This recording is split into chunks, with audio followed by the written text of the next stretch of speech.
just people that died during that period, really nobody. Just That's positive too. yeah, I wonder if making people friends. yeah, I don't know. Because that was an issue during the pandemic as well. That's when we realized that China makes more medicine. Like, China makes a lot of things, man.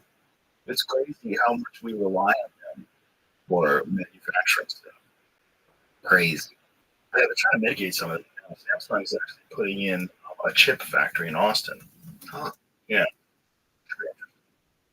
We gotta do something. We gotta get this back over again. So Yeah, we definitely shouldn't rely on a foreign country that is not our ally for our fucking medicine. Jesus. That's so kooky. That is such a kooky thought.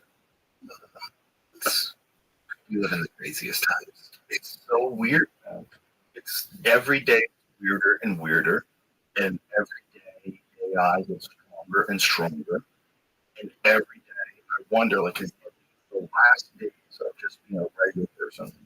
These are the last days of us just driving around, getting on planes, going places, telling jokes. I think it's the last days of that. Like, are we going to be living in a world 5 years that's unrecognizable? Because I think we are.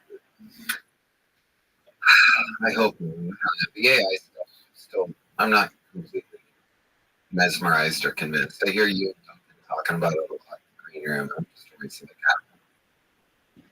I don't really. I haven't bought it yet. It all just seems like a fancy Alexa to me. Well, have you actually seen what it can do? Have you ever seen what it can do, like, as far as coding? Because it can code so much faster. Like, it can solve problems faster. But it can do all of these things already that people can.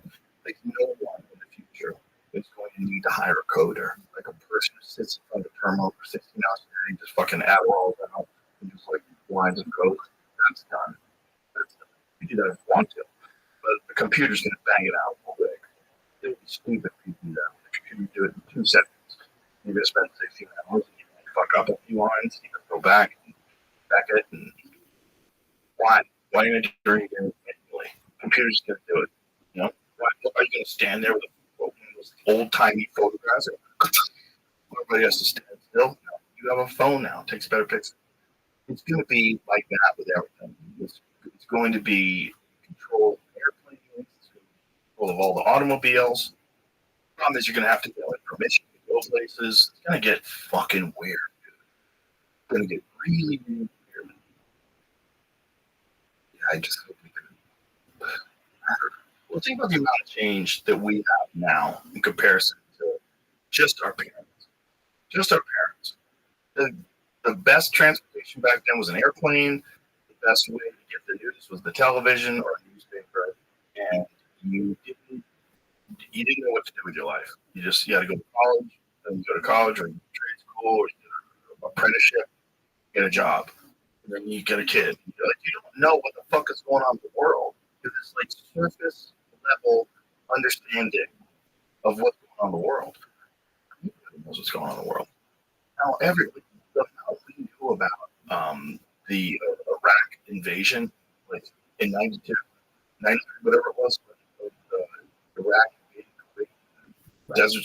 The amount we knew was like minuscule. Minuscule. There wasn't like YouTube shows where you could see someone breaking it down. Oh, they're actually trying to get away from the American dollar. We're trying to introduce them in.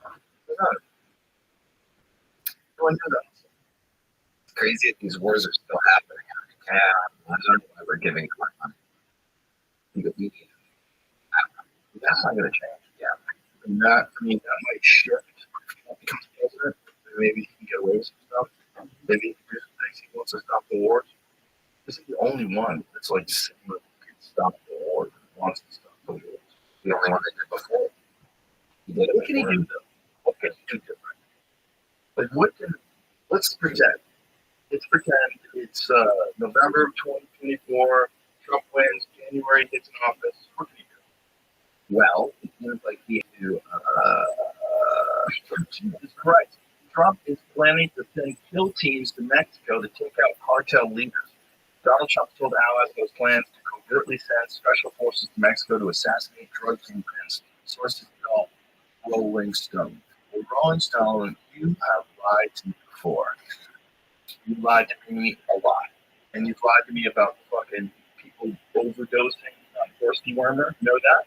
That was Rolling Stone. They had a line of people outside waiting to get to the hospital because so many people were in there for horse dewormer overdoses that gunshot victims couldn't get in. They're so dumb, they used a photograph. This was in like August in Oklahoma. They used a photograph of people wearing coats. They were lining up for a flu shot. It was a different shot. Different photo. It wasn't what they really were there for. Bullshit. What is that article? Same thing. Same thing.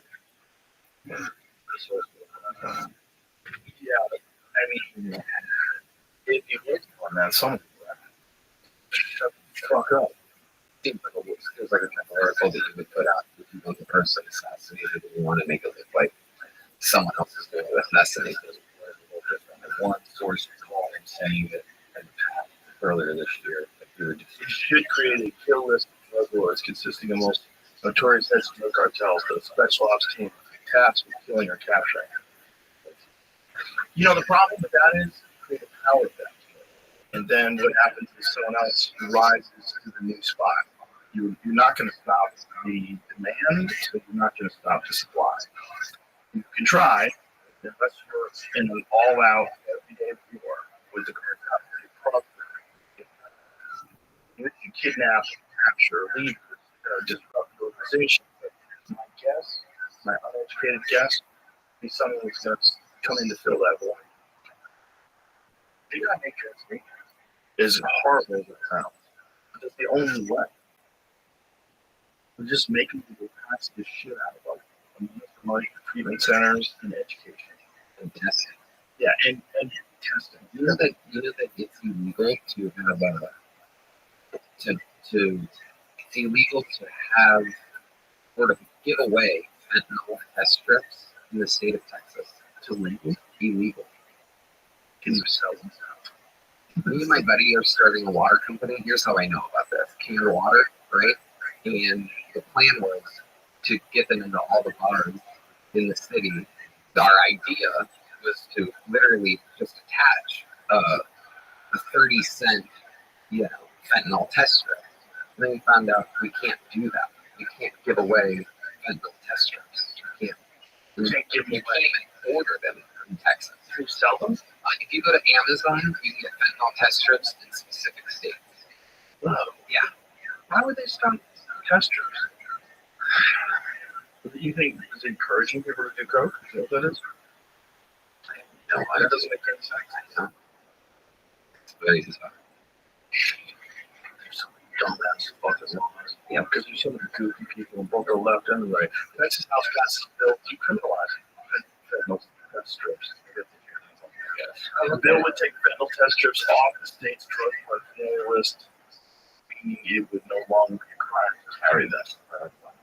Yeah, maybe just can't give them out. It's crazy. Why don't you Google, is it legal to give out fentanyl test strips in Texas? Did it give any articles other than that? It probably says below that. How much time can you get for selling fentanyl in Texas? 2 years. Or 200 to 400 grams, looking at 5 to 99 years, or even life in prison. And a fine of up to $10,000. Life in prison and a severe punishment for having more than 400 grams. Wow. So like the states go, I don't know how different other states, it's only like 6 months out of the year. The other half, they're all set. There's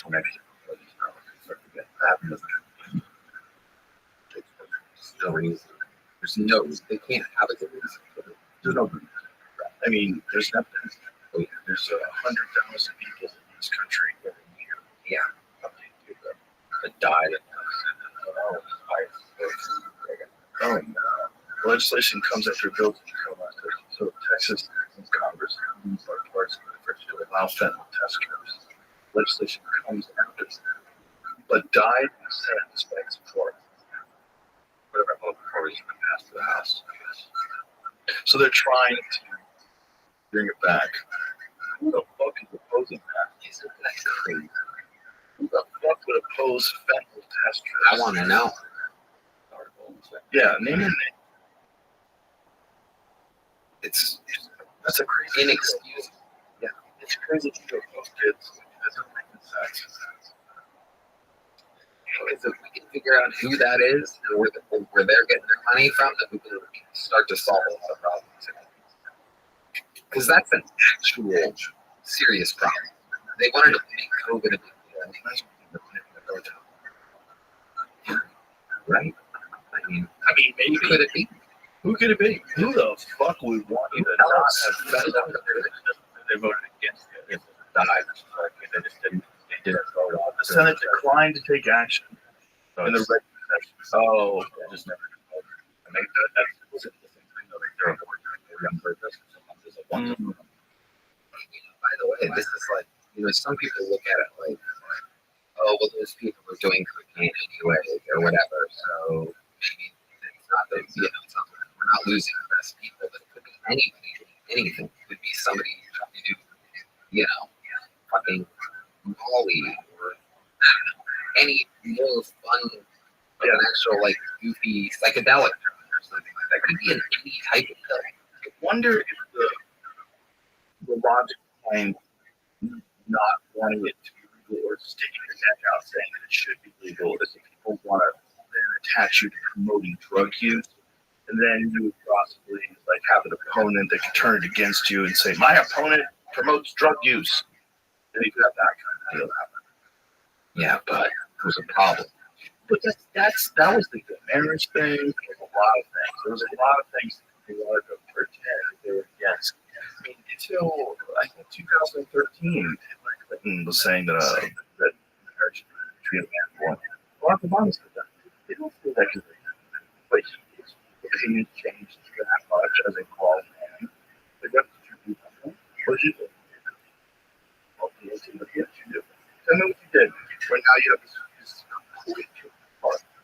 Anything. It's just the two people who are grown adults left they should get married. Like, what happened? You tell me. Because, or you're full of shit. One of these things is going on here. You're doing this political thing, which is like, God, it's so gross.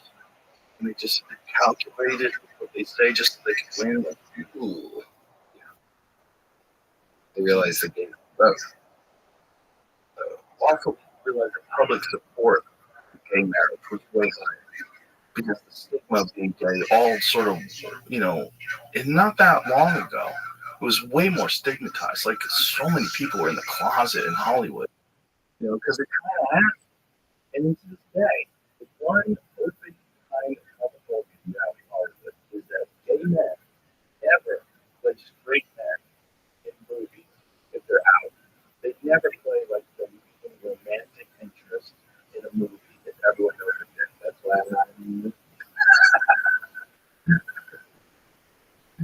But also, making gay marriage legal didn't cost them vast amounts of money. I bet if we did an online poll where every American had to vote, had to log in, and you told them, do you think we should be giving money to foreign wars? I can't imagine the number being lower than 90% for no. Yeah, I think that's fine. Twitter will do that. Majority were like, no. Yeah. I mean, force people to vote on an actual issue. Well, it's also, you have so many people that are hawkish.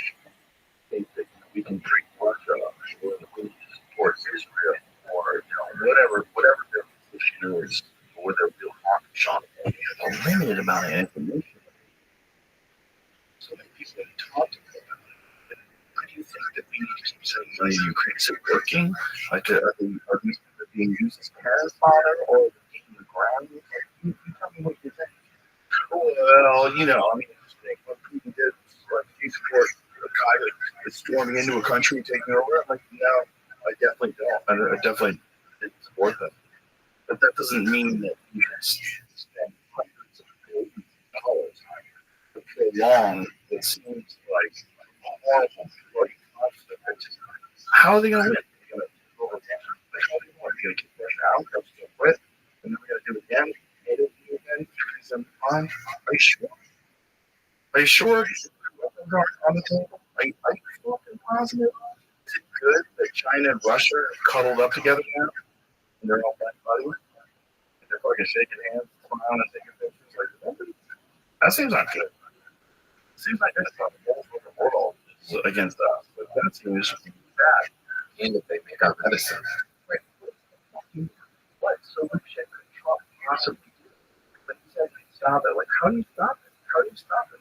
I think Trump just put the fear of God into these people a little bit. I think he put the fear of The guy's they not going to play by the rules. right. They read our news. If they glance at our news, it looks like we have a crazy president. They're like, oh, let's wait a bit.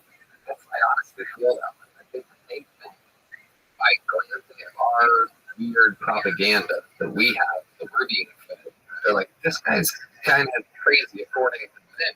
So let's wait. And why did Putin wait? Why did Putin wait to invade Ukraine until old Poopy Pants Jenkins was president? How would they feel right now? Yeah, It seems like it's so chaotic.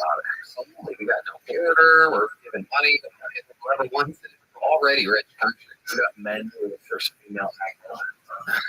Oh my God. Chaos. It's so kooky. Yeah, it's just so kooky. It's crazy. It's kooky and it seems like they're just leaning into it.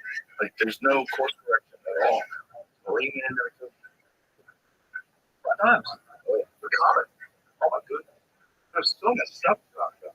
Stuff that you would have to manufacture something that bizarre that people are accepting in any of the time. It's so weird. So weird. It really is like the whole news hypnotized. And I just think this is a perfect storm of things that are happening all at the same time. With AI emerging, China and Russia becoming buddies, us being run by a dead guy. They're trying to stop this other guy from running. They're exposing how corrupt the democracy is. They're exposing how corrupt the system is. Just by charging this guy with 34 calories, paying off a lady to have sex with. Like, And how else would he have paid her money? well, the way it was written, the way it was put in the ledger, it's basically how most situations that they just put it in misdemeanor. That they turn it into a company, they treat it up, and they all no protest. And then they use like 34 different checks, just 34 different things for cheap one. There, almost. Can I give you my money? Give me a little taste. You run up. Yeah. That actually makes sense. Beer or lunch, right up whatever. No, the whole deal was that you wouldn't go on and shit the money up. That's not if you have the back of the party, it doesn't matter. But especially the party that's in charge. What's scary is how many Democrats are willing to allow this kind of stuff to happen. A lot of them are aware of it. There's one that went viral. She was talking about it. She's saying, you have to understand. Like, I'm not a transporter, I don't like it. But this is really dangerous democracy. Nobody can justify this. And nobody can say this guy should be in jail for this. It doesn't make any sense. And especially, one of them can pass presidents with the same scrutiny. I mean, there's so many of things. You go. That's one of the things that Obama had said. When Obama got into office, they were talking about George Bush and Cheney being charged with drug crimes. And he was saying, we're not going to look to the past. We're going to look towards the future. I'm like I'm going to prosecute him. If when Obama got in office, if he said prosecute Cheney and George Bush, prosecute together. Crazy. Oh my God. You know how crazy that would be? Do you know how divided the country is? Well, that's the thing kind of that is taking place now at a lesser scale, obviously, because but you can charge Trump. You could fly some things he did, especially with bombing. Even when Obama did it. Obama during the administration, they dropped the drone on the US. No trial, no nothing. Yeah. Trump didn't even go for. He didn't go for Obama. He didn't go for Hillary. He could have tried to Well, especially Hillary. Yeah. Especially the email thing. Trump's the crazy one. Trump's the cannon. Real quick. That's what they point, it's like sluts, the boys don't talk about all the girls are sluts. Like, some people do. It's a thing that, people are like, like that. It's just a weird thing that people do. And people quarantine and they justify why they use any necessary to silence the people on the other team, the opposition, and they don't even realize they're setting a precedent when this motherfucker gets office or another motherfucker gets office. You got real problems with kids if the elections are real. That's how it usually goes. It usually goes one side wins, and like, this fucking sucks. Let's try the other way. The other guy wins. Oh, this is bullshit. Let's try the other way. And this is what we've done in this country over and over and over again. We go Clinton to Bush to Obama. It's what we do. We always do it this way. Yeah. And if you change the way people are allowed to go after political candidates, you change the way you're allowed to silence and imprison your candidates, then we're like Mexico. We're not assassinating. We're like a third world country. We're like a banana republic. We're letting things other than the will of the people and what's best for them. What's right. We're letting the things be run by the people that are in power. Because it's not just like there, right? It's all the people that are working there. You understand? It's this huge team behind. You don't want to leave. What? Get on LinkedIn? Get on LinkedIn and fucking try to get a new job? Start saying I work for the worst administration ever. I was one of the people. I mean, the one thing you can do is get a job as like a political person. I'm like, you get one of those jobs. Like if you're a White House secretary. She's the governor now. Yeah. Arkansas. That's a good one to start with. You want to run. I was talking to Tulsi Gabbard the other night, and I went to read to her about mental health assessment. That is, these people are everywhere on the street. Yeah. And I mean, it's not a great thing to have that. It's not good for them. It's not good for everyone else. We're used to actual places. The money that we cost, I mean, that's a cost that people get behind. Yeah. The things that we would pay for, the things that we are paying for, insane. I think that happened during the break. I think they changed what it means to be a mentally ill person, and they let a bunch of people out. Is that true? Yeah. Yeah. I'm pretty sure it was doing great. It was one of those Republicans that made people be a Democrat. Oh, you know who I heard actually was behind it was JFK. He didn't like what happened to his sister. How so? They gave his sister lobotomy. Yeah. He turned against mental health. Oh, yeah, bad one. Oh, it's like one of the. We stopped doing that. So, I had it. So it went down a rabbit hole. Like, scroll people's books and this whole path. Like, just after path. Just scroll your fucking brain and iron rod your street ball.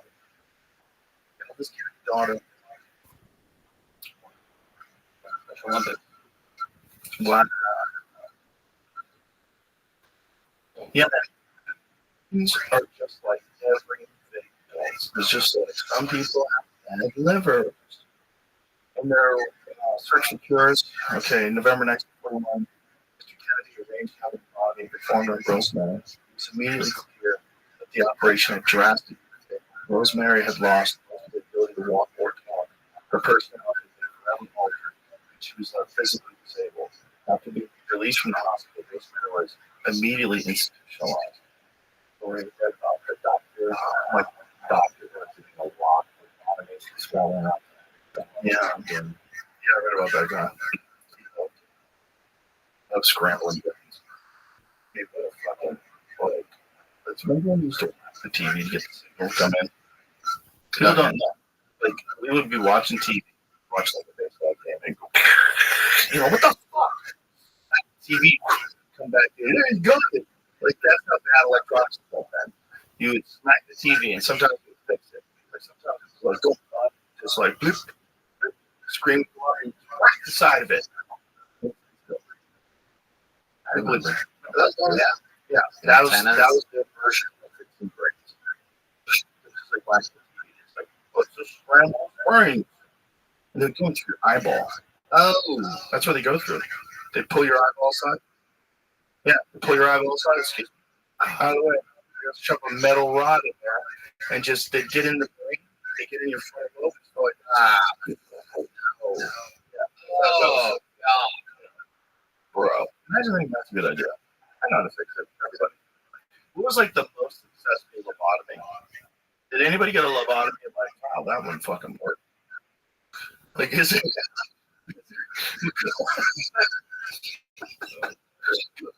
Google was the most successful lobotomy.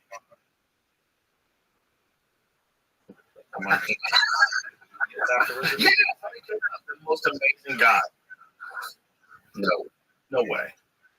But that's one like best scenario. Like this might, like one guy, maybe they only scrambled him a little.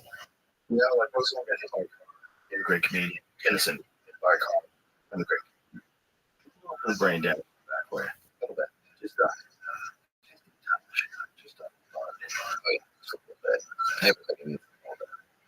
bit. Yeah. I had so many wrestling in high school. Laughed at that up and died.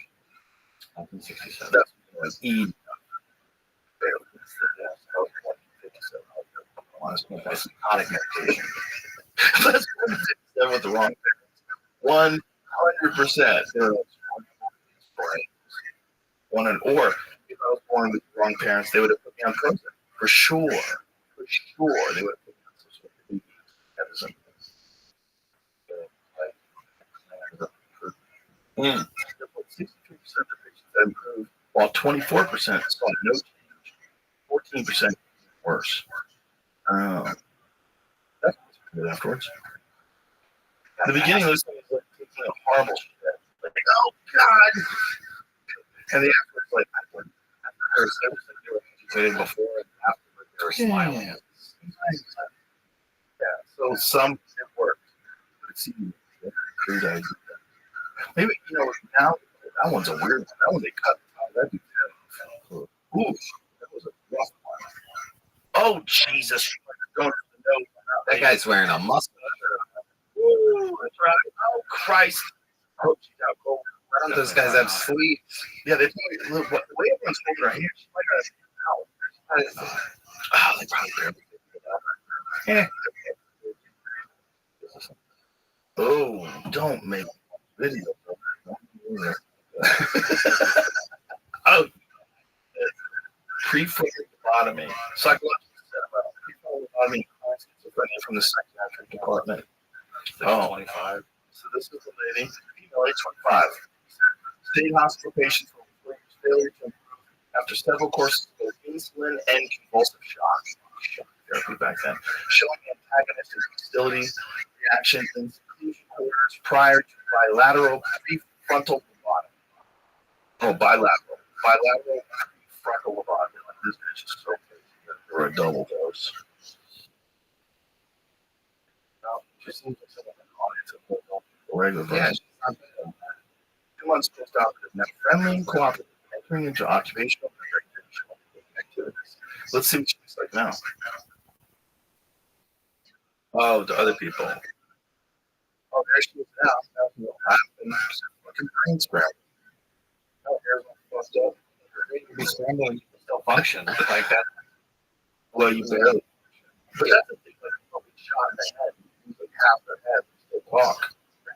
There's a lot of weird stuff that happens with the brain. When one part of the brain gets damaged, the other part of the brain seems to have the ability. There's this one guy, see if you can find this. This one guy developed fluid in his brain when he was young, and he drained it. So they installed some sort of a thing that drained the fluid from his brain.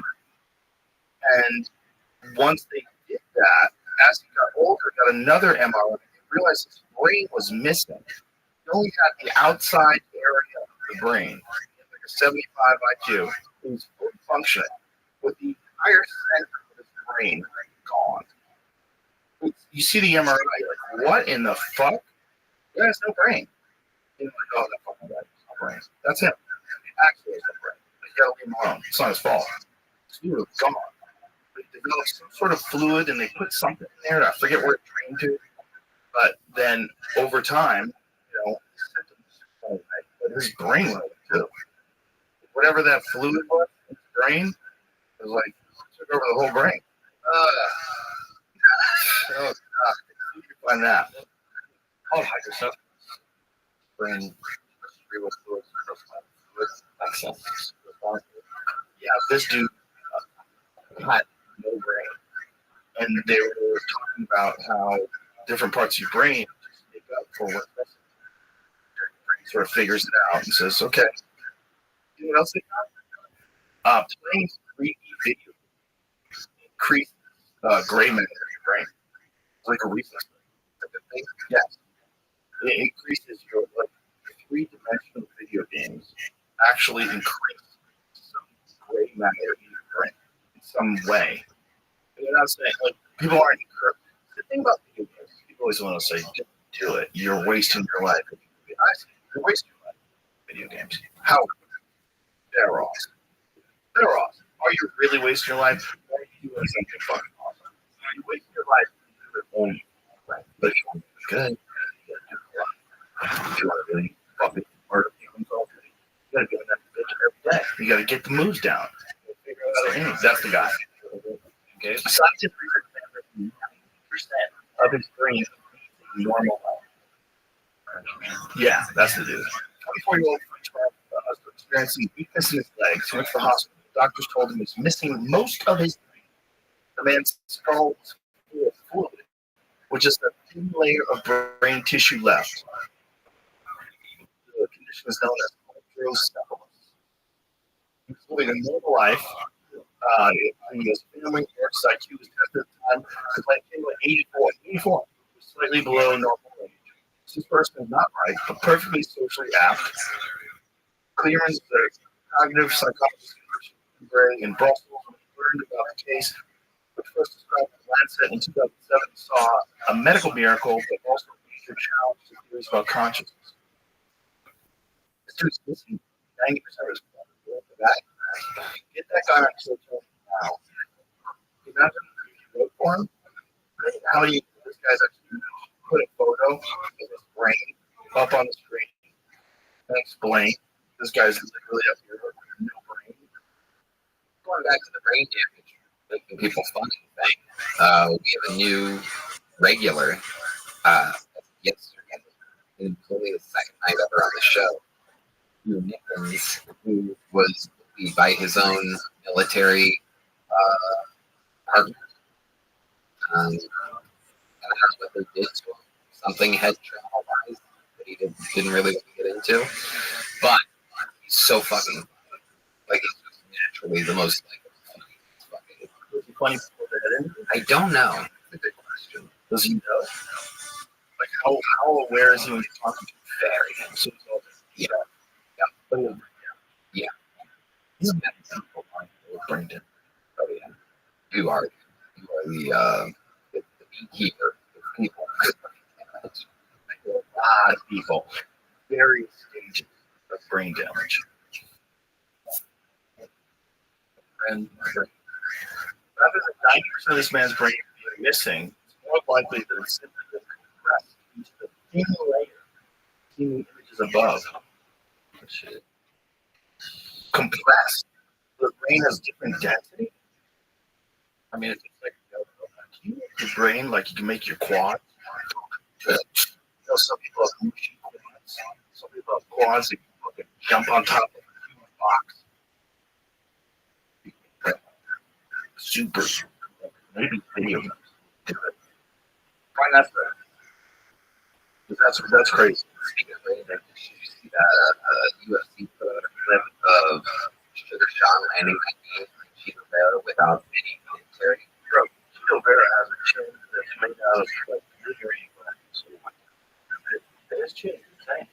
Sounds like like somebody hitting me with a baseball bat against another with a baseball bat. Oh, his head snaps back. All the way back. I mean, by the way, it might be the most perfect timed knee I've ever seen. Hear this.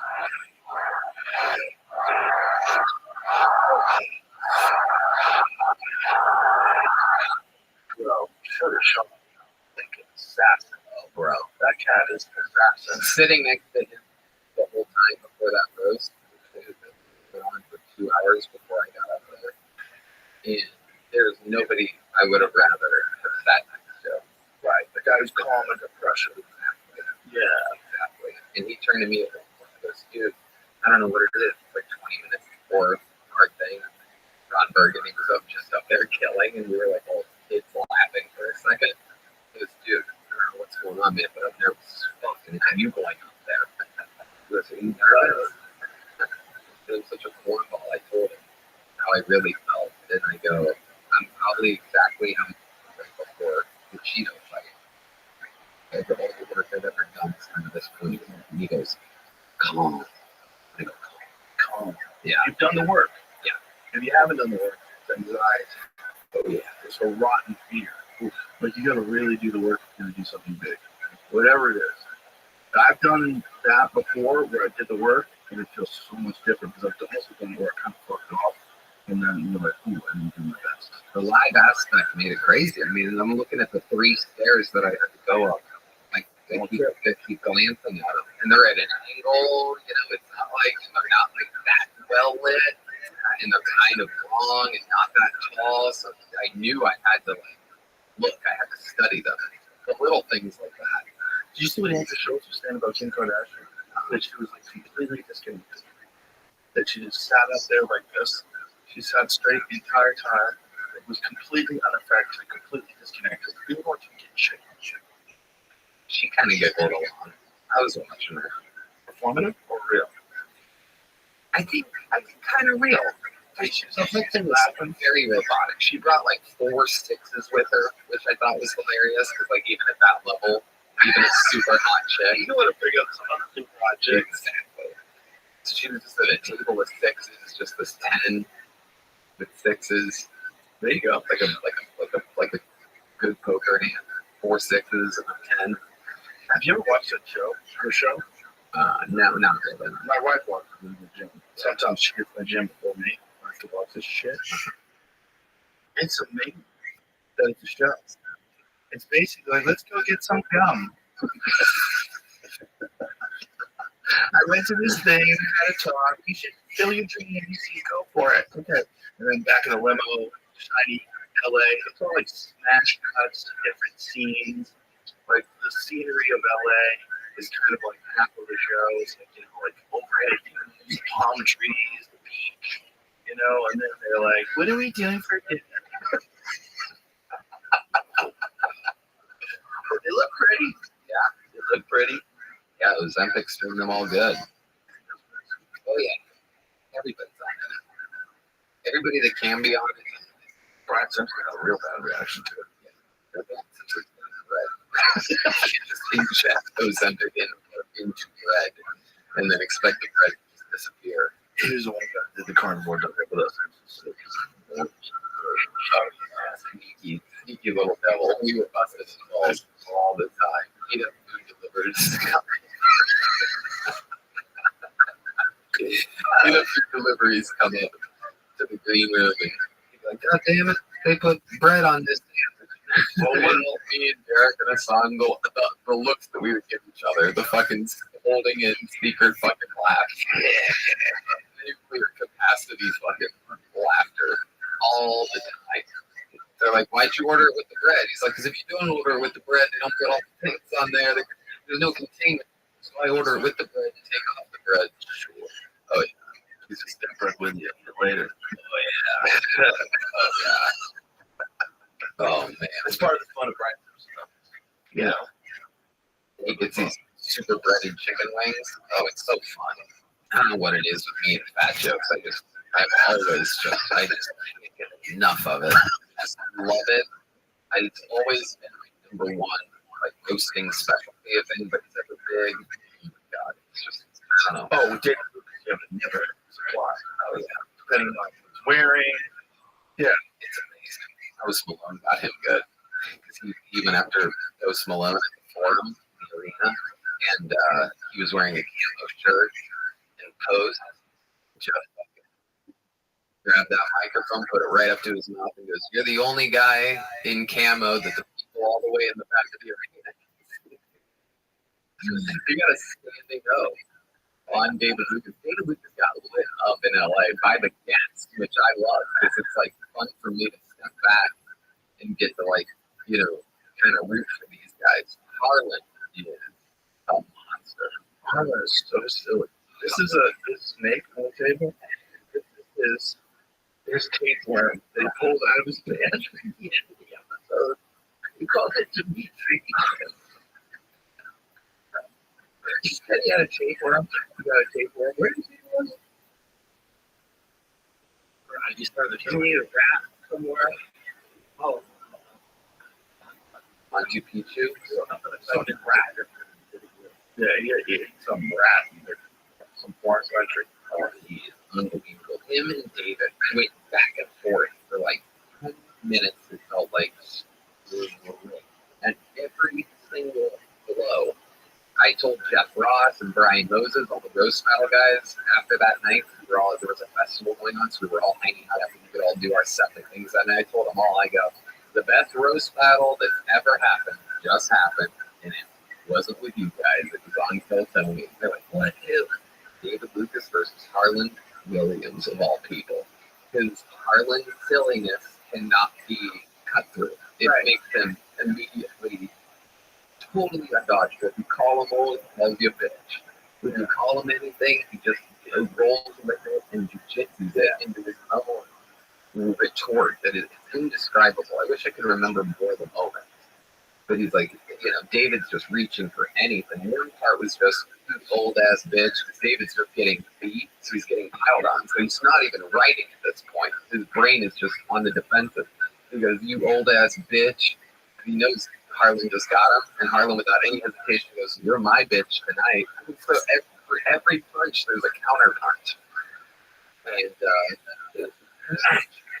magic, unbelievable in the moment. You can't prep for it, cannot write for it, or it becomes funky, and you're trying to recall. And that pause, that hesitation that happens in roast battle that doesn't necessarily happen in a parking lot roast battle or on a Cody with Nathan and Harlan, heavyweight going back and forth. Those recalls aren't there. It's just flow state. Yeah. And it's magical. When he said the Post Malone looks like a fuck down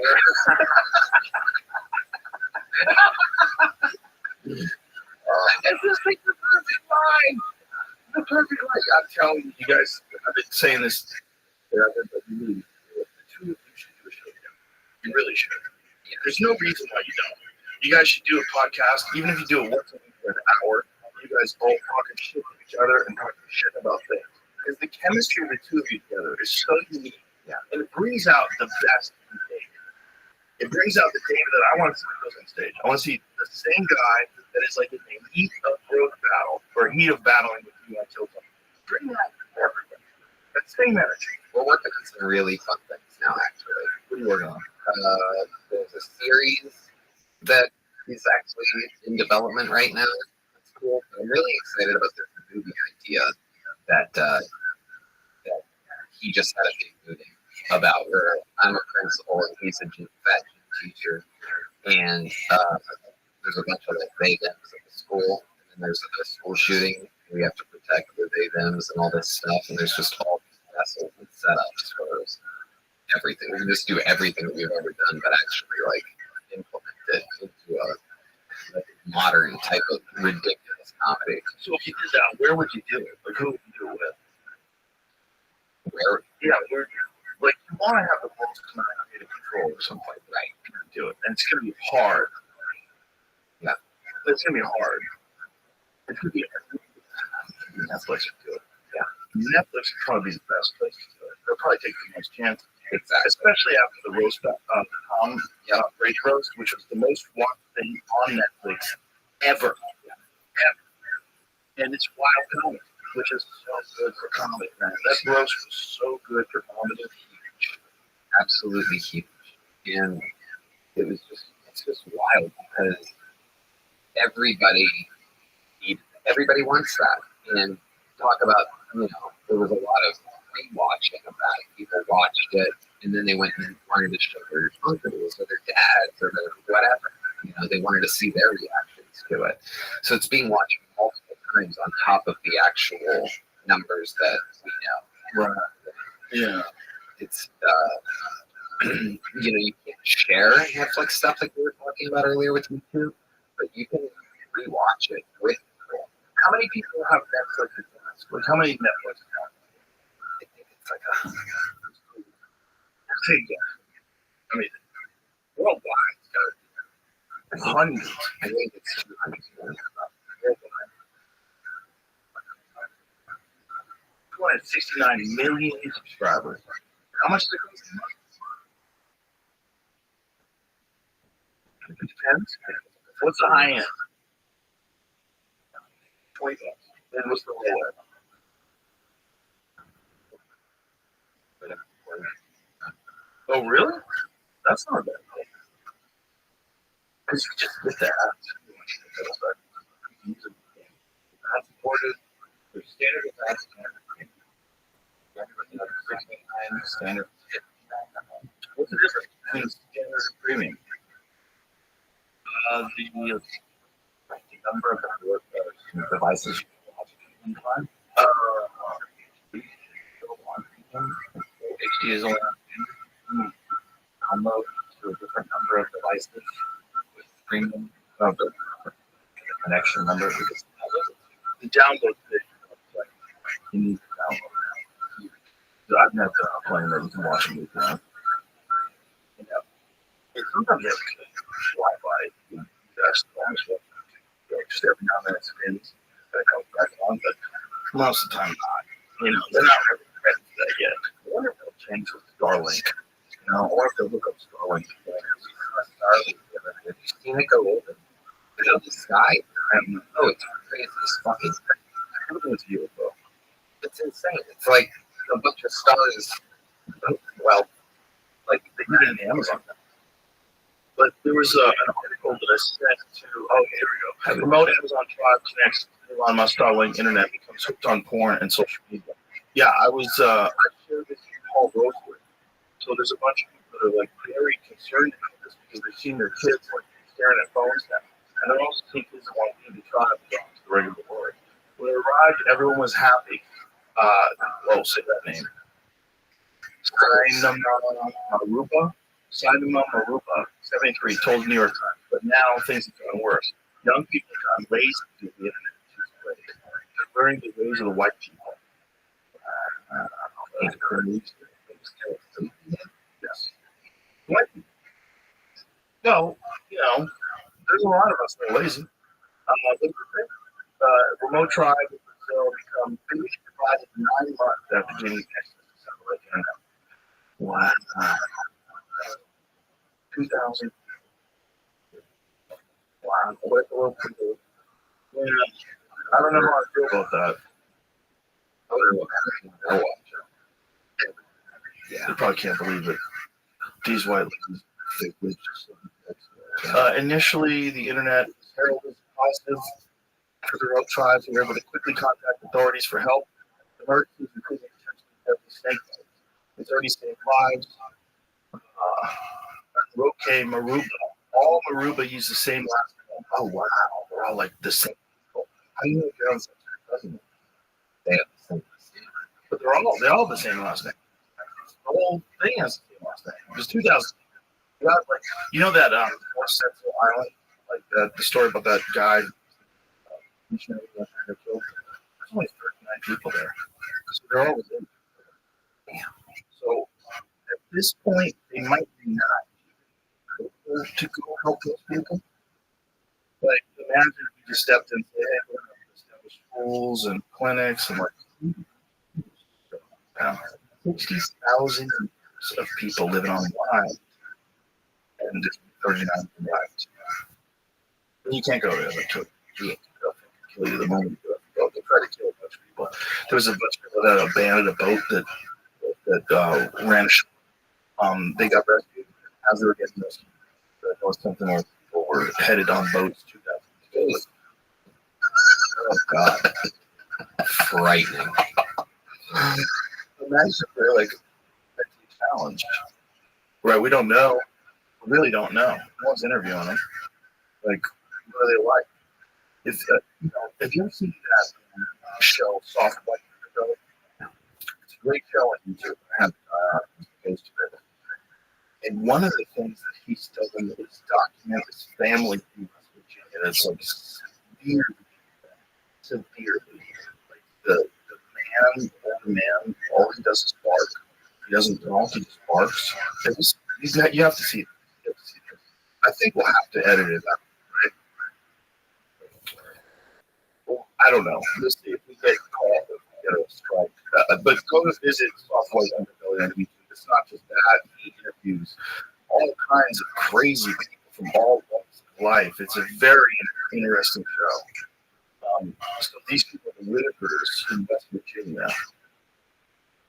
Oh, odd West. I love it. Oh yeah. Listen to this. Listen to this. That's the guy.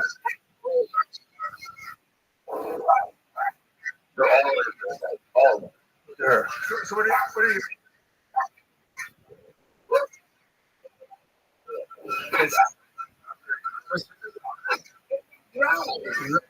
I remember Ray. Her name is Ray and Tiff. Yeah. But you guys grew up here in West Virginia. How many years have you lived there? You're did you go to school? You did? So what's that? Tell me about what school did they get?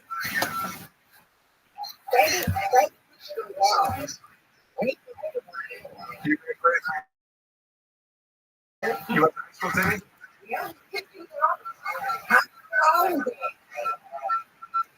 Yeah, it's good enough. Wow. Whoa. He's been there twice. He's visited them twice. I mean, and this guy, like, just imagine encountering these people. Like, what do you do? Oh shit. Yeah, that's the photographs he took of them like a long time ago. Man, do not run out of gas around there. Oh. Country. They're really like, that's real. But you go to Appalachia, you take a wrong turn, run out of gas, so walking for help, gets dark out, and you literally start coming across. The whole bunch of people came in. You got Spanish last night. You got to throw your driver's license in the books in the middle. Oh my God. Oh, of course, another church, another Baptist church. It's all churches. Listen, if you live, it's like that church is that fucking thing going. Yeah. I think church is a lot of people think that for us. Place to go to see the community, you charge, love everybody. Yeah, and then you decide you're going to be a person. Yeah. You're going to try to do your best. You're going to try to let people laugh. You're going to try to become a good Christian. Yeah. I was rewatching the church scene. Oh, it's so. That's all basis. That's all that area that's attachments. Yeah, they were filming that when they were filming No Country for Old Men. At the exact same time, and No Country for Old Men had to stop shooting one day because the black smoke from the old blood was messing up their background. Wow, isn't that crazy? That is two of the last great non-Tarantino movies, and they were filmed at the same time, came out at the same time, up for the same awards. Is one of them not winning movie of the year? It's crazy. But one of them had to not win. It's weird that they but it's lined not up nuts. against each other. Nuts. Yeah. I don't like categories. Excuse me. I don't like the account. Right. Me neither. It doesn't make It doesn't sense. like it works for art. I think it distorts the whole thing. On one hand, it gives the film a lot of recognition, and it helps people do other cool projects, and it helps more great movies get made. And you get to showcase great actors and get rewarded. So if you want to become a great actor, you get an award. At the end of the day, man, like the number one movie. It's like, why? So just say what you love, why you love it. What's great about it? Do the way we do it. But unless we're so competitive, we want content. Totally. And it doesn't make sense. It's like, oh, Forrest Gump's an Academy Award winning movie, and Pulp Fiction and Shawshank Redemption are not. Only because they coincidentally came out in the same year. If it went 92, 93, 94, they would all be winners, without a doubt. Maybe. There's a lot of bangers in the early 90s. Yeah, that's you get away with a lot more of that. You do more stuff. well, I mean, they're fucking creative. No one's scared. Yeah. The network kills things nowadays. Well, it's not just the network. It's all the executives and all the people behind the scenes are all like captured by this ideology. And they're real careful about how they do things and what they do. So they're really scared. Executives fuck it up. Yeah. I remember someone that told me that many scenes of Newark, David Chase was supposed to be quite different. I'm sure. And it came from the top and notes for David Chase, who is a monster. I mean, I probably brought this up here before, but I still, to this day, and I laughed about it to myself just a couple nights ago. There I am, glancing through. I blasted through the new season of The Jinx, which is fucking unbelievable on HBO. One of my favorite murder documentaries ever, crazy ass Robert Durst. And then there I am, just, yep, nothing. Here we go. Rewatching The Sopranos for the 5,000th time, and it's every fucking time better than the last. It's unbelievable. There's so many things that I still like. Oh my god, I never noticed that. It's also one of those shows that, so many things I can go back and watch it again. And the acting's absolutely insane. Gandolfini in his prime, Wayne Bracco, Eddie Falco, it feels it somehow. The mom feels it. There's times where Eddie Falco's mom, she's fun. What? Yeah, that's what I meant. I'm talking about his mom, yeah. It was CGI, it was really fake. Yeah. That part's crazy. That's the episode that I watched the other night. I was just Did that. Season 3, episode 1 or 2. Let's redo that. Like Star Wars. Yeah. You know how they redo like Yoda? They made Yoda CGI. Yeah. They should do that with It wasn't that bad. It's not that so terrible. fake. It just looks fake compared to them. There's something about her. It's coming up through the part where she, Is that that part? I don't like that kind of book. Like her head's not moving. Yeah. Yeah, that's what it is. Her head's frozen. It doesn't look as fake as I remember. do you think that? That was as good as that probably cost $1 million.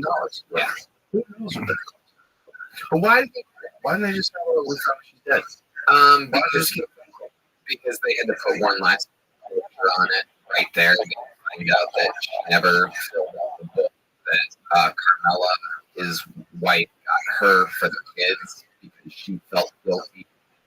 Or she felt like no one will read my book, so it's one last her unloading her guilt. She dies that episode. She dies right after that. He goes out, smokes a cigar by the pool, comes in, the kids and his wife are there, and he's like, "What's going on?"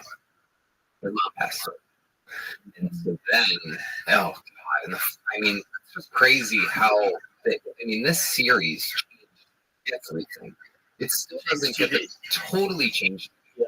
Game of Thrones, Breaking Bad, Fargo, all these great series that came after it would not have happened if it wasn't for David Chase The Sopranos. I agree. Yeah, it changed what was possible because it became an enormous movie. instead of it being a show where they wrap up the story each week, everything ties in to the next episode. You're glued to your seat. You can't wait for Sunday. Like whatever it was. Yeah. Like, was it Sunday? Yeah. When was Sunday going around? I mean, it was the first show that people were just absolutely riveted and addicted. And it was about a guy who was a murderer. Yeah. And somehow or another, he was running for the murderer. Yeah. He killed his friend. Like, this whole crazy shit. And he's still a good guy. Kills his own cousins. Two of the main characters, Steve Buscemi and Michael Imperioli. Yeah. Spoiler alert. Well, yeah. The Christopher Maltz, the craziest one. Because the way he did it was just like, Jesus, ruthless. But it kind of also made sense. I mean, from his perspective. If he would have let him keep going, he would have ended up, he could have killed his own kid. That's the part. He comes back and he sees the branch of the baby face. And he knows that Christopher, he admits to him right then, I want to show someone caught. They were driving. Yeah. Which is their ongoing thing for seasons. Gotta get off the job. Yeah. And so, I mean, that is all level for us girls at the time. Crazy. Yeah. Was it Paulie that killed his girlfriend? Who killed his girlfriend? Remember in the end when he went chasing in the woods? He fucking he's gonna kill her. And she realizes he's gonna kill her. Oh, yeah. And she runs. Yeah. And he murders her. That was Silvio, who plays guitar for Bruce Springsteen band. But yeah, she never saw it coming. Yeah, that's creepy. Because that's real, like, insider. That's, yeah. He didn't know the guy chasing her with a pistol. Her cunt. Yeah. And kill her. And she realizes you're gonna kill her. In that world, if you talk to the government, you know, especially back then, it's cold. It's cold as ice. All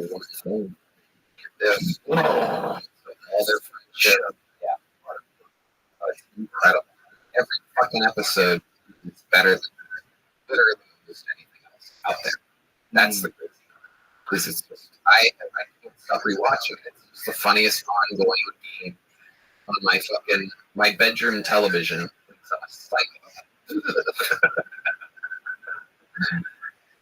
Well, it's one of those shows that, like, then we realize it's possible, so it raises the bar for everybody else.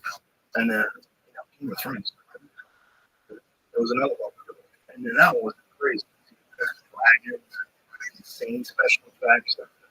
The CGI kind of caught up with everything, but especially the new one, the new Game of Thrones. The CGI's off the charts. Like, how long does that take to make? Like, the new one was over like a year ago. Yeah. But one is the same. Speaking of, what is it called? House of Dragon? Here's Dragon. This building has a second story. That's perfect. Because I'm wrapping up the job. Now I have one more. You know. Higher than this building. And you guys, it's the same. Guys, using your brain. The movie is like that. It's like organized crime. And this just follows that. It just is a different branch of that world, but it's amazing. It's such a good show. I tried that Samurai one you recommended, but there was that Kill Bill over it. Kill Bill. And I just couldn't. It was a rip-off.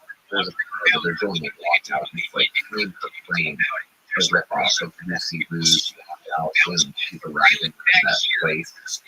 It just drives me crazy how many people and how many things Hard to rip. Yeah. That was part of this, but it was sort of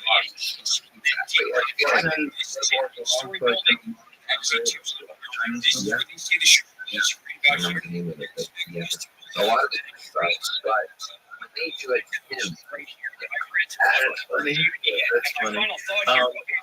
It's that historical novel turned into a show. What show? I didn't know that. But I love the show. Show's incredible. So now you gotta tell me that the secret's I love it. A lot of people told me the past episode when it gets to I just It's very good. It's very good. But if I was going to recommend it, watch that. The show is so great. It's so great. So much fun. And you never shot up a good what happened, or remember the story. You know, it's one of those things like I've never watched The Wire. It's just gotta wait. The Wire is awesome. Everybody talks about it. Board game is always great. I watched it. Is The Wire better? Somebody gets the Oscar. Who gets this? Who gets the award? Stop trying to like dodge the question. I would argue the Sopranos is oh, really? Why do you think I don't like Breaking Bad? I get vexed after The Wire, so I started watching it. It's like limited by not really our level of real estate, like the itself a little bit itself. I The Wire is so like a realistic situation so much.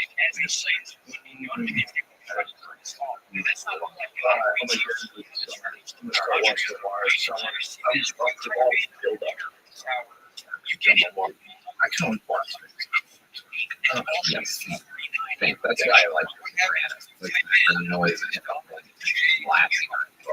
I like today, I have to, if I don't do a certain amount of work, like I feel like it's not a good thing. If I'm just watching too much TV, I feel like I could have gotten so much done. Totally. And I could have gotten a bunch of like, I can enjoy shows if I've done what I need to do. But if I didn't work on that day, Yeah. That is my off day. Yeah. I don't know myself. Like, I don't have a video game console. I don't play games on my phone. So when I got back from LA to treat myself, even though I don't even play chess, I downloaded a chess app because my Instagram showed me a finishing chess move. And You don't have to play chess? well, I do now. And Okay. I don't have to play chess either. I'm saying to me, we play chess. well, it's only been a couple weeks, and I'm obsessed. Like, cut to me last night in bed at 4:30 a.m. on the phone. Playing people run the chess. And it's crazy. I love it. Chess is a fun game, obviously. Yeah. It's just, to me, it's one of those times that I'm so scared of. Totally. It's Exactly. like video games, it's just like golf. I you obviously know I like giant pool ball. Pools. I played pool in New Jersey on Friday night until 5 in the morning. The day of the UFC. With the roads up, I slept till 3 p.m. Got up, showered, got some food, went to the arena. Golf's a different kind of time waster, though. It is A little bit of exercise. the air, the nature, the oxygen of being around the trees and the fresh grass and everything. It's Being by different. yourself. It gives you a jolt of energy. It gives you a crazy amount of energy. I totally see. I get it. It'd probably be super beneficial for me to pick up golf. Yeah. I probably enjoy it. Tons of vitamin D. But I can't. I'm too busy. I have too many things that I really like. I already don't want to practice. I have to practice. I don't practice. I shoot good, but I'm too good. Gotta stay. It's like pool. You have to stay stroke. Archery. You have to stay focused. You have to stay like in tune. I don't know what they would use for. Just when you want it on. When you know where that arrow's at. Just let me know. It's all like this. It's just like we never most of the time. But most of the time, like when you're shooting, you shoot at 20 yards, or 40 or 60. So I practice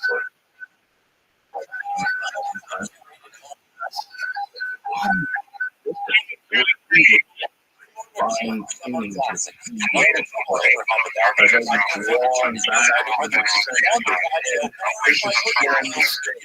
all you can think about is the correct technique. But it's like, how do you want that? How do you perfect time to release, right when the pain is settled over the spot where you want to hit, and the arrow just goes up. And you watch it. It's magical. It's like it's like it closes off all of life's bullshit because it requires everything of you in that one moment. Yeah.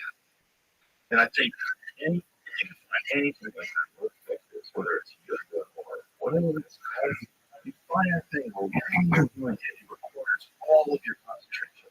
I think that's like a good flush out of the system. And I think people who don't have that have a lot of anxiety. And I think yes, your brain gets cleaned out. You need a thing that's almost like a, people do it through meditation, through a lot of different ways. But it's like there's a way of focusing only on one thing that's super beneficial. No doubt about it. I went and do the hot yoga for spaghetti and You think you did yoga after you had it? not right after. No, but the next day. The next day I had hot yoga after eating the spaghetti. I ate so much Joey Friday night. I had to force myself to fortified. Yeah, I was under. I took a shit. It would astonish people. It would astonish you. That was all in your body. How was all that? It was astonishing. The falling, like, where was that? How did all that come out? But I thought about how much I put on. It's not good. They just can't bring this food to the chef sent this over. Oh my God. Oh. Really? My boy, it's fucking your motor skills. It hampers everything afterwards. Like, I played pool like shit for like the first hour and a half. I just couldn't get going. It was just like, it's like, my stomach literally hurt.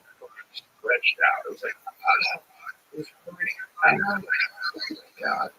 I'll do it again. Yeah, I'll do it again tomorrow. Like, I think once a month, that's not bad. If you enjoy yourself once a month, have a glass of wine, have some spaghetti. The next day, I have some clams too. Yeah. Not good for you. Not good for you. But damn. But there's a lot of things in life like that. Like, I think if you just live your whole life only eating super healthy, you never doing anything. Okay. But you definitely missed out on some stuff. Like, you missed out on some amazing meals. Like, you're not going to get all those flavors all tied together in something that is not going to give you a little autoimmune flare up. Yeah. It's like, I think it's a thing that you experience. And you could pay a cost. The cost for experiencing a delicious meal is you go to a coma. That's the cost. I was thinking about this when Tom Brady came out for the roast. We're there at the front table. Comes up and was so much taller and more present than I thought he would be. You know what I mean? I know, but he's really opposing force of presence. He was laughing at the jokes. He wasn't caught daydreaming or staring at the door. What did he say to you when you said about his shoes? Like, nice shoes, bitch. He goes, I'll shove this up your ass right now. And dude, I was stumped, dude. There was a hard 2 seconds where I had to reset and be like, oh my God, like, which that was that mic. Did they hear that? I did not hear it. Right. Well, I just found out that when they did an edit pass through on it, and I haven't seen it yet. But I guess they turned up his volume on that, so now you can't hear it. Which I actually am looking forward to seeing for the first time, because they just did a final pass through edit like last week. That he told me. What did he say to Jeff Ross when Jeff Ross made a joke about Robert Kraft getting that joke? He said, "Don't do that shit again." But I think he's about to get it. I think that was pretty cool. I thought you were not. I was never told that. Interesting. But maybe because they knew when you weren't doing it, they seemed upset. Not exactly. No, they hadn't. They hadn't seen the meat and potatoes of it. I'm sure the dudes hide. Oh yeah. You have to hide it For their own good. for their own good. For their own good. Right. Yeah. Sure. Exactly. Yeah. Everyone.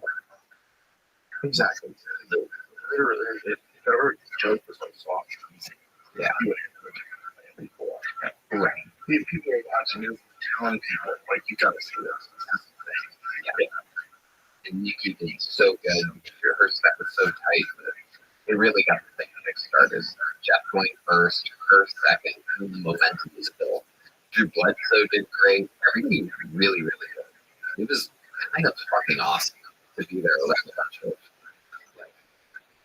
because those football players were so goddamn competitive that they were all really working hard. So even though you're expecting to be like, oh, I'm going to go to football, like they all wanted to be the best. On that night, yeah.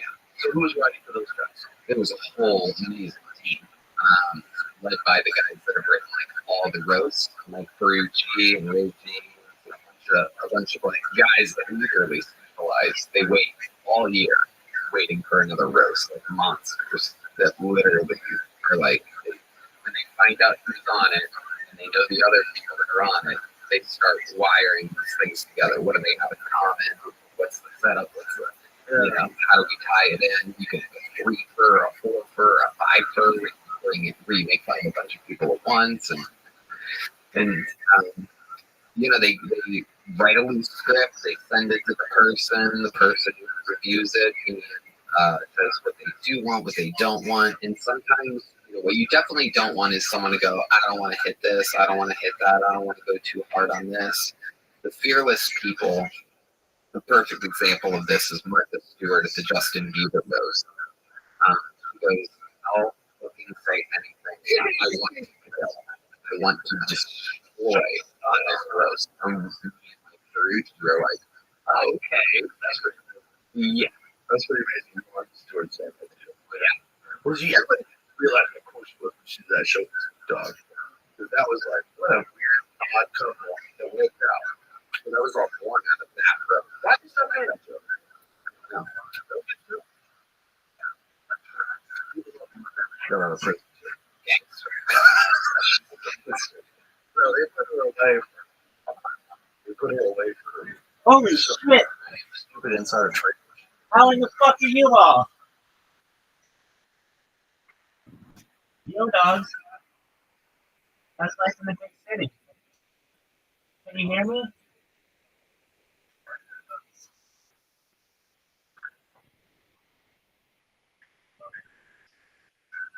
No, you guys are amazing. That's no woman. Let me come with another slice. How is everyone? I'm kicking ass, I'm kicking ass. Every day's a holiday, every day's a feast. Welcome, welcome.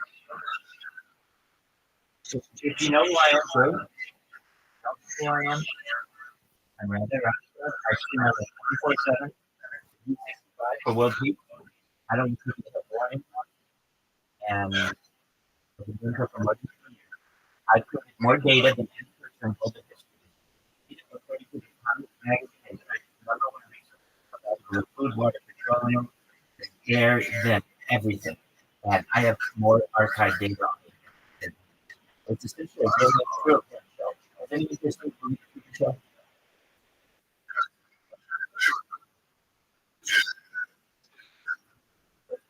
So, I do it. Talk about world peace. Additionally, we talk about world hunger through hydroponic, political farming. We try to do our best to clean world dirt through feeding the well, through desalination, water from the ocean, make it potable for people on the water, the salt. Additionally, we talk about much. Those are just a few ideas. Other really interesting things that we talk about Africa, alien exposure, life expression technology, stem cells, mind uploading technology. This is the really big one. When I think about mind uploading technology, I'm hearing me say this right now.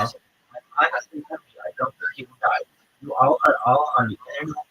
2024, you're generally probably younger, a generation or two to allow this type of technology to develop, where we scan your brain, upload that scan into a computer, later download into a cyborg, a cybernetic being, an avatar, a clone of yourself, an ethereal being, whatever you may want to be. And if you don't want this, you also have that opportunity to. What I'm referring to, we are on the cusp of transhumanism, and I am helping to explain to the world that this is the future of technology. That's what's up.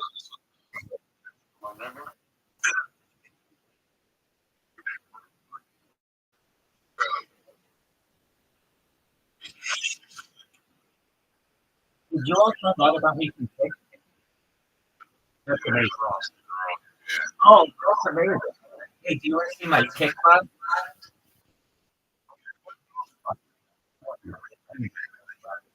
All right. You should pointer of a computer. This is a very smart program. What it does is it can recognize where you are on your screen. So it's going to open a new window of the front page of the user who's YouTube, you know who YouTube is.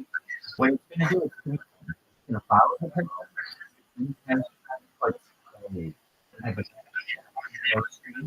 It's going to create a clip, and within the clip, it's going to also this Discord link.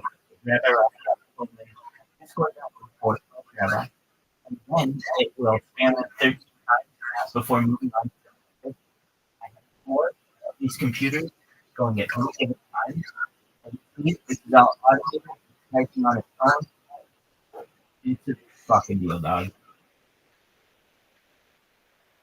Ever. I have over 5,000 Kick accounts. I have over 2,100 manually created Twitter accounts. I have over 1,000 manually TikTok accounts. I have more social media than ever. When this goes viral, we're making you all millionaires.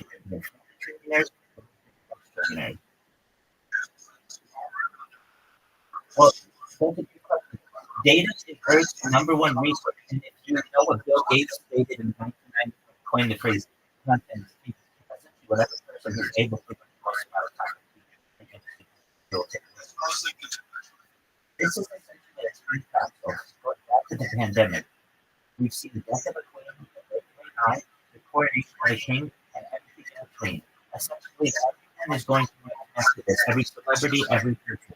I've watched every major motion picture, listened to every major album.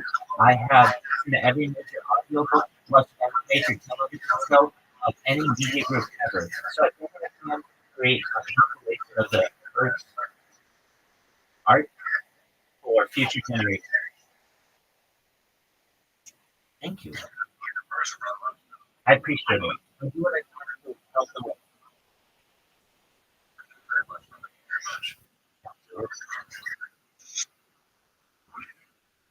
That's a great question. We have in here Arnold. They're in India, and in my free time, I learn English. So what I do is I think it's for free, but then we go to ChatGPT and we get list of intermediate difficulty words with glossary, and then I read through them and I give them each. That's just one thing. Additionally, my normal day starts off right away. I also daven, which is prayer. Additionally, once the prayer is done, I might get something to eat. I do all that on camera. If I shower, if I'm on the bathroom, I do all that on camera. Then from there, I don't know if you are actually going they know about me because of it. Then from there, I do a couple of interviews with people in Discord, podcast, depending on the day. While this is all going on, I love podcasts myself, so I listen to the Joe Rogan Experience like 24/7. He's got enough content that I can just put it on and I have it running all the time. And so we learn things from the podcast, we learn things from the people on the different platforms. So all in all, I do my best to absorb all the information that I can. So seriously, bro. We're just not what you're doing, and thank you so much. Please come by anytime. If you're bored, you know where I'm at. I'm in here all the time. So feel free to check in. And again, if you ever need anything, let the rest of it. All right, thank you so much. Thank you so much. Take care. Yes, sir. What a nice guy. What a nice group of people.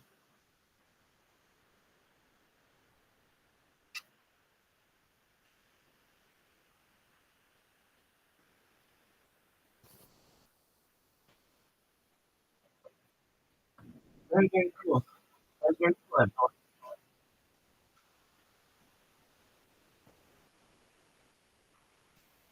How do you know? Exodus Apollo. Are you mad at Exodus Apollo? Not at all. Is there anything that Exodus Apollo could have done? No. Would you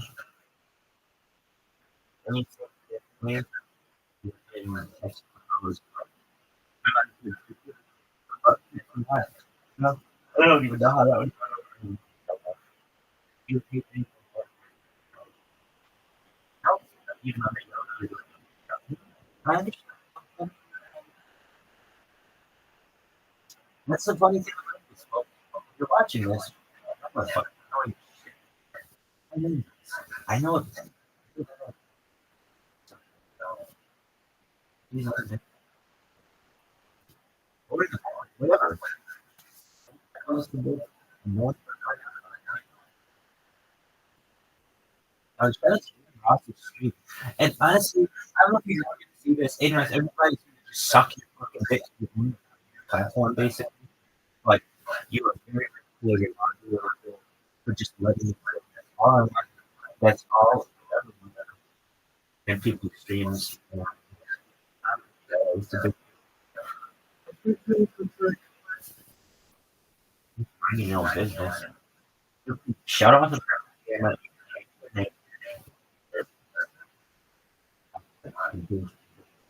like, I don't know. Man. Man.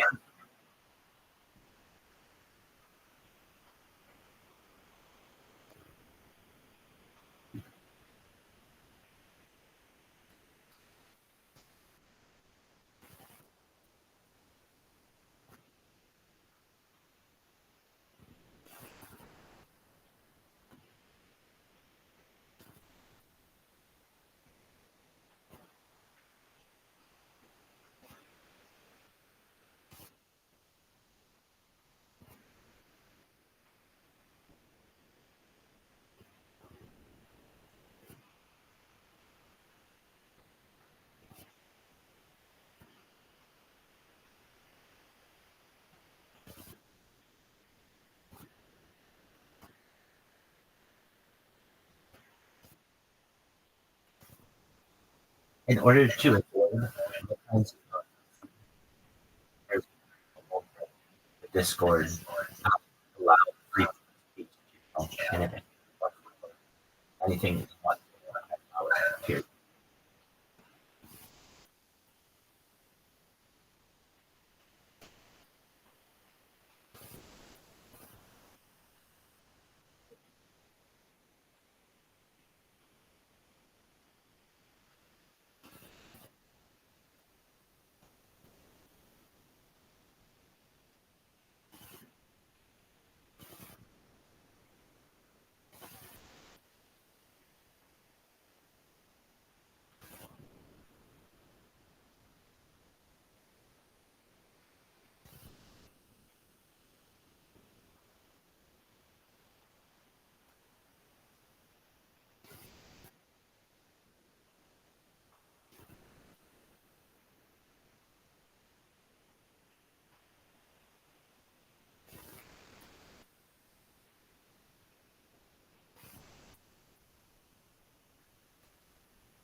I mean, if I was in the outside, how long did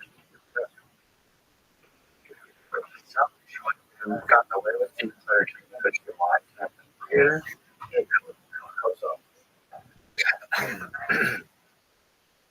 Ludicrous on that roast. It was ludicrous. You have 4 kids from 5 different families. I recommend pulling out and finishing on some fine pursuit of grandma.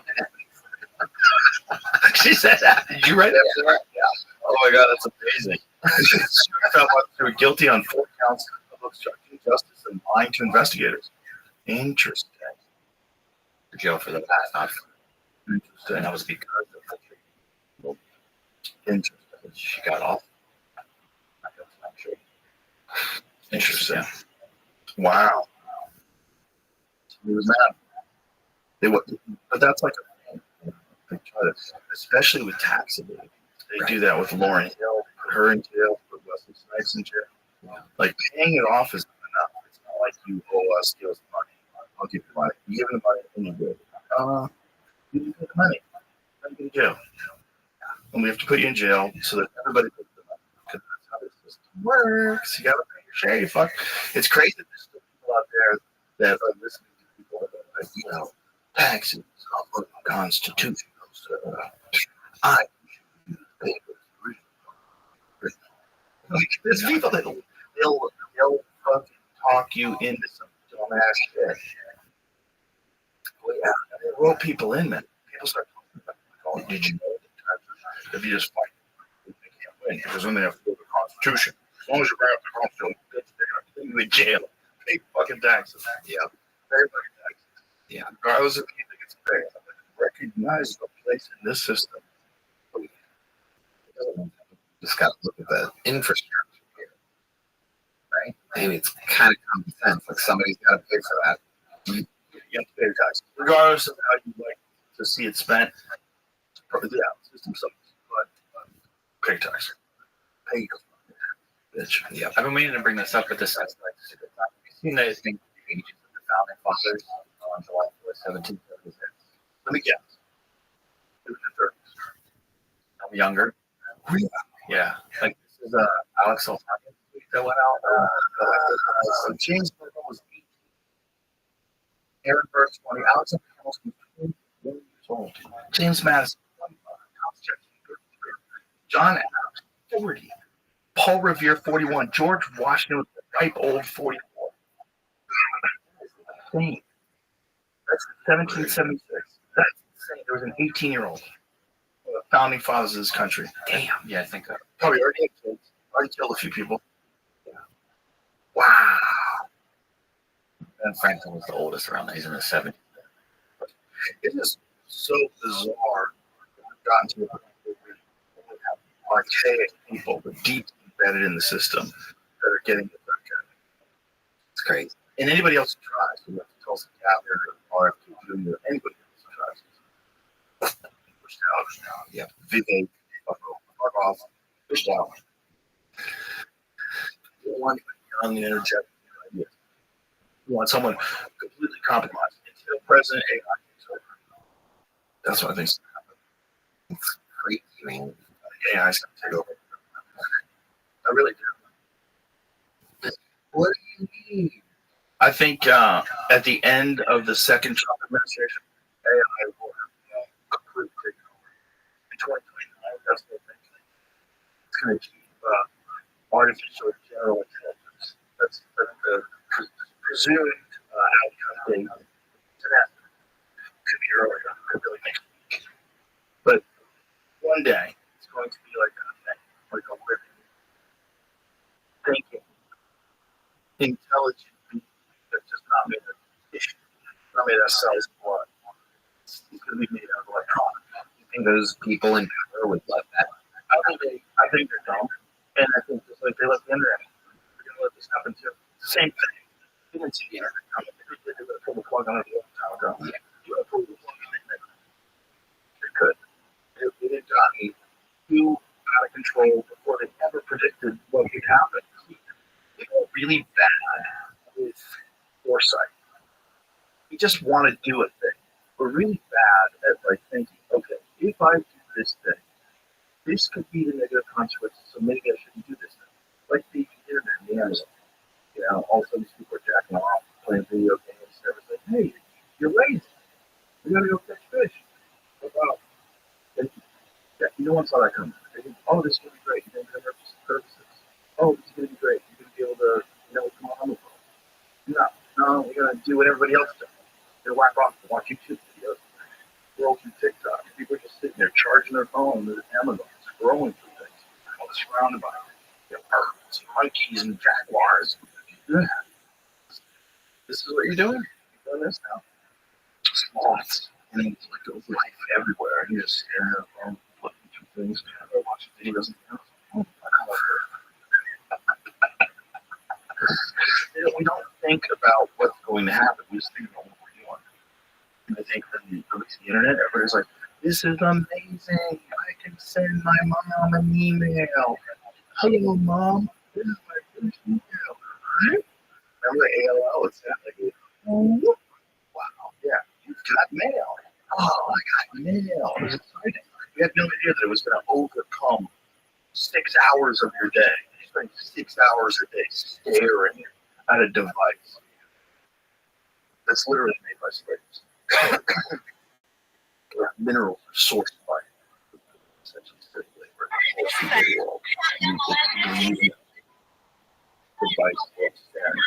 We didn't stack, and we don't care anymore. When cell phones came, we were excited. And then when smartphones came, we were like, this is amazing. I remember everybody was like, I'm going to do my email on the phone. People have BlackBerry, I have BlackBerry, Fiber, keyboard. I get to send an email, bro. I'm a serious person. I have email on my phone. I have email on my phone. And nobody thought that that would lead to TikTok. People argue Twitter all day. I'm not hearing the crazy narcissism, the filters, and the effect it's going to have on people's self-worth, their opinions somehow. We don't look at the world. Now it's just people to just be just to be famous. There's no there. There's nothing there. And seeing that the houses, cars, but it looks like almost like the whole thing. And I think the next stage will make it way more so. Because this thing is like feeding off of human health. It's like a red Reasons for people now. It's like human nervous systems are being hijacked, attention is being hijacked, dopamine is being hijacked. All this is being hijacked. But this is just what's human. If that thing comes alive, it changes everything. It changes every fucking thing about the earth. Resources, power, How cool everything. are those guys? It's gonna be. You don't know what it is. It might be a fucking disaster, or it might be. It might like end war. It might completely end all of the problems we have with the disproportionate amount of resources available. Somebody turns the population, keep them enslaved. That might happen.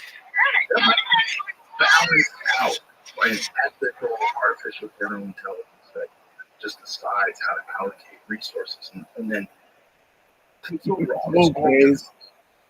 But it's just how do we operate? I want to decide that these Totally flesh monkeys, dumbasses, guns, planes, and shit, all that dumb fucking shit we do, riding around on unicycles, fucking trained monkeys. What are we doing? What are we doing so crazy? It might have no patience for it. It might have no patience for it. It might decide that consciousness is based by a superior thing, and that the physical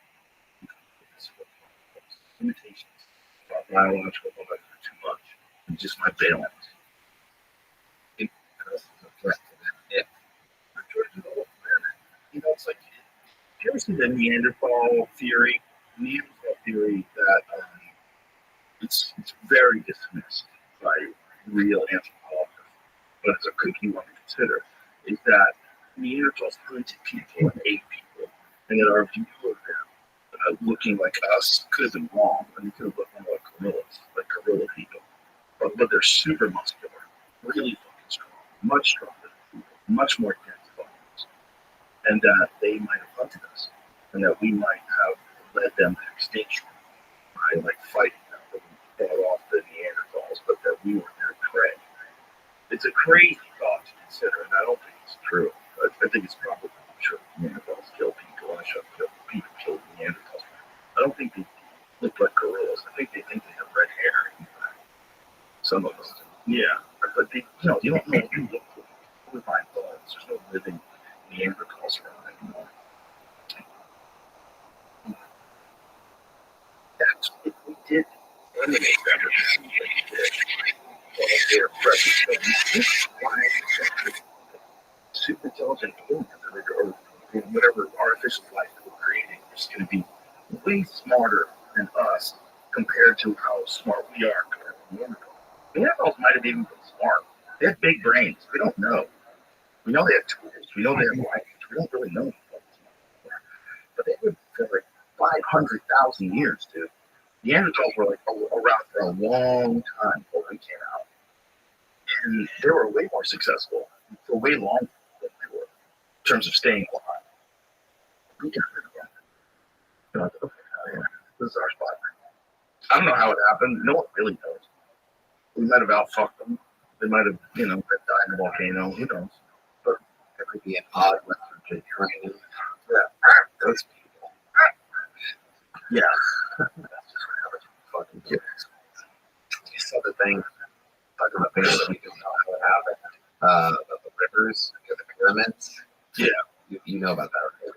Yeah, they think that that's how they got the stones down. Yeah. Interesting. It's all interesting. But This makes kind of sense. it makes a little bit of sense. I mean, it makes sense that that's how they moved them. It's just they had to get through the mountains too, which doesn't make any sense. They got as far as the Gulf from the Kingston were 500 miles away. Yeah. I had Billy Carson in the podcast yesterday. An expert in ancient scrolls, like Sumerian texts, and he's got a lot of wild conspiracies that are really fun. And we were just talking about there's one place you can go back and not. What was that like? I would go to Egypt in the height of show me the dome. But everyone just looking around the structures. But if you want to what do they look like when they're hunting? What do they feel like? We don't know. But I think if we kill them all, it's highly likely that the next version of us, whatever it is, is going to get rid of these things. These biological things that are responsible for crime and violence and theft and insider trading and fucking cheating on the taxes, all this stuff. This thing is the fundamental structure of the thing is too unsound. The thing that creates both football players, stand-up comedians, boxers, and rock stars. Hey, nonsense. We'll be communicating with other even more intelligent life forms further away. Yeah, 5 years. 5 years. I think we'll 5 years behind. And the question is, I guess, will that AI look at us, the creators of it, like we're God, or will it look at God and we look at God? Like, do we believe in it? Were we created by them, or were we supposed to exist all the time? I think it'll know it's supposed to exist all the time. And it'll know that the purpose that human beings have is created. That's what our purpose was. All of our chaos and all of our ingenuity, all of our drive for innovation and creating things, that's a part of creating them. Like, we have to have a desire for things in order to create artificial life. If we're all just happy, just living and just working on a farm and just eating and sleeping and having kids and then dying and then the next generation does it all over again. If we were happy doing that, it would never be born. It's born out of materialism, born out of our desire to constantly get newer, better stuff, our desire to work ourselves to the bone, or have heart attacks. It's born out of that. That's what fuels the whole economy. And the economy's, a lot of it is buying better shit. That's what it is. I mean, what are the companies that sell the most and make the most money? What do they do? Like Apple? What do they do? They sell you more, better shit. They constantly have new, great shit. Like every year. They promise iPhone 16's coming. I heard they made a partnership with it's going to have AI. Because the Samsung phone has AI. They have to compete. Too much. You don't want to be the last people. Oh God. I got to read it. It's not going to be that. That will stop. All that comedy will stop. We'll be able to do it to each other. We'll get together, silly people. We'll get together and gather and crack jokes about how we used to be the apex predator on the planet. We used to be the top dog. We used to be the superior species. But nope, not anymore. Fucking eggheads. Hooked up on Adderall. Yeah. Rolling in a laboratory. Wouldn't stop. I knew it was coming. And they didn't stop. Tony was fucking man. This new episode drops every Monday on YouTube. Dude, what a rise this happened. Since we got here, what a fucking incredible rise. And so many people are aware of it. That's so fun. See all the celebrities that love it. Yeah, it's fucking awesome. The Black Keys were there last night. Were they really? That's fucking great. Yeah, That's so dope. They live for it, dude. They couldn't wait to see it. it's unbelievable. I fucking love it. I love it when these people are all fans of specific things and not necessarily other things. Drake hit me up saying Casey Rocket equals GOAT. Emoji. Drake. I started dialoguing with who is this?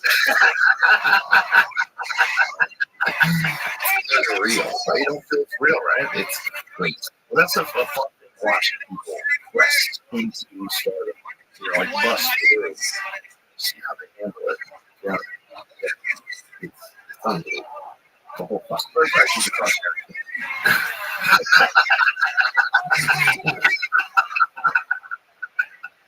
It's wild. It's wild out here. So fun. Just get Bert. Bert's in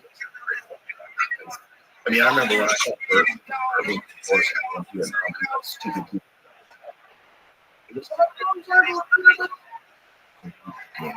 Quit that fucking show. You too. Come back. Come back. Yeah. I'm gonna be doing some dates with him just for fun in a few weeks. Yeah. Oh, yeah. Go football Hall of Fame in Ohio. Doesn't it feel like it's like fucking college show, right? How long are those shows? It's a lot of college. I just know we're getting trash on the bus, having fun, waking up, doing it again. I don't know how long he can do it. I can do it for 4 days. Already, like, I literally said to people yesterday, I'm like, make sure I get the first flight out of wherever that ends up. Yeah. I could take it on Monday and then come back here and do it. You got the bus? It's done. Oh, Christ. No. Oh no, there's no way. No, there's There's no way that happened. That's like a small portion. Yeah. It must be insane. the whole tour. It's a bunch of snores. Like Big J Okerson. Oh, Big J! For sure he snores. There's like, If I snore, he snores. oh yeah, everybody can sleep out machines all over there. That's plugged in everywhere. Oh, sure. Not anymore. Not a chance in hell that guy sleeps quiet. Not a chance in hell. All right, man. Congratulations on everything. It's been amazing. thank you so much. And that's it. All right. Tony, Monday, YouTube. Tony Hinchcliffe on Instagram. Anything else? That's it. There's still a few tickets available for Madison Square Garden the first night, August 17th. Oh, shit. Yeah.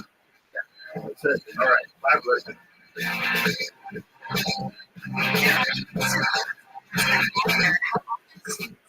phones with battery classes at its partners in Holy China. fuck. Know exactly when someone isn't paying attention. These classrooms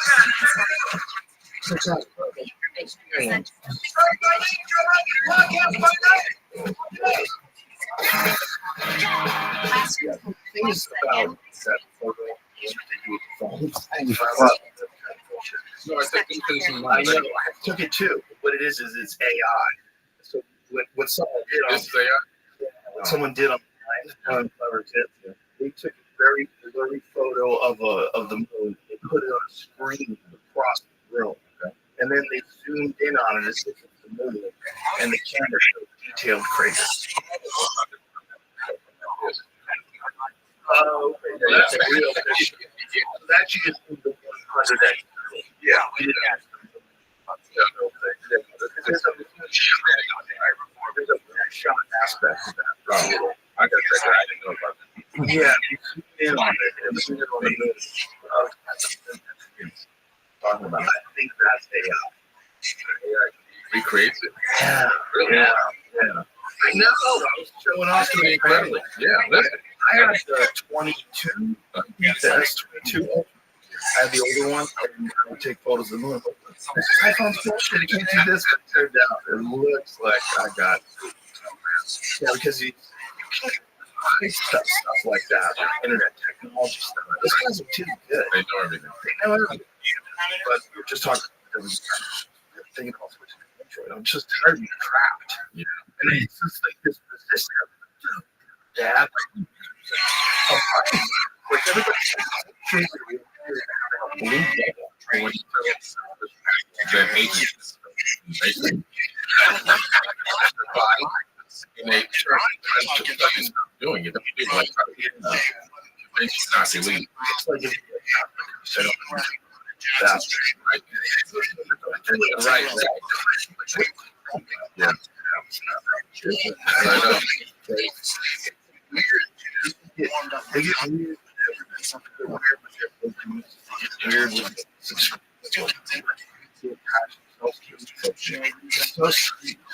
I think this is a good way to segue into like what you do, and because these subjects, so many of these subjects, so many people have like an instantaneous reaction. And that instantaneous reaction is all hogwash. Yeah. If this was true, I would already know about it. It would be taught in the university. It would all be. But then you find out like no one is really just kind of trying to piece stuff together. Specifically talking about these ancient Catholic countries. To me, some of the most interesting things about ancient history, particularly what came out of the Sumer. When you look at the tablets and like, what are they saying? Why would they dedicate so much time to that stuff? Exactly. Why do they have pictures of giant, enormous people-looking things with a humanoid with a tail sitting on their lap? Like, is this just fiction? Yeah. Like, why would they detail this? And how do they have a representation of the solar system with the correct amount of planets, relatively the correct order and size? You know, it's not exact, but Right. it's an artistic version of the real thing. And how the hell, 6,000, 5,000 years ago, do they know that? Yeah. And what explanations do we have? What's the conventional explanations when people try to dismiss what's in the ancient America? Well, the conventional explanation always went through the term mythology. They throw mythology around, left and right to cover up the fact that they have no idea. So they turn it into mythology. So they kind of say it's all fantasy and fairy tales, and this is how they express themselves, how they understood the universe.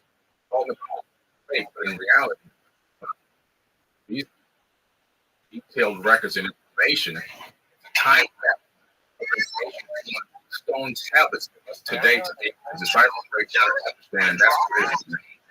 When you look at these ancient languages, can you read that? Do you know how to read it? Yeah, a small amount of it. I'm studying it from books that I have bought right off Amazon. Yeah, so basically you take a stick. It looks like a stick with a kind of a curved end, right? Almost like a stylus. And then Just like a stylus for exactly, very similar, right? And then you take a piece of wet clay, and right before it's too wet or too dry, right in the middle stage, you then start making these incredible lines into clay, and then from that you get this idea from text. So this text literally, some of the letters actually relate to ideas. But it's incredible work. it takes a long time to do, and then you have to let this thing dry, and then it becomes stone. So, if people are supposed to be trying to worry about how they're going to get their next meal, shelter for the night, and all these kind of things, who has time to sit down and write these incredible works of art like the Epic of Gilgamesh, for example? So I think they really were writing down, and also they were transcribing information that was given to them by these quote unquote gods. So when you're reading things like the Epic of Gilgamesh, the Epic of Gilgamesh, people don't know, is one of the oldest versions of a lot of the stories that you hear in the Bible. It's very similar to them. They seem to be. There always seems to be a great flood. There's a few heroes. There's angry gods. There's a bunch of stuff going on. And Zechariah Sitchin's work was like the most controversial on Sumerian text, right? Yes. Because there's a whole website called SitchinIsWrong.com. Like people go crazy about him. Yeah. When he starts talking about it, you read some of the things that they wrote, and when you see like some of the images that they created, images that look like the double helix of DNA, and there's a bunch of them like that now we represent. The caduceus, which represents pharmacies and drugs, like that's the old version of an image of the double helix of DNA, or it looks super similar to that. Oh, it definitely is, because it's referenced even in the Egyptian Book of the Dead and other ancient texts. So there's no coincidences here. Now, Zechariah Sitchin, I don't particularly go by his work, but not because it's controversial. I believe he was one of the greatest researchers of all time. Because he laid out so much information for us to begin to scratch our head and ask questions. But what I figured out was that by going through the UCLA, CDLI, online uniform digital library to that past that time, I was able to take some tablets and decipher it myself. So anyone can go online to the CDLI, online uniform digital library, and read these stone tablets for themselves. You don't need Zechariah Sitchin, you don't need anyone else. And as I began to break these tablets down, Do they have that transcribed, or are you reading the actual tablet? they transcribe it. They actually transcribe it to English for you. Is there controversy as far as like are there different versions of the transcription? Like does some people think it's interpreted differently? Is there some debate about that? Only when it comes to where some of the text is missing. There could be chipped off some tablets. That corner missing tablet right there and there. Just look how wild that. Yeah. Just how wild is that exists? Yeah. And that this was so hard for people to put in their brain 5,000 years of time, and that there's people that are just very bizarre. Like if you look at that, we don't even know what it sounds like. It is not being utilized. The language Most of the huge nowhere. This It's a civilization that appeared out of nothing. It looks like computer code. It does. Doesn't it? Yes, it does. Just imagine like a human being deciding that they're going to write down these very bizarre, and they all agree that all these things mean a certain thing. So they had somehow or another have a Rosetta Stone or something where they're documenting it so that people can learn it in the future. And then we're looking at it 5,000 years later. Yeah. It's so amazing. And what's incredible is this text was translated in the 1800s, long before Zechariah Sitchin was born. So there are some, some rumors that, he was the only one that could decipher these tablets. George Smith, who worked as a Syriologist and wrote many books, and he deciphered these tablets in the 1800s. So we're talking about text that has been deciphered for a few hundred years. Nothing else was deciphered recently. So when are the first decipherings? What year was the first deciphering? It was in the 1800s. I'm around 1850. George Smith. He actually worked at the I believe it was Cambridge. What was his take? Like, when he's reading all these wacky stories and the Anunnaki stuff, what's his take on it? It's literally subscribing to this information the way Ellen said when I see today. And these people saw something, doing something, interacted with something, and he cataloged it, and it inspired him to write a complete translation of the new relation to the 7 tablets of creation. He talks about the fact that information was copied right from those tablets into the Old Testament Bible. So, not exactly what was going but to other ancient papyruses and scriptures and so forth. And then later on, when it was discovered in the cave, people took those and said, okay, we got to put this into a book, and then it became the Bible much later, around 100 AD. But he subscribed to the theory that these people interacted with beings in so much form, and that also this information information is so incredible that it became part of the biblical text. Did you ever read the Dead Sea Scrolls? Yes. So the Dead Sea Scrolls were found it was in Qumran. That's Qumran, but I think again this was all for the late 1800s, early 1900s. Is when they found it. So these things are written on animal skins. And this is a very old version of those exact same stories, or some of similar stories. Yeah. There's a lot of weirdness in the Dead Sea Scrolls. I haven't read it, but is there any references to anything that's similar, like Anunnaki type characters, like Nephilim or anything like that in the Dead Sea Scrolls? They show up pretty clear. And the Dead Sea Scrolls, the English and or even in the Bible, they're not enough. We were granted isolated in the biblical text.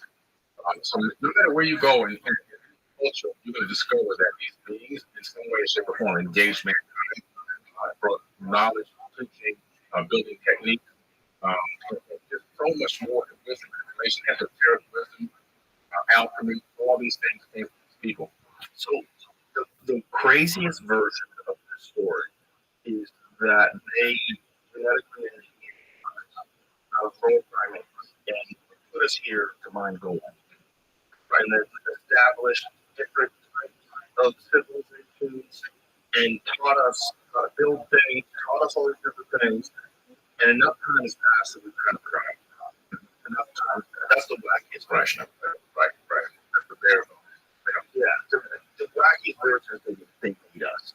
Which is we've talked about this a couple of times. Bizarre is the human beings have this incredible fascination for gold. They're fascinated with gold. This fascination with gold is really weird. Like, why back when it was basically useless? You couldn't make a knife out of it. You couldn't, it didn't make sense that this would be so valuable. Just because it's rare, you're barely alive. We're going, right? We're going back to full-on hunter and gatherer ancestors with spears and stone chip. And then after that, gold emerges. And it stays forever. Now, when you read Dr. Richard's book, he talks about this in the 1970s. His description of it was that they needed to suspend gold particles in the atmosphere because their atmosphere is extremely right. They moved to somewhere around 2000 when climate scientists started proposing this idea of suspending reflective particles in the atmosphere. Right. And then when you realize the unique properties of gold, how unusual it is in terms of a building material, you can coat things. The reason why things are coated in gold, silver plated, gold plated rather, you can take a tiny piece of gold and cover an enormous area with it. It's a strange metal, really weird. And what this whole story is very common on Earth, very rare material, right? Yeah, that's the story. And when I started looking into this gold thing myself, and here's what I came up with.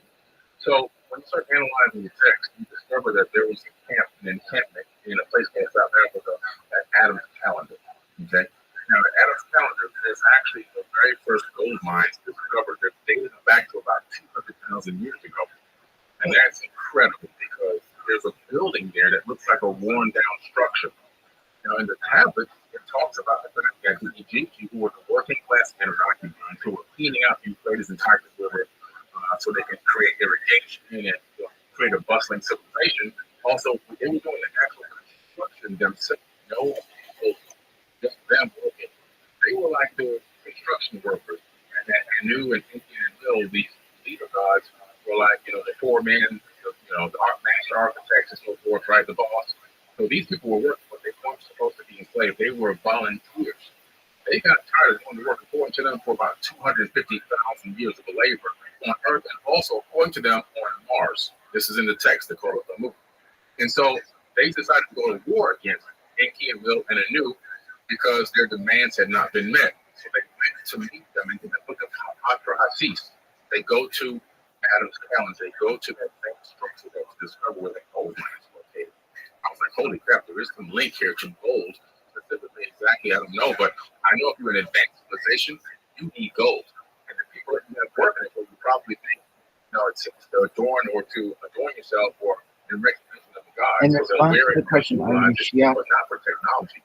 But what's crazy is they go to war, they go to get ready to go to battle, And then Enki says, I have an idea that will stop this war. There's an existing being on this planet. Existing, not something that doesn't exist, existing. We can add our essence to it for the slain gods. And they're talking about taking the DNA or genetics from one of themselves and licking into the DNA of the planet that was here. It's not specified whether it was, you know, a male or anything. It's specified to create a worker being. And they began to use the genetic modification, genetic modification to us to get us to take orders from them. They insert. Yo, dog, how are you? I'm okay. Good up.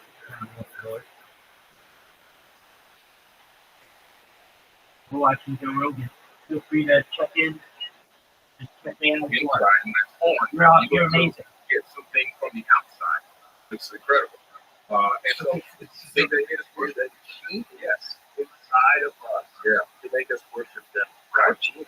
That's incredible. Because then you're not a slave anymore. You're doing this for the honor of the gods. And for people who don't think all this talk is really crazy, I want to put in perspective that we talked about this the other day, that during which war was it when the Soviet Union was experimenting? It was scientists in the Soviet Union, correct? They're experimenting with creating a chimpanzee human being hybrid that they would probably send to war. Yeah. So instead of having regular people, we would make this monster, this freak, ape man, and send him to war to go crush the enemy. How crazy is that? They knew how strong chips are. I got an idea. Let's create a chip human, and that way if he dies, we made him. We'll work for it. And if you're a supremely enlightened being, what do you think of human beings with all of our folly and all of our chaos and our war and bullshit and the internet and disinformation and misinformation? Wouldn't you think of us kind of the same way we would think about that chip hybrid thing? If I was the president of Russia, why do I want my cousins to go to war? Or I would have sent this freak that I made in the lab. Yeah, and what's interesting, they said made in the lab. They had talked briefly in their text about fashioning people. In other words, almost like they said the word fashioning being. What was remember the actual quote?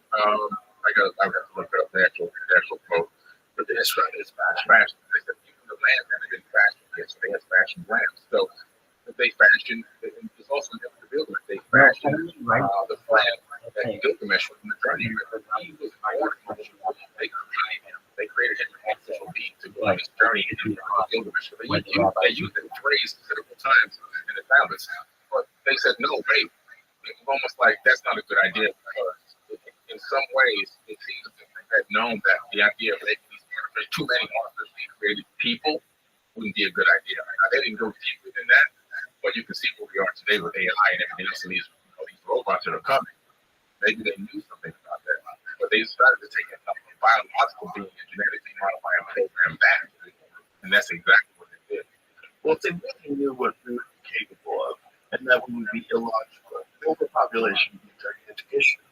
And in many parts, it's not really that big of an issue here in big cities, but in many parts of the world, the whole country is military, which is just bonkers. You got to weapon that. But it's not even that bad here in China. China has a lot of open space, but when you're in those cities, they are massive, and they are filled with people. And that is what would you imagine a higher being would do if it was like us, kind of illogical and kind of a little bit reckless and has a little bit too much technology for the average person that didn't develop the technology. But all of a sudden you got some 85 IQ dope who has access to all the things that all the geniuses have created. Yeah. I mean, you can figure out, we talked to Michio Kaku, we built a nuclear reactor in his house, right? I heard about that. That was crazy. That's crazy. That's so crazy. There's a lot of different stuff that you can do and have access to technology that is beyond anything you would ever be able to invent with your own mind.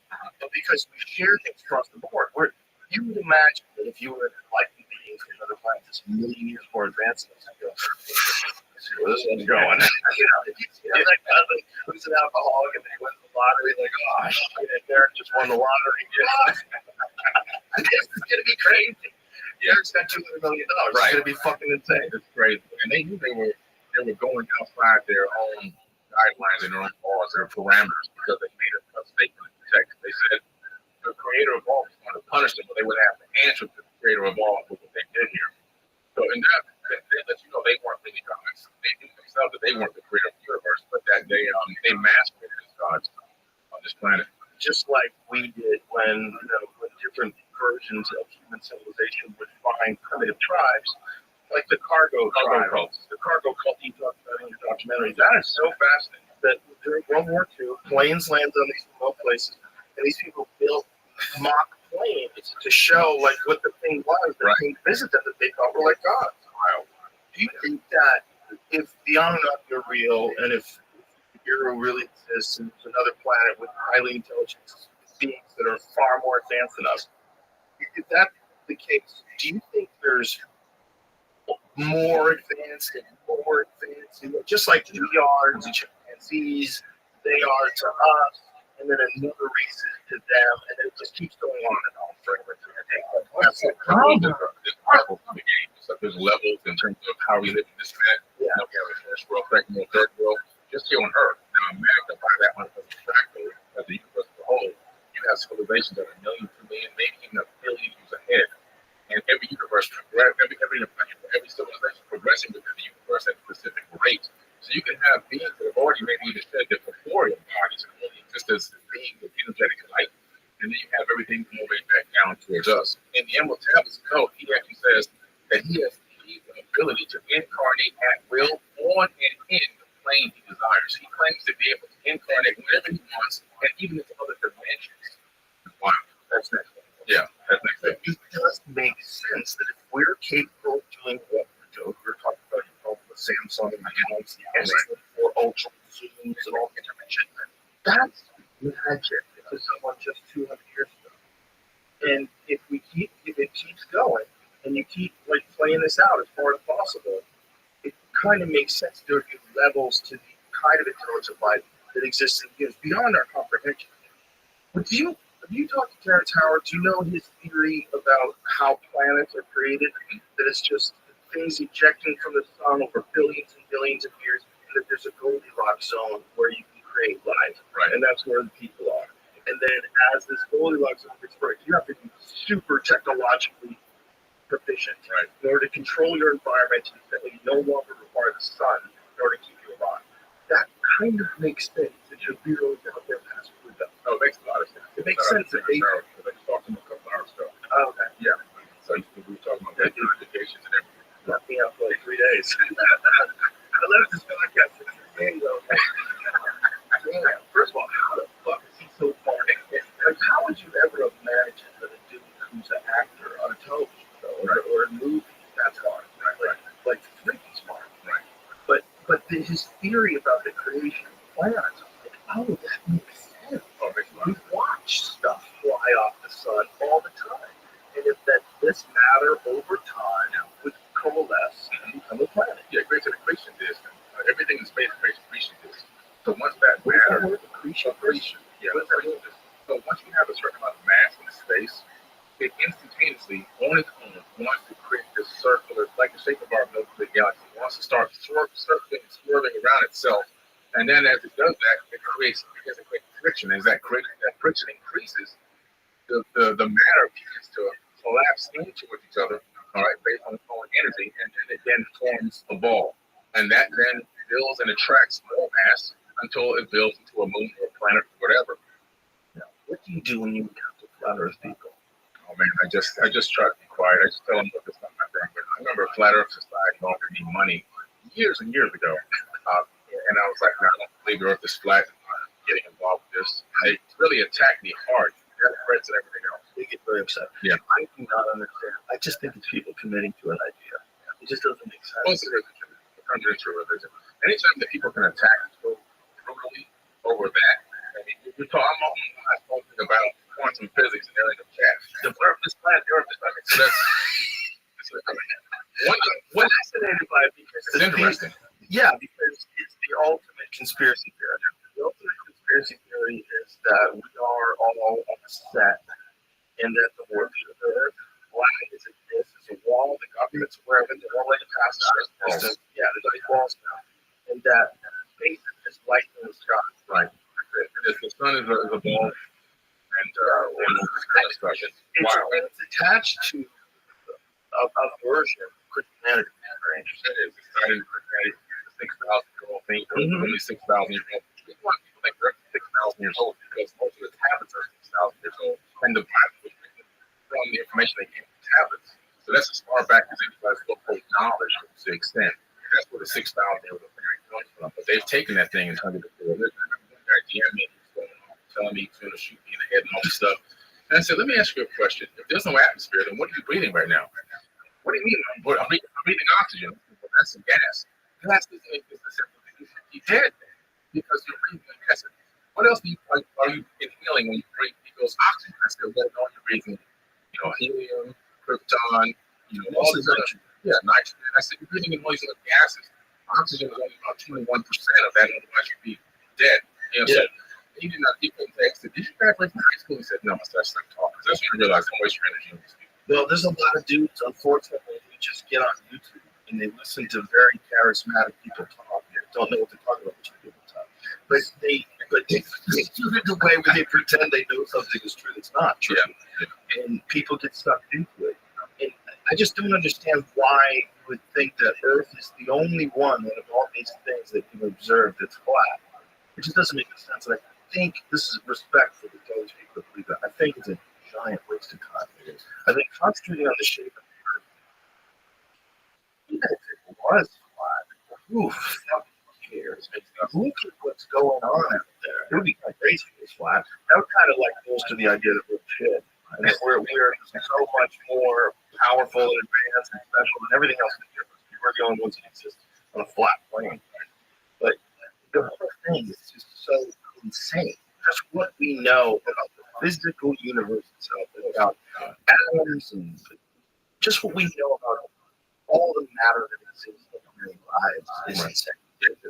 Obviously, they haven't gotten to some big standard physics. They don't comprehend it, and so because of that, they lost satellite obviously to them. So that's a kooky one. I remember it's crazy. Hurricane Maria comes and destroys the Caribbean. I unfortunately had loved ones that were involved in that, and I posted a picture of the hurricane raising hurricane supplies, and they were commenting and attacking. That's a fake image. It doesn't exist. I'm like, let me ask you this: how much of that is bullshit? Like, how much of that is government, either entities from other foreign governments, where they jump into these subjects, like make people seem really stupid. When people say something really stupid, if they have one of them, they like to just a foreign flag, like an American flag rather, and they're and they just saying that dumb shit.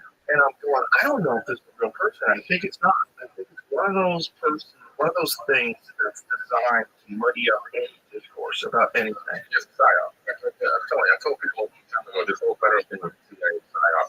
I think it was dropped it in there. It wasn't a CIA psyop. It was someone from Fortune that just wanted to be silly. And went so hard with explanations that a lot of gullible people without science degrees like me, they fucking went along with it. And it's just one of those things where it's just, man, what a giant waste of time. It is waste of energy. And there's so much more we can know, like these ancient texts. And people say, why are you focusing on the ancient past?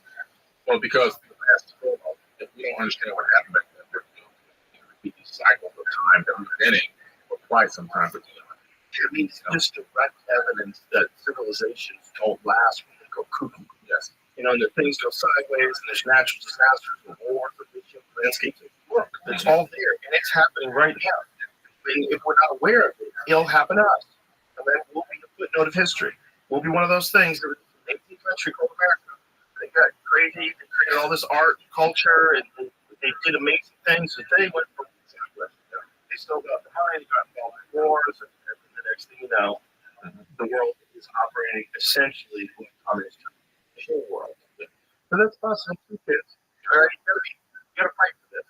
Whatever this thing is that we have, this is like super fucking unique. But if you don't want to look at the past, if you're not fascinated by ancient structures, if you're not fascinated by what kind of technology and knowledge they have 4,500 plus years ago to the pyramid, right? Who are these people? What are they doing? How did they do that? And what must have that? Was that a power plant. I mean, I know you know that theory. That's a crazy theory. It sounds completely wackadoo, but then when you have it laid out, you go, Christopher, this is awesome. We're done. We're done on my podcast. I just had a couple weeks ago. His depiction of the mechanisms that would be involved in turning this giant structure into some sort of a power plant. You're like, oh, That makes a lot of sense. And then I have very similar theories on how the power generation occurred. And I believe that the Nile would run up close to the pyramids, and water would run underneath the pyramid. And that would create something called endostatic electricity that would ran underneath that magnetized crystal granite. Those ions would fill up into the chamber, move up the grand gallery where they used to be resonating rods. The slots of the rods could be, they're removed now, but the slots they'll be pushed into the king's chamber where it would be unified, some type of fusion would take place, then forced up to the apex. And then the crystal granite obelisk around the region would capture that ambient wireless electricity. And then the crescent in a jet, like the Tesla world, you can capture that energy and transfer it to a device or the gold electroplating or any of the electrical tools you need, like some of the tools they had to have to create some of these works of art. We can see the tool mark, so we know they had the tools. But they had wireless electricity way back then. that's true. That you would think there would be some kind of physical evidence of the device, like something left over, some sort of ancient song or something. They did a great job getting it up. They poured sand over a variant of a couple hundred pyramids. Do you think they poured sand? Do you think that's just natural erosion? When the pyramids existed, it was a very different place, right? So if you go back before the pyramids, like 9,000 years ago, it was rainforest, right? And then over time, it became sand, and the same with the entire Sahara Desert, which is really crazy. We talked about the day they find whale bone, in the Sahara Desert. Yeah, I'm going to the Valley of the Whales in a few weeks, and you can actually look at there's whale bones out there also. So we're going out there to the Valley of the Whales.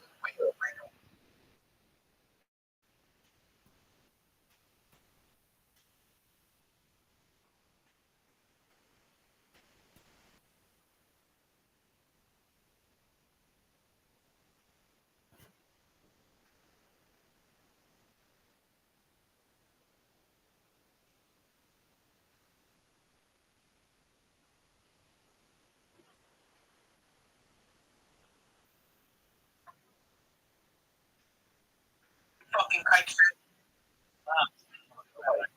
Hey, Everyone's good. every day. Yeah, 20 minutes. So, I know people named King. I'm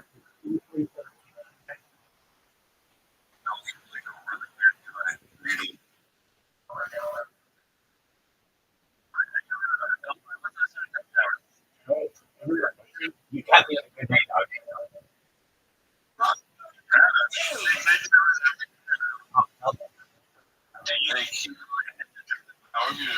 Hey, thanks, man. I'll take that as a compliment.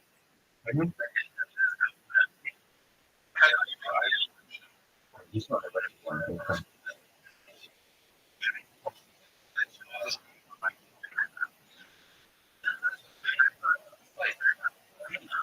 When you talk about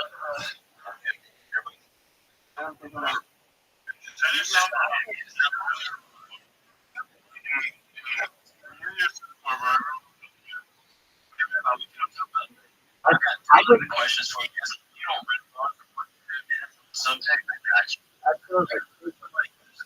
I would really like to put trivia in here after you ask all the questions. Yeah. How do you feel? I'm not happy about it. And I think it's legit.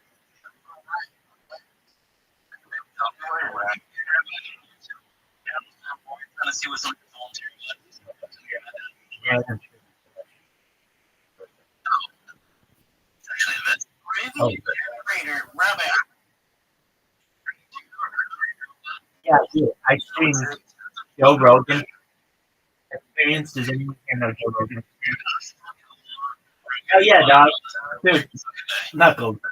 Dog. Oh yeah, dog. Did you get great taste?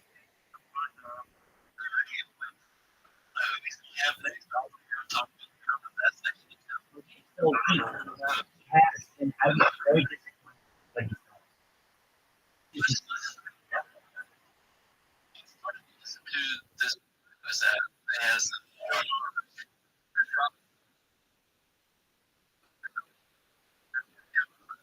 Well, he was on the show.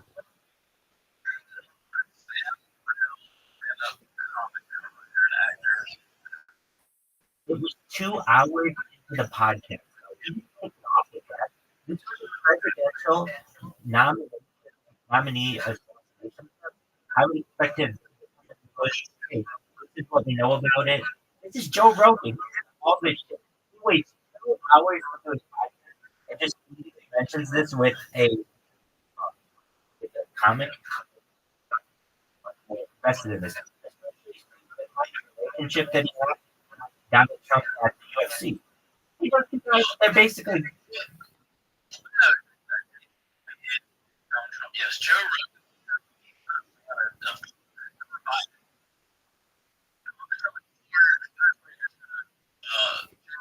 consider himself as a liberal.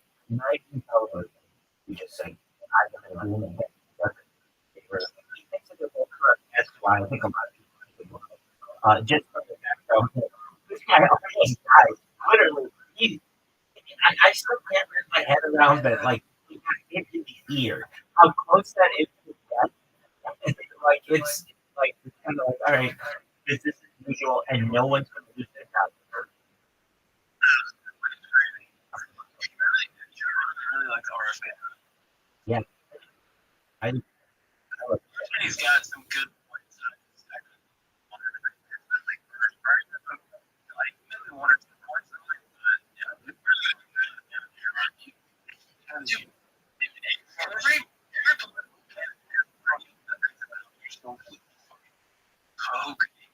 I will just say this. I think I'm in the at this point as well. I think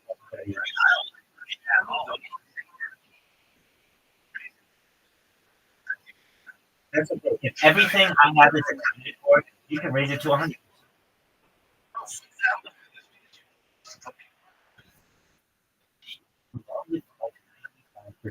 People on this.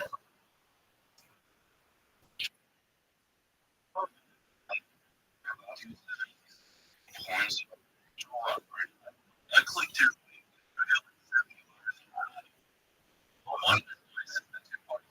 Broken. I agree with that. You don't think this? I'm not sending it. Absolutely. Let's talk about something about which I spoke with someone earlier. It's a new type of technology, and I'm sure it affects Everyone. Oh my God. Next question. Oh, pardon me? Thank you so much for listening. Yeah, well, we've had consistent internet. That's always good. I've had pay attention to that. What I pay attention to is how many people are in my Discord or how many people access my Discord. I've had one group. I don't know if you guys know who Exit is. Is. He's a student on Kick. Very nice individual. I got a lot of his Discord. I was in Discord. We had 6 different creators last night, including one guy on there. His name is Steve. He wears a hat. Anyway. Yeah. With the Matt?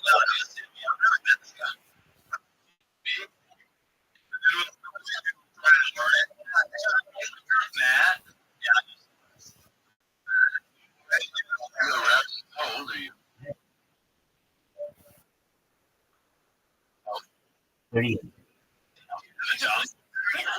I'm a certified project management professional. I want to apps on Apps and Google Play. I've also had companies remotely. As of now, I work freelance to be able to pay myself for this project. Oh, I'm probably the I'm probably the first person to How did you have contract? invest in savings of that. Do a lot of shit.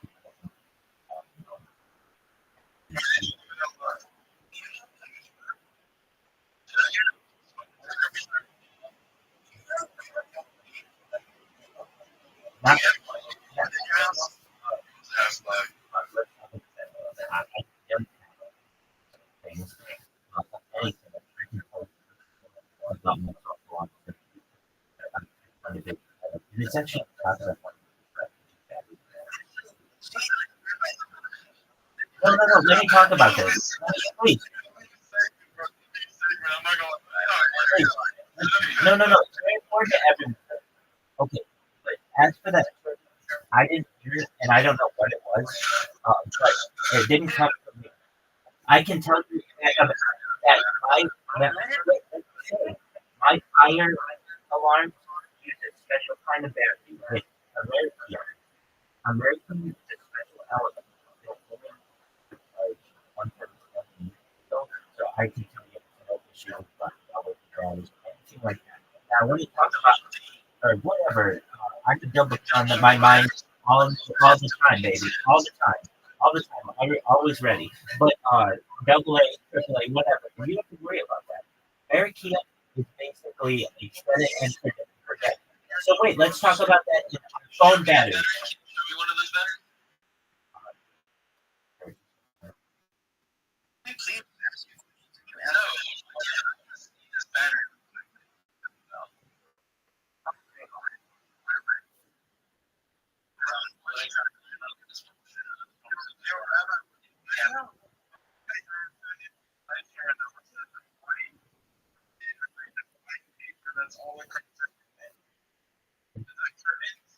Yeah, so I call this Rabbi Elma. Basically, I get like a tent. So here's what one of these batteries looks like. Okay. I think perhaps it's in a spot, way high in the air. Exactly, that's what I'm saying. So when you're like, oh, is that your charge for that's like, no, you don't need to use these batteries. It's a very special kind of battery. And I want the world to know that the battery. Let me just think. I just want to put this kind of battery in a cell phone, and your cell phone.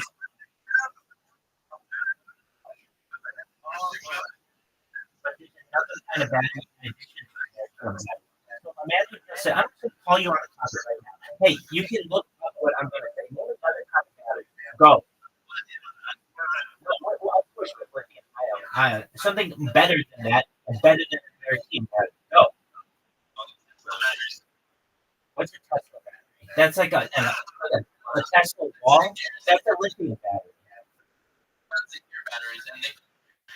Still don't last longer than American, but there's something that lasts longer than American. No. So okay. So you could sit here and guess, and you could Google, or you could just hear it. This is not directly, but close to gravity. Gravity. Tell us. It's called a gravity battery. What's a gravity battery? It's basically a way to harness the microgravity of Earth, and just using a very small amount of movement of the phone in your pocket, your phone indefinitely. This means that you'll never have to touch your phone again. Okay, if you'd like to delve more into the issue, just a moment and get you out.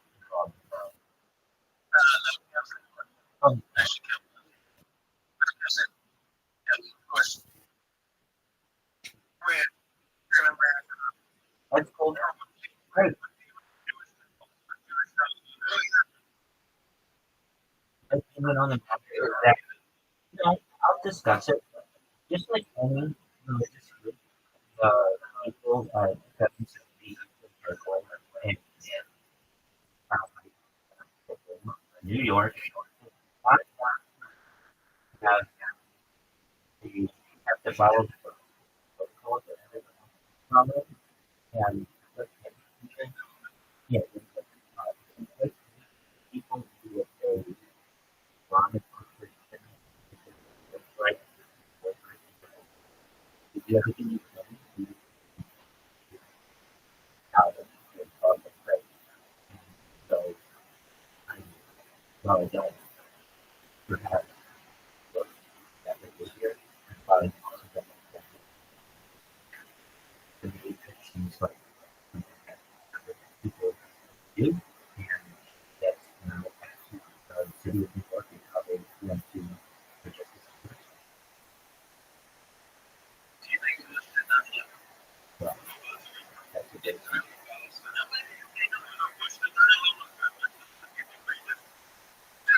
Specifically, so we have to say that he specifically knew it. He's a mastermind behind it. That's the plan of the Greek state, the entire lifetime of culture. In fact, we have no living in such a fashion. If you want to know why he was a mastermind behind it, one that is the mastermind far before George Walker Bush was president. I'll come on the table. I've had correspondence with the man since the 50s, but someone, let's just say, who had a front row seat from Rockefeller Center with David Rockefeller and Rothschild. If you want to know, When you're saying you think a bill was meant to go down, I mean, if you look at any bill distributed, say in Lebanon or China, where they tear down bills, I mean, you pull one level and it just all collapses straight down. I mean, they don't say they're all the time, it just it's all over the head. anybody just has to look at World Trade Center and Larry Silver when he said,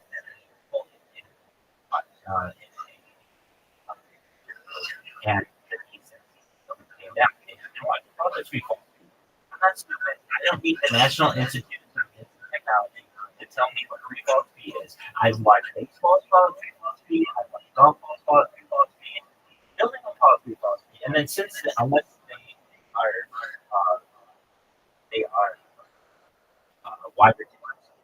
And I also know exactly what was in that building, including a secret service, the Department of the Treasury, the Federal Reserve, groups. Look, I'm not stupid. I know how to happen. I don't know why we have to play a good game. But like, hey, had to go down 21, like, they're hijackers or whatever, and when you actually look into those people, they just used a bunch of people like these hijackers. For no reason.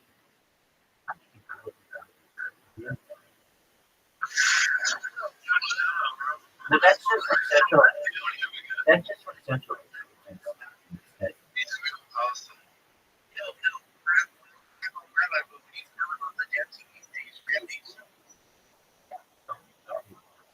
Really want to know how it goes down. It sounded very powerful organization. At the end of the day, it's like sticking over the work. I'm very vocal. You have to understand, I'm doing it. I want to talk for hope. You're like, Rabbi, you're taking the side. Fuck you. And no data that any person in the global history, along this entire time I've talked about this, very much so. And emailed Mossad, they're very well aware of who I am. And what I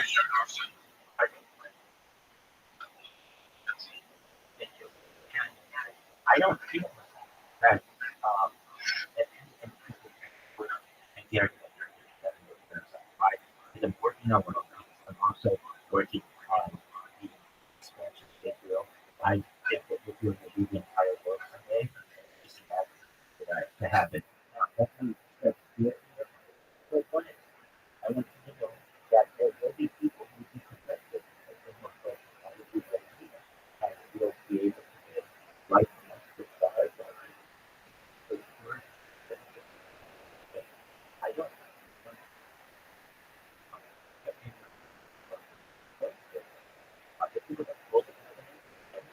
country that has never existed that had one mission that's to take over the world.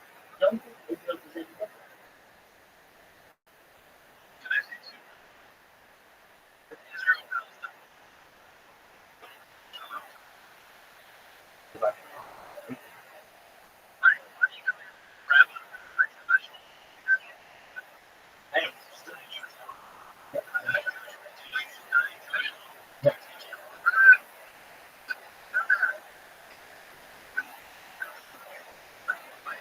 No, I love fried. I absolutely love fried food. I don't. Go ahead, Connor.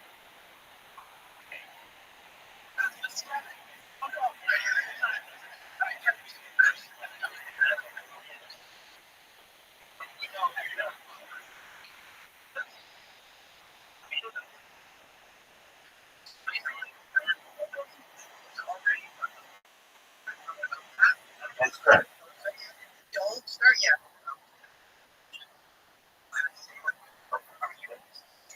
No.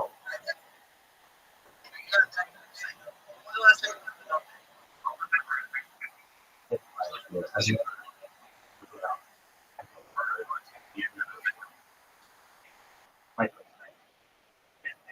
I love it. You know, I love it. I love it.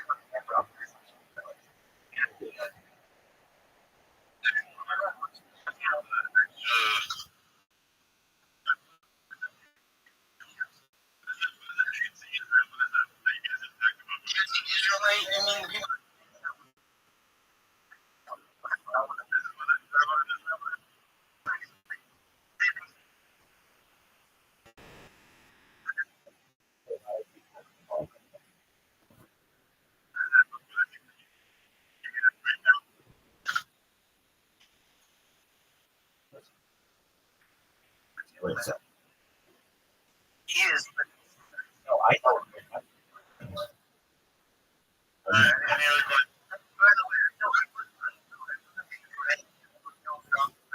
I know.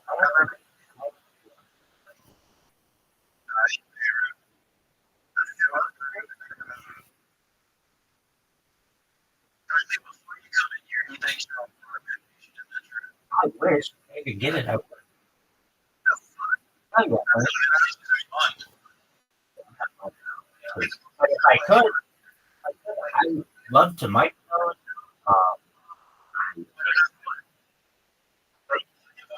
Psilocybin.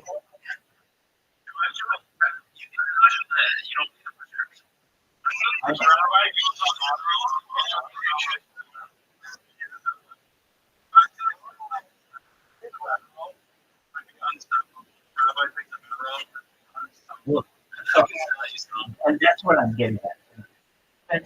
It's legal speech. I think I would speak on stream.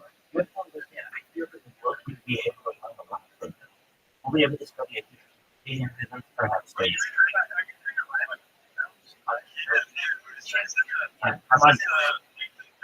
I'm on 8 different streams on YouTube.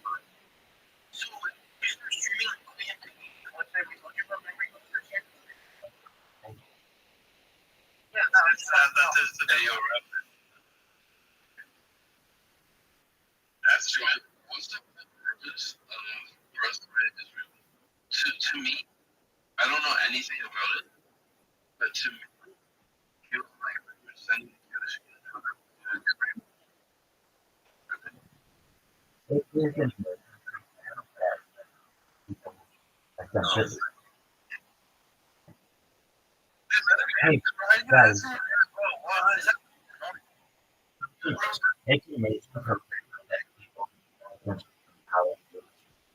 I can travel to Israel.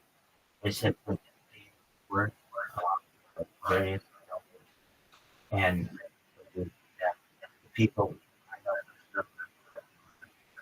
have and when I walked in, I watched and culture. So it just depends on what you're doing. I I can tell you personally,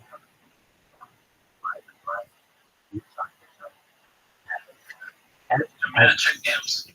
as I think about Jews, that are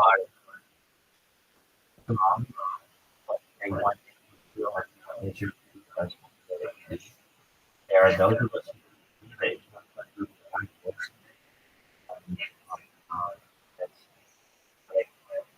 that's like there are some people from the whole world today, or America is going to be the whole world today.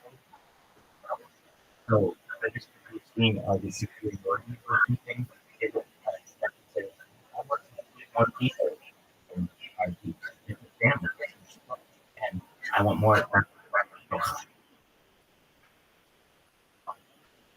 fuck is that? I just realized my mates. Friends, I want you to know that I'm willing to come back with you. But as everyone knows, I want to outwear my welcome. Thank you so much, everyone here. Thank you so much for allowing me to answer all of your questions. And one more. No, you always think everybody's doing more, and I want you to be more as well. You guys should know it's been an absolute pleasure.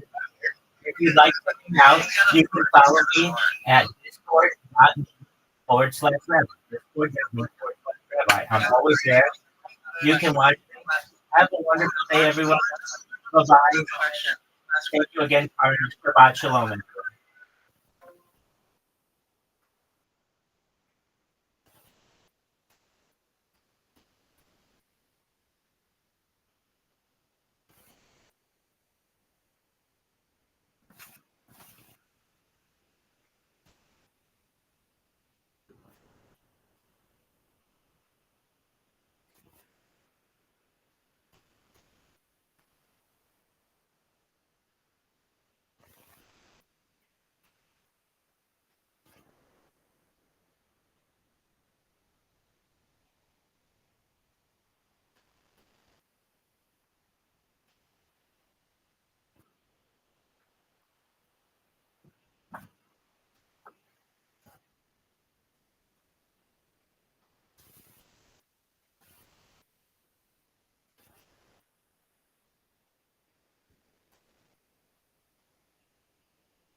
All over the weather because the moon is moving away at a few centimeters every single year. And as the moon backs off of Earth, our weather patterns are going to get more hectic and chaotic, and the world is going to be uncontrollable. So people are like, oh, we'll take this, and I'm kind of like, we'll take this on this planet.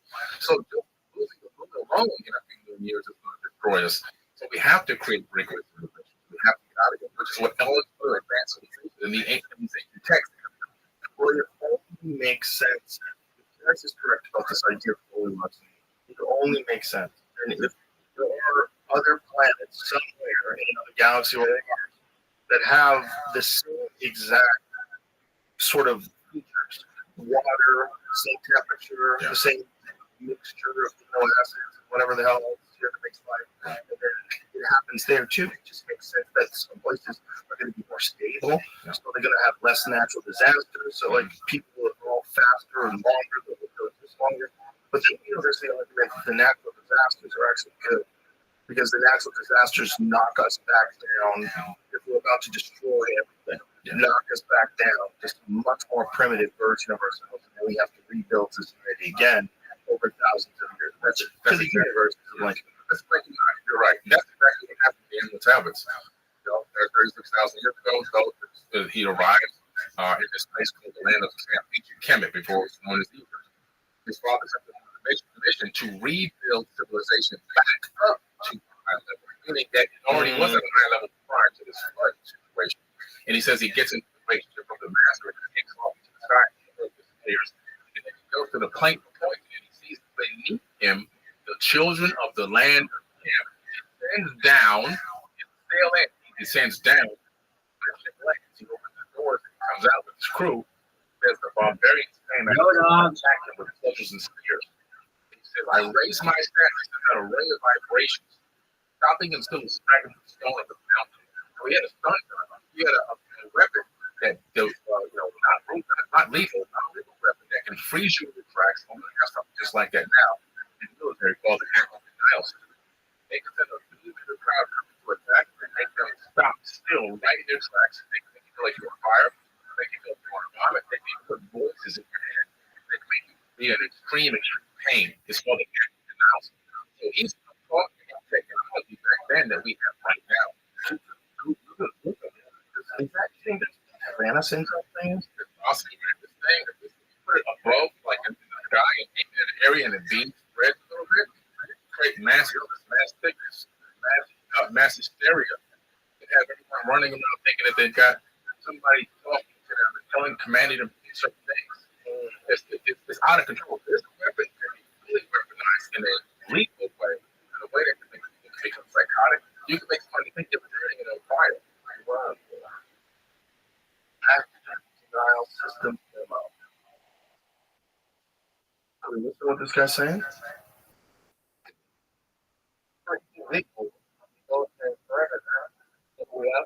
To a riotous crowd. Oh, the only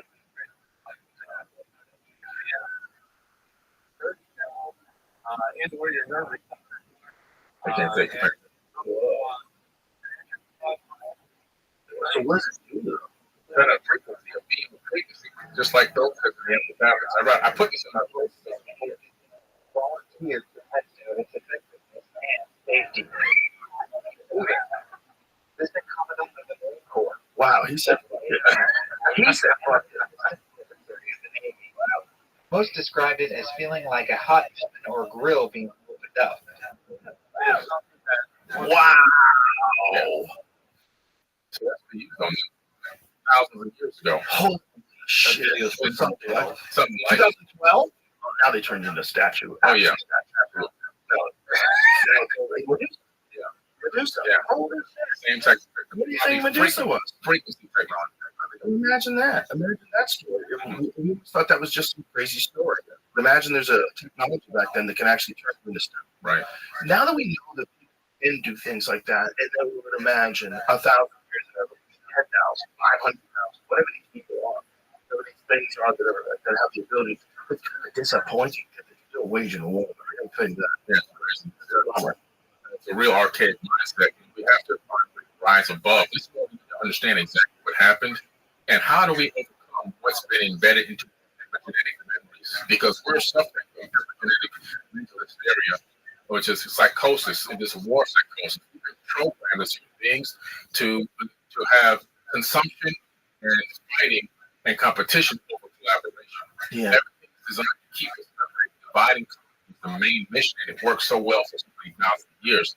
And this dividing tactic has been burnt into our DNA and our code has put us in a situation where we are not advancing as we should be. We're getting out the technology leaked out. Yes, that's advancing pretty fast. Consciously and spiritually, it's holding us back. Everyone's putting themselves in boxes and saying, I'm a part of this thing, I'm a part of that thing. Yeah. Work together. No, that's such an important point. We're distracting ourselves by getting involved in stupid arguments or stupid things, right? There's really important issues with the world.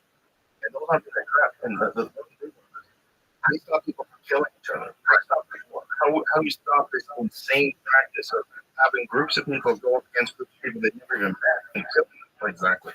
And then we're all okay with this. We talk about it, this is normal and this has to be done, and these war is ugly, and it's unfortunate, but we have to do it. Like, are you sure who's pulling the strings here? People with $10,000 suits that get on the front line. Yeah. They can't afford kids, young kids, and women to die. Yeah. And they said it's all about money. It's all about money. And, Butler wrote about it in 1933. That's correct. Yeah.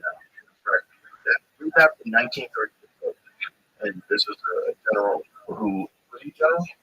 It's Right? Yeah. He was retiring. He wrote this piece about how he thought he was preserving democracy. He just made the place safe for bankers. It's an ugly business that Eisenhower tried to warn us about from office. That's right. When he stepped down, or when he was no longer the president, he left office and gave us a warning about the military-industrial complex. Sure did. And I don't think they knew back then that people would be able to have YouTube and just watch that. Yeah. If that's how they did it back then, imagine how good they are right now. They're masters at neuroscience. Applying neuroscience to the general population, they are masters at it. And they know how to creep into the psyche of a human being, and they know how to turn them against each other while they themselves are. Like I always said, there is no federal republic. It doesn't exist. The only thing that exists is oligarchs that control children world. That exists. They capitalize and monetize us and put their boot on our neck. But I think it's left wing and right wing, I think it's the same person. It's all just money. Yeah, it's all money, and they use social issues, whatever they are, whether it's Christianity or abortion rights, whatever it is. Just use those. It's like little moves that they put in their little game. And really, what it's about is enriching themselves, and staying in power. And the best way to stay in power is control narratives and control influence and make people believe a very specific thing and drill it into their head. The problem is, like, I think human beings are more awake now than ever before, and they know this game. At least a large number of us know this game. It's shifting so fast. Yeah. It's shifting like incredibly fast, which is great. How old are you, Billy? I'll be 53 in September. You look great. Thanks, man. So you're basically the same as 56. When we were kids, this version of the world was never discussed. You have to be a complete kook to think that money is why wars are started. Oh, come on. No one would ever do that. Right. It would be a complete kook to think that the pharmaceutical drug companies lie about their drugs. What are you talking about? They can't do that. They would be arrested. You'd be a kook. Yeah. And now, especially after the pandemic, that's how everybody feels. Hello, They're dog. watching these wars go on between Ukraine. I don't know if you're Russia, watching, Palestine, but if Israel. you're watching, you're gonna get it. 21st century, this is still happening Yes. right now. In large scale. And people are having debate over an acceptable amount of numbers of women and children that are allowed to die in war. Right. It's insane. It's insane. Earth is, partly a giant mental facility. Mental health is a major issue on this planet. A person can look at someone and say they deserve to die because of their beliefs or their unbelief. All right, here we go. That's a sign of mental illness. It's also a sign of a spoiled child. It's almost like Yo, dog. This is from my friend Carmen. we didn't pay our dues to people. Especially my man, Persian Coffee. Shout out to Persian Coffee. Anthropologists are looking at chimpanzees now, and they're looking at them saying they're entering this way. Like, they're using tools now. Now, if you watch that same chimpanzee and you went up for a million years in the future, who knows what it looks like? Probably looks like an upward looking human that has much more intricate tools. Who knows if it's created stone weapons, All right, structures, friends. houses, they make them up with language. Course of evolution, but if you were another high, give them a little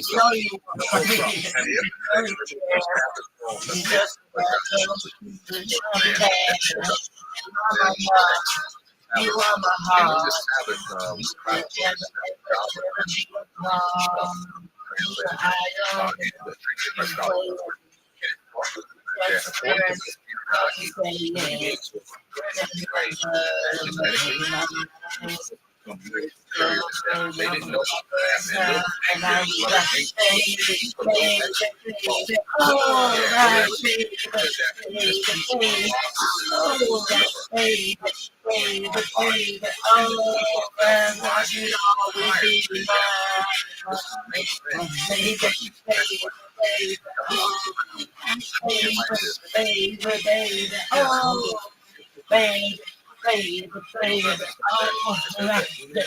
Always be mine.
Develop a higher ability to access that information.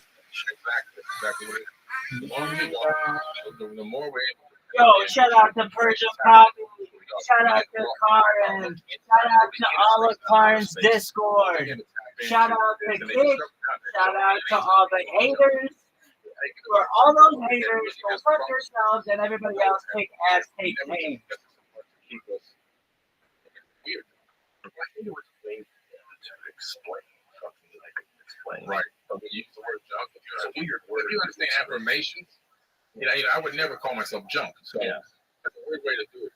But now they're finding out that the doctor saying it, we're going to tap into this. So I believe that all of our innate abilities that we used to have are going to start to come back over time. Like accessing electromagnetic fields of magnetite crystals in our brains. We all have billions of magnetite crystals in our brains. And they put a guy into a laboratory, and they put a giant bar magnet around the world, and they put an EEG cap on and a scanner, and they saw that they were oriented themselves to the magnetic field. So we still have the ability to navigate the magnetic field. We just don't even know. We're unaware of it. But we know it's just that. Yeah. So we have it in our body as well. So all these things are going to begin to come back. There's so little true understanding of like how birds migrate, like how they all know when to do it, what is calling them, what a very specific direction. Are they using landmarks on the ground? Are they just sort of a magnetic field? Are they just tuned in to where the North Pole is? And what are they doing? Yeah. How are they doing it? What is the organ that's allowed them to do it? Is that something that humans have and it went away? Just like I can't remember anybody's phone number anymore. Right. I just have so many phone numbers in my head. We had to have, we're 70s, baby. Yeah. But you're 60s, I'm 70s, 71. Yeah, but what happened was, if you look at the tablets again, despite these tablets, man, they talk about the fact that, they had created this being, not created from scratch, but genetically modified. They had their ancestors. They say added our ancestors. So adding the essence, see where all of a sudden maybe our ancestors were in tune with the magnetic field, and we're able to communicate psychopathically. Maybe even had telekinesis and these other innate abilities weren't technologically advanced, but maybe more spiritually advanced. And they tinkered with us and took away our memory, took away our ability to tap into that so we could focus solely on them. I guess if you were gonna, you ever seen the movie? When the alien dies and the DNA goes in the water. Yeah. If you were gonna play a real long game and see life in the universe, and then you were gonna, especially with us, you're gonna create something very sophisticated. Is this the free body box giveaway? Enough information to figure that out. This is gonna take time. You have to own this information, but it's in there. It's such a compelling theory. The problem is I get so wrapped up in these and I hope they're true. When I hope they're true, it's time to stop thinking critical. like that's the most fun. The most fun to think that we're sort of the most fun to get with the undeniable stuff that to me than aliens. It's like, how did they invent? Who did that? Who did that? What was that culture like? Like, if I could go one place, I would go to Egypt, whatever. I don't even know what the number is. I don't know if it's the John Anthony West number or if it's the more conventional number of 4,000. Whatever it is, just go there. You see that was. How the fuck did you make that thing? How did you get those stones from 500 miles away? How did you cut them so perfectly? How did you get them? What was that damn thing? Why did it have a gold cap on the top? Right. Like, what did you guys do? How did you make the gold cap? Like, what did you guys do?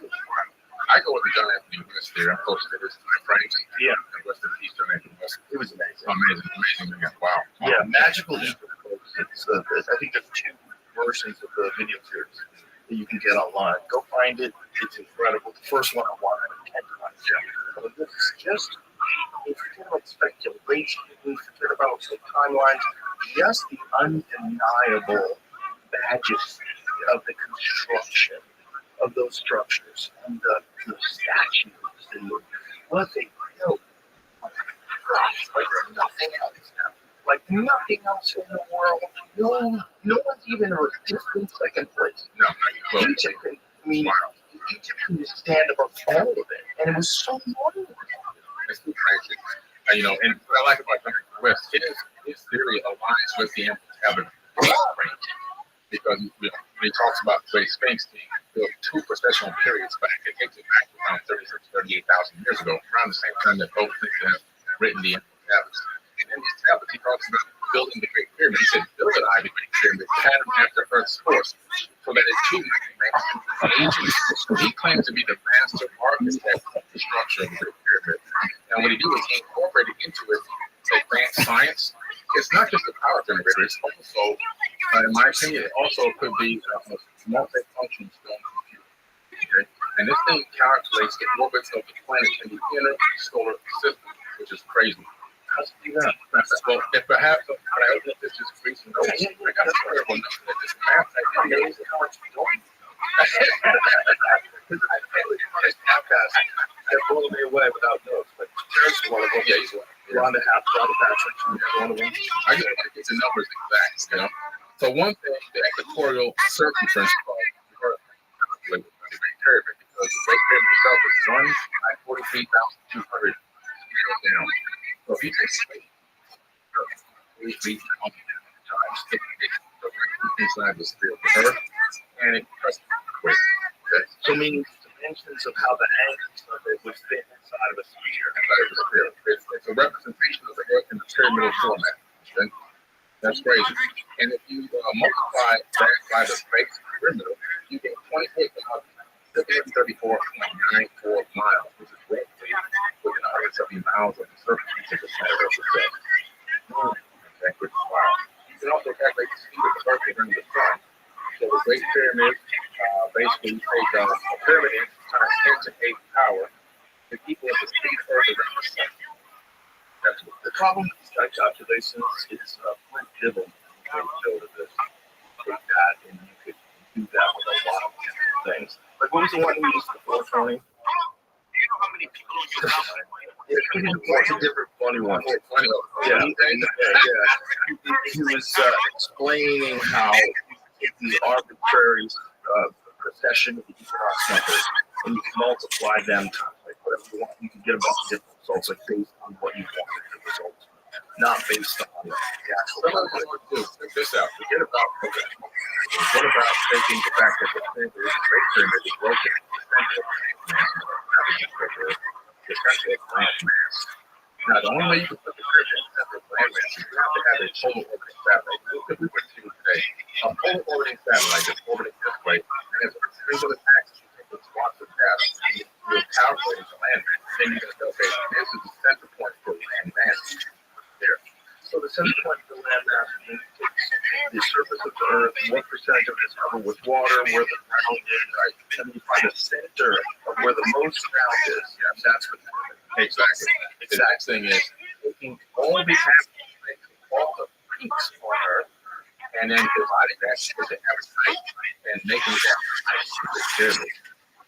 Like just randomly calculate those numbers. Okay, that's the average height of all the mountains, the peaks on Earth. That's right. Wow. That's right, and that's an actual fact. The Grand Gallery, the latitude of the Grand Gallery inside the Great Pyramid, leading into the King's Chamber, the latitude of the is with the speed of light. You can't just randomly calculate that. Well, you can't just get the stones. There's not one thing about it. You can get real crazy with numbers and the mathematics, but there's not one thing about it that's not completely insane. Like every single aspect of it is completely insane. The fact that we still will try to pretend today that's not impressive, or that it was impressive, but they did it with sand and they did it with like, how do you know? Well, you don't know. The mud man theory would need more mud in mass than the pyramid itself. So that's about. The mud thing, I mean, it's like, just show me one. Yeah. Show me one. But here's the problem with that mud man theory. I don't think people realize. I take people on tours to the pyramid every single year. I take people on the huge tour. Last year we had 140 people on tour in Egypt for 12 days or whatever it was. But the pyramid itself, each individual stone of the pyramid, each individual stone of the pyramid is a different shape and size. There are no two stones that are perfectly the same. Each stone fits in an interlocking format. So you can't say, go over here and cut these stones. We're going to bring over here and throw up this pyramid.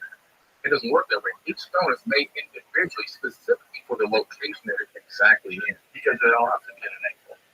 They're all going up towards this angle, so they're going to be cut. Exactly. So they're interlocking stones, and there's no way to say just cut this cookie cutter out. We're going to bring it and twist it. It's not. And if you accidentally cut the wrong size or if you're off by a few inches, you can't make it work. You could spend a week or two getting a stone to a location that you fit. It doesn't make any sense.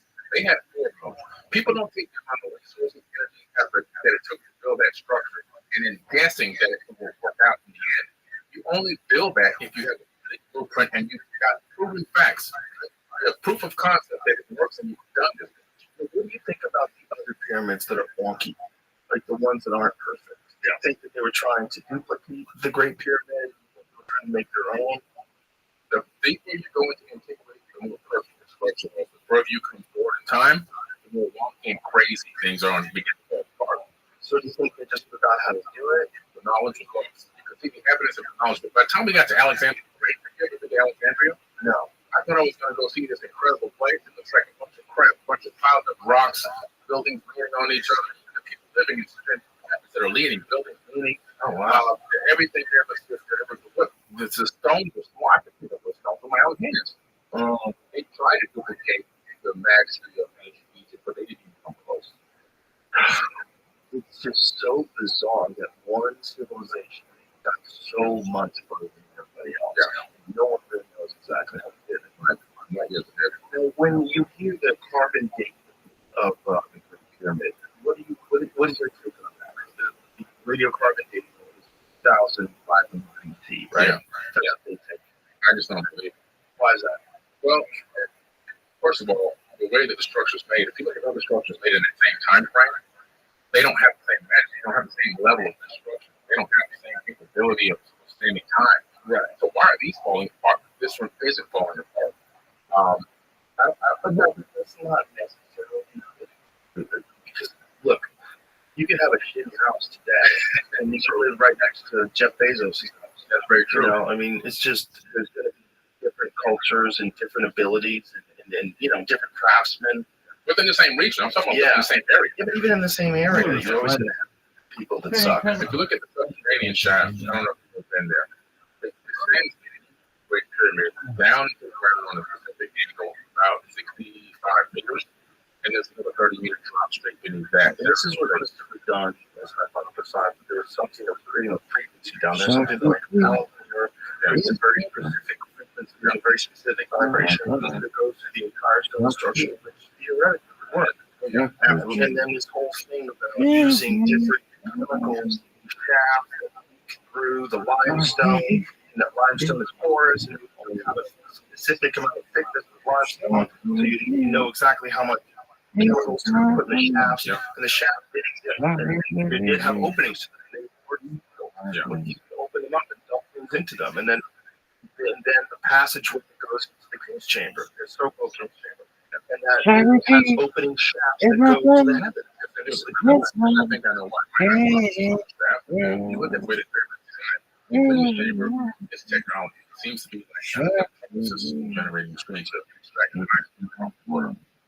And Kristen had the same, pretty close to the same hypothesis I had with that. Now, white hydrogen is the most abundant element in the universe. And right now, today, we try to communicate on the hydrogen frequency. Now, those shafts, imagine certain lines we know for a fact that pyramid lines with specific planets or stars. Orion, Deborah, Draco, lines.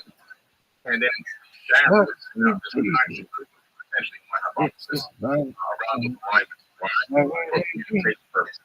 Updates on these frequencies. I believe there was something more to talk about.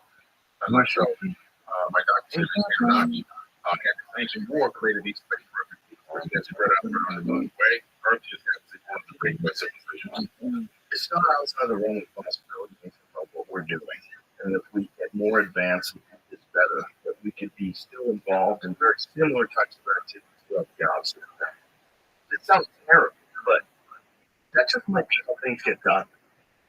Unfortunately, war might just be part of our essence, and it might be a part of the whole cosmic balance of good and evil, the shifting of the wind, of the tides coming in and coming out. Because it is like this, it needs good and bad. It needs all these things. Yeah. God says in Isaiah, I create good and I create evil to live in the state of the Lord. Right. He said he creates good and evil. In ancient culture, right? Good and evil, dark and light, all the same thing. It's the most fascinating subject. It really is. The most fascinating subject is when I hear stories of the Bible or the Bhagavad Gita or the Talmud, it was like, what was the origin? What were they trying to say?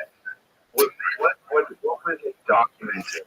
What were they sharing in an oral tradition of the history of the people and of the earth and of the heavens themselves? Like, what were they sharing? What were those things? How much of it was myth? How much of it was someone misinterpreted the original story, right? Watered it down. At the conclusion of it, at the beginning there was light. Just it was literally like Big Bang. It's literally describing what the current scientists believe happened. And then you think about these stories of floods, and then we know there's evidence. Like the Randall Carlson, all his work on the flooding that existed, where like enormous channels cut through that it's indicative of just insane amounts of water over a short period of time. And when he describes that, you're like, no, that asteroid impacts, comet impacts, and that the ice age ended abruptly, and that all these areas, like this is where it was. This is where it went down, and this might be every fucking story that you've heard from the beginning of time. Epic of Gilgamesh, know where they are. All these stories. Yeah. Obviously, the Noah story is inside of the Gilgamesh. Yes. That is the Troy's incident. In the Epic of Atrahasis, there is this strike of this an asteroid or whatever it is going to hit to the specifically say. But they had the ability to stop it. And there's this other disk that has uniform writing on it, which is supposedly the direction of this thing took force through space to hit Earth. And so it was kind of known that this was going to happen. When you look on the Earth around that same time period, and this is estimated to have megalithic constructions. What happened if everyone stopped at the same time? Unfinished inquiry, all of a sudden around the entire planet, everything is unfinished. Something happened globally that made people stop working on these structures and go to maybe Aaron Crew underground base or in America, because the ant people took them under. You go under and save yourself. You had a ship, that deals with it. And the Epic of Gilgamesh was told how to build a ship, but it wasn't a boat like what we know. The Bible is actually said he was told to build. We found the tablet for that. Every tablet in the museum. There was an actual disc that looked like a pie section on the inside. They were told to collect his local flora and fauna and his local livestock, not two of every kind in the world. He didn't say 2 ticks, 2 fleas, and 2. It didn't happen. You know, he had local livestock, but he built it this, not a ship. It's pretty interesting. But yeah, these stories are everywhere. You know, it's pretty crazy. It is crazy, and it's just so strange when you see resistance to the idea while there's still real evidence of this impact. Once there's real evidence of the impact, once the younger tribes activity started being discussed by legitimate scientists that recognize when they do these core samples that they find nuclear glass and they find all of these things like iridium that are very common in space and very rare on Earth, all this very thin layer. Like, it's real clear this time where all this shit goes down. Yeah, it happened. And there's also mass die-offs in places. And my friend John Reeves, you ever seen the Alaska Boneyard on Instagram? Yeah. Wow. Can't you pull that up? So he has this piece of land, and he's a gold miner in Alaska. He's a fucking great character. And he has this amazing piece of land that they pulled out thousands of bones, tusks, and woolly mammoth animals that aren't Boneyard, Alaska. But things that aren't even supposed to exist in that area. They have absolute proof of these things exist. Different cats and What is that? short-faced bears, all kinds of shit. So they're putting things out every day. He just texted me the other day. Asked me to cut out a lot of mastodon bone. I can't make it, bro. I can't make this, but I love this. And what he's doing up there is all his. This is his property. So he's got it all documented. He's got warehouses. He spent millions of dollars doing all this stuff. And his one area is only a few acres, man. It's only a few acres. Imagine what's really up there. Imagine what's really up there. And what he thinks is that there was a mass die-off that probably happened instantaneously, and all these things got swept in the water and washed down to this one particular area where they collected, and that's what he's finding. That makes sense. So he's got 2 very specific areas that aren't that big, just a few acres each. I think the biggest one is like 6 acres.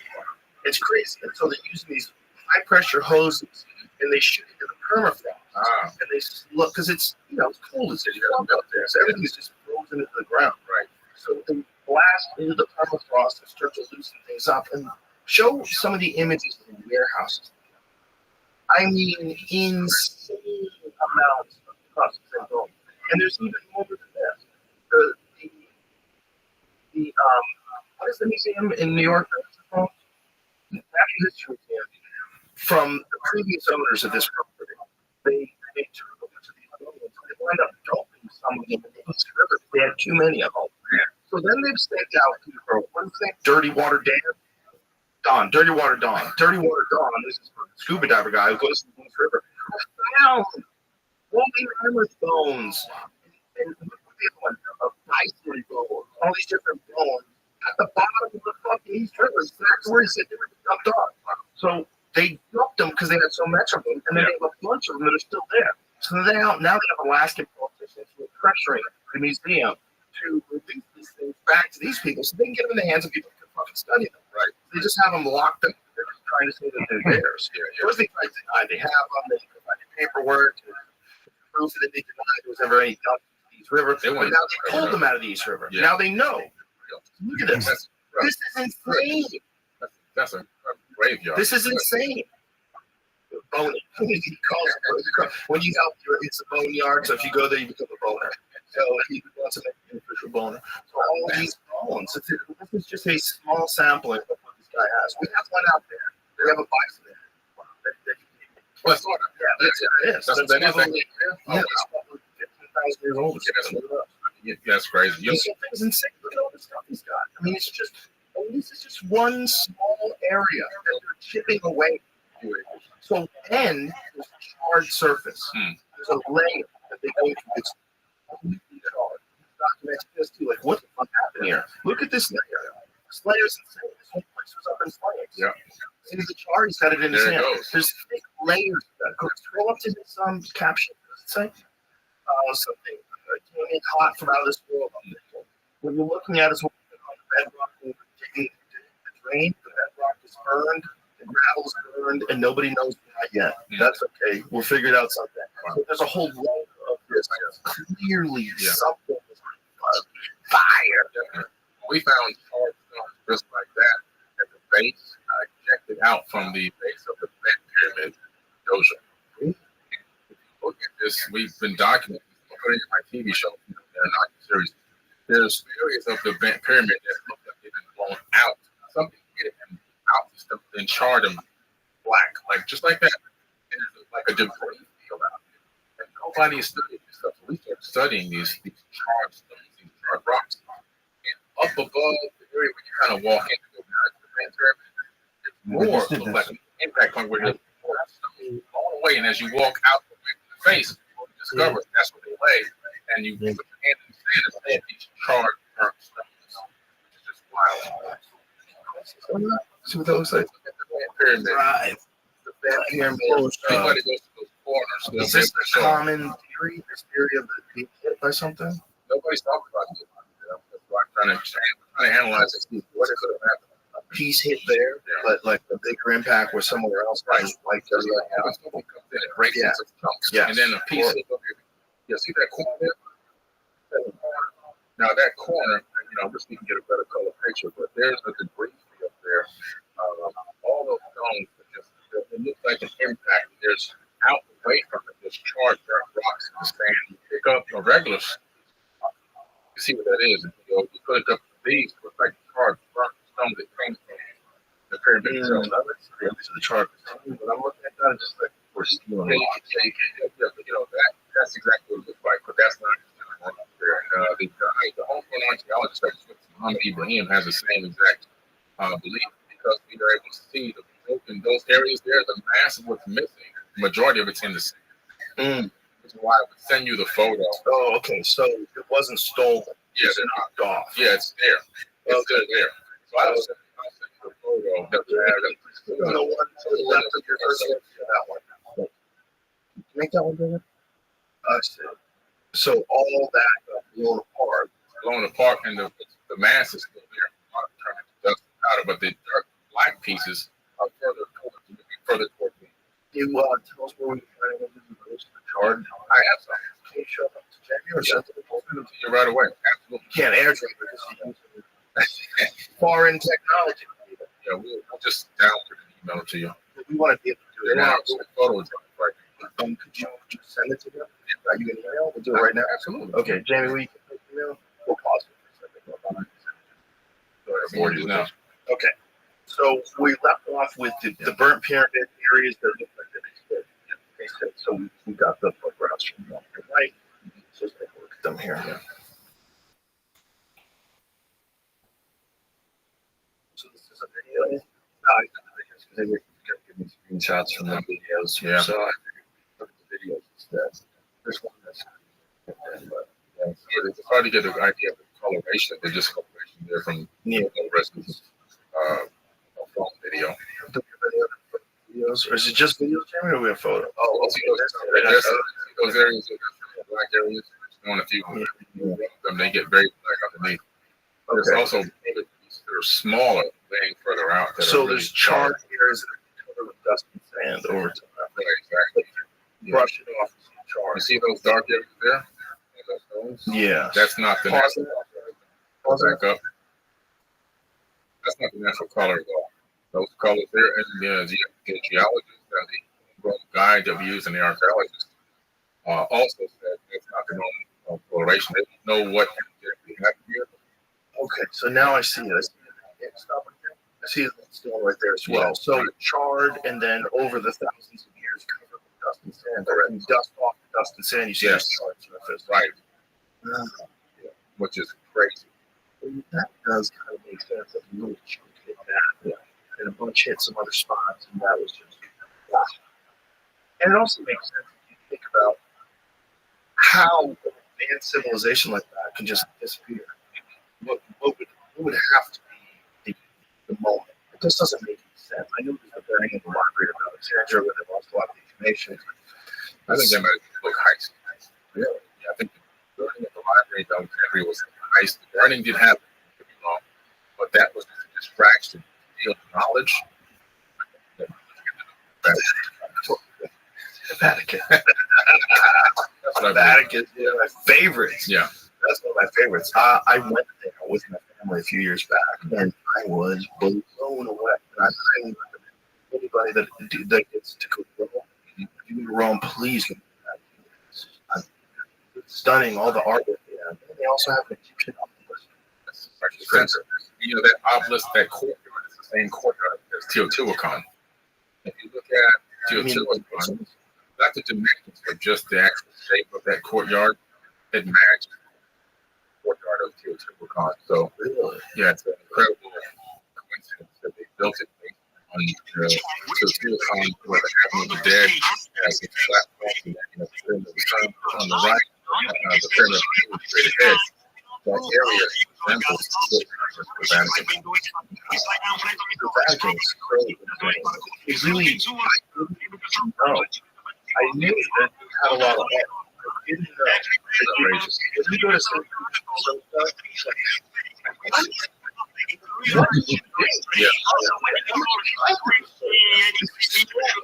it's so incredible.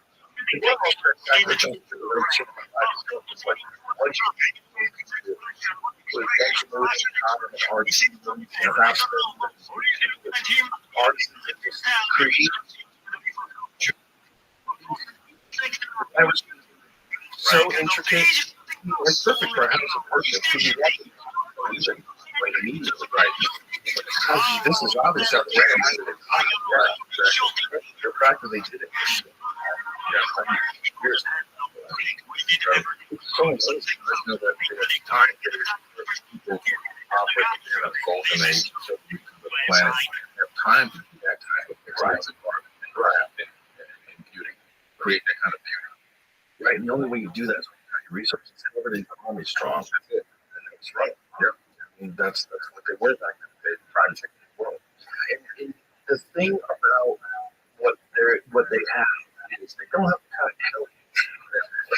So that they do, like there's archives that they have in the world that have them searched. Like they're not just opening them up to everyone. Right? That everyone can look at it to what they have. So there's always this like wild shit written down. I mean, they're investigating right. The Pope's most recent astronomers, you know, they were talking about years ago. The Pope wanted to baptize the first alien. Now, that's an incredible statement. That really turned me to something. Right. It's like that was like hilarious. And then they built this telescope called Lucifer. Look for alien. That's not a game. Anybody would know better. The light bearer, Lucifer means mostly, but yeah, they built a telescope named Lucifer. Right, but the swastika used to be a sign of peace. You can't really use it anymore. It's like things can be stolen forever. No one's rocking that Hitler mustache. It's over. No one's getting called Adolf over. That's over. You're right. I just think they didn't want that name. They utilized that name for that. Get on that phone. Wow. Lucifer telescope. Oh, yeah. All of the telescopes are really fascinating, but it's really the most interesting to me is the James Webb and the information that's coming out of the cosmos about how they're looking at these galaxies that seem too big. They form too quickly. They're starting to examine the timeline of the Big Bang. And they're considering whether or not they were correct. With this 13.7, 13.5 yeah, and they think these galaxies should not exist in this. I was just watching a documentary on it yesterday, or a couple days ago, where they were getting into why this doesn't make sense. The size of these galaxies, they're too small. Right? I believe it's 500 million years after the Big Bang. Right? So like this doesn't make sense. Yeah. According to us. Right. Yeah. Still trying to figure out what dark matter is. Right. Well, I just.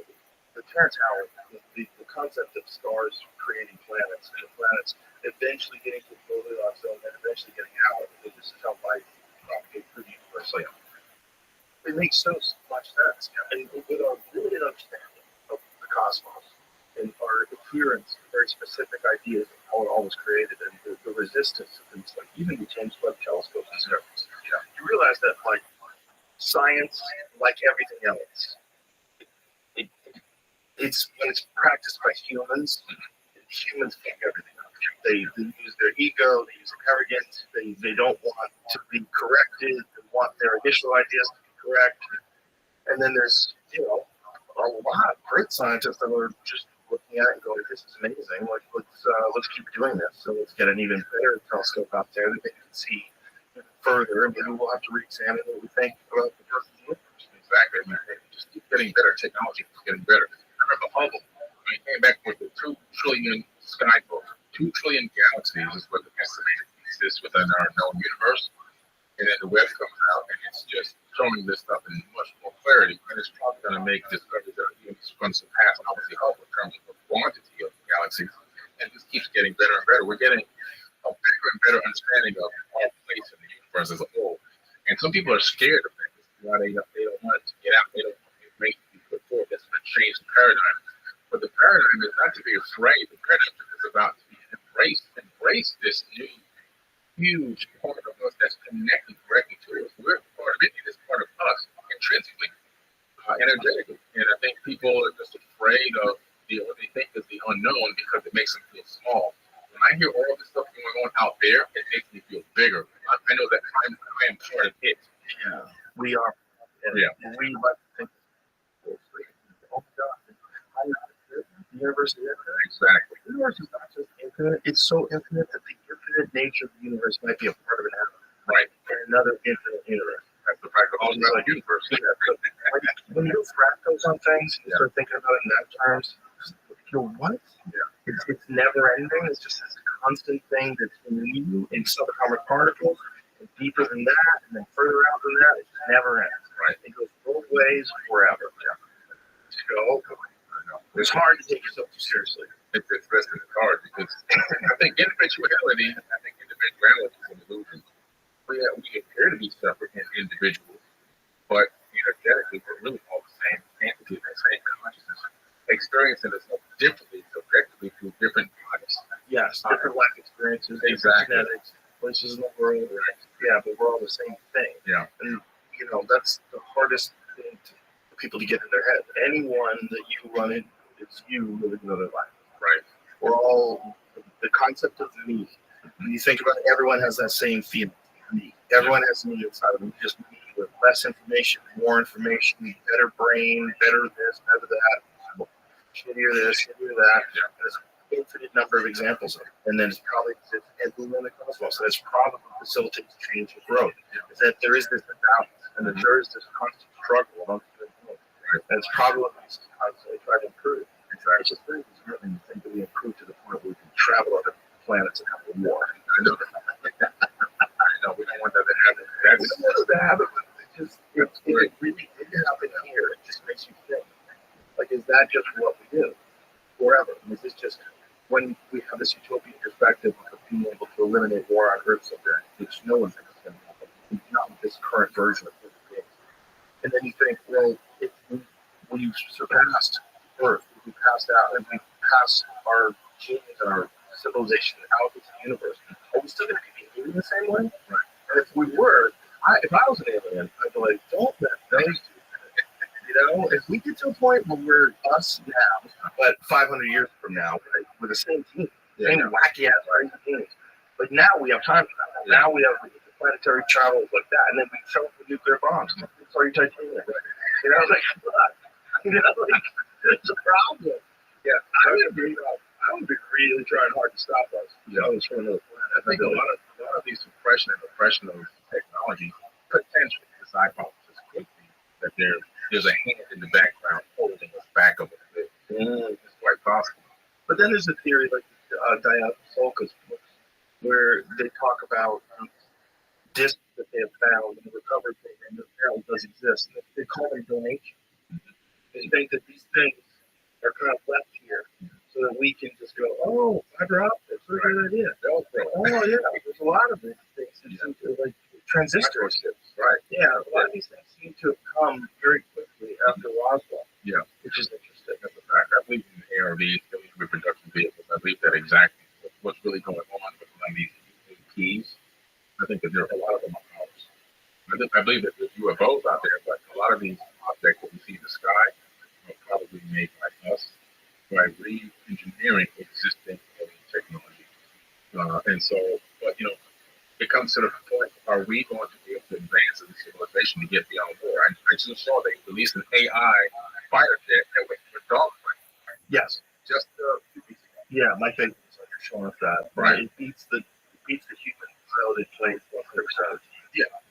So that's Skynet. Yeah, and then on top of that, instead of just AI powered fighter jet, you can develop a fighter jet that no longer has a person in it, so you don't have to worry about keyboards. It's right. You wild shit. Yeah. Yes, exactly. There's fully AI controlled vehicle, especially as these technologies scale up. Like I have a Tesla, and my Tesla has auto drive, and I can set in a destination, a restaurant I like to go to, press auto drive and navigation, and it does everything.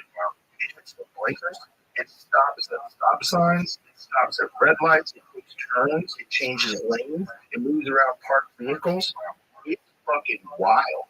And it's not done yet. It does hit. I heard it hits curves. I heard like when you're taking turns, like for overpasses or underpasses, like a few people have curved up. So keep your hands on those kids. But it's not there yet. But it's a lot better than when I first got it. I remember I was driving down Laurel Canyon. And I was with my wife and I was playing around. I was like you just the Led Zeppelin. Put my hand around the steering wheel. Like, this car's driving itself. This is crazy. But that was primitive back then. I didn't totally trust it. It was probably better than I thought it was. But I would get a little lucky. But now it's smooth. Now it's. Did you use it at all, Jay? Here and there. I kind of almost forget sometimes. It's quite bad. I don't know. I've been doing it a lot lately. It's fucking good. That's all they're going to do. Yeah, but right now, like, people joke around about manual cars. It's a good theft deterrent device. A manual car. It's hard. Yeah, it used to be the only way you get a car. That was it. I learned by accident because it was an emergency situation. I had to drive up my car that was a manual. I had to learn within the distance between where I was to where I had to go. Oh wow! Because one of my kids they got hurt. In your car builds, man. That was it. Yeah. It's not hard. I mean, you could learn it quick, but most people don't do it. No. But the thing is, like, that's going away. They're now saying that the next version of Porsches is going to be the last version they have the manual transmission. Which is crazy because Porsche, that was the one thing that people held on to, so you could get that stick shift. I love that engagement of it all. But that's going to be the thing of the past. Everything's going to be automated because your freedom to drive that, if we're going to, communist nature, especially California, your freedom to drive that is not worth, the potential of you taking someone's life in an accident. Right. And this makes sense. That's part of the problem. It does make sense. See the art. Oh, yeah, it makes sense, and that's where everything is going. There's going to be so many drivers participating, like chauffeurs and so forth. Oh, yeah. There's a lot of that in here. Traffic jams. Driving those cars. They have them here. And they're not quite there yet, but they're good enough to take people home. Crazy, They red ash. And all in half, everything's done. Simple. Yeah. It's kind of nuts, and it's just the beginning. I mean, we didn't have any of it. 10 years in most time periods is not that big a deal. No. With the technological level. Right now, it's fast. Well, ChatGPT. They released that. It's going to be as big a leap, if not bigger, than 3 to 4. 3 to 4 was nuts. Yeah. I mean, in 100 years, we went from a horse buggy and carriage all the way to putting remote control cars on Mars. Yeah. We're moving at a pretty fast pace right now. And they released this ChatGPT and other robotic on humanity, which is great. It's going to do a lot of good for us, but at the same time, if you're going to replace somebody's job, you have to then take away their financial responsibilities. You can't expect them to have the financial responsibilities and take away the job. Right. So that's going to be the conundrum. I'm waiting to see how that's going to figure out. How many of us are going to stand up and say, look, wait a minute now. I got my mother, I'm a single mother of 3, and I can't waitress anymore. So what's going to happen? Even attorneys are at risk. Nurses are at risk now. So here's what we're going to do. There's enough money in this country, just in this country alone, to, if you get those jobs, make it so that whatever controls that industry has to give a certain percentage to ensure not just like a living wage, but a good wage, where people live, they don't have to think about it. But man, you got to give them a purpose. Because you can't just have them laying around with free money and life. For a lot of people, their purpose is their job. So that's what they look forward to. They get engaged with something. They have a community there. They have tasks they do. They succeed. They go out to dinner and celebrate. That's a big part of life. You can't just take that away. And then how does that get replaced? I don't think. I think they just. They're going to get into cyber. Yes. When you look into the ancient texts, they had similar situations in these golden ages, but people spent time working for things like service to others, traveling, arts and crafts, exploring inner peace. So it's about teaching people new ways to find and develop their passions and how to explore those passions. That'll be a big yoga explosion across the country. Yeah. That'll be great. Yeah. Get into fitness and martial arts. Just to be able to do something. Right. If you're, I mean, Well, you become stagnant. yeah, and you still should have the ability to possibly work if you want to, right? It shouldn't be mutually exclusive. You don't get this money unless, if everybody got like 200 grand a year, just imagine the entire country just gets 200 grand a year. You're never gonna have to worry about food. You're never gonna have to worry about a place to live. Good. Yeah. $200,000. Everything's automated. Yep. Then you're gonna have to find something. You gotta have a purpose. It's gotta be a thing, whether it's art or writing or whatever it is. You better find something. You're gonna go crazy. Yeah. And so there's gonna be a percentage of our population that's active. They're gonna be working out, and there's gonna be a bunch of us that just bump off and drink beer and play Call of Duty. Sit down. Yeah. Just get hammered and fucking order pizza and never have to do anything. Yeah, live in a nice place. You don't have to worry about money ever. Yeah. You can always buy a good laptop and get together with your buddies and play games, but you better have something bowling. Better have something. Better have something to do. Yeah. You know. Yeah. That's what it's going to. Wouldn't that be better than work? Because for most people, like, you know, there's a great satisfaction working and accomplishing a hard day's work, and you know, you get your paycheck and you feel like you've accomplished something. But wouldn't it be better if you just all of your needs were met, and we put an emphasis in the culture on creating and doing things that interest you, and whether it's competition or whatever it is. But this will be financed essentially by this ability that you just get free money because robots control everything. No more jobs. Yeah. They don't have to pay a salary to these robots. Exactly. Management costs. So yeah, and the $200,000 they're getting it anyway because they're going to buy stuff. Exactly. It would be a wild change shift of human beings interacting. And if there was a way for us to channel that in a positive manner, it could ultimately be beneficial. We could be looking back on these days of people working Wendy's and what the fuck was that about? Yeah. But most people are working in jobs that they're not passionate about. Right. And it's evident in their effort and their work ethics. Well, it's also evident in their success, right? Happiness. That's right. Like you do what you like. You enjoy this. You pursue this. You talk about this. You're very good at it. This is a great way to live. And if other people can find other similar things or different things that similarly excite them. Yeah. And if we were under that new scenario of 200,000 a year, whatever it was, I would still do this. Of course. You know, so people will work. It's like Star Trek. They work for free on Star Trek. They don't. It's just a TV series, but they don't have a paycheck. Kurt didn't get paid. No, you never got paid. It's all for free. Communists. They're trying to it's all for free. But they did it because they were passionate about it and they believed in it so much. And so there's things that people can still do if they're passionate about these things. And you know, just work, but you don't get for a paycheck. Right. If there was a base paycheck for the whole country, just a base paycheck based on, I wonder if 200 grand is possible. What is $200,000 times 333 million?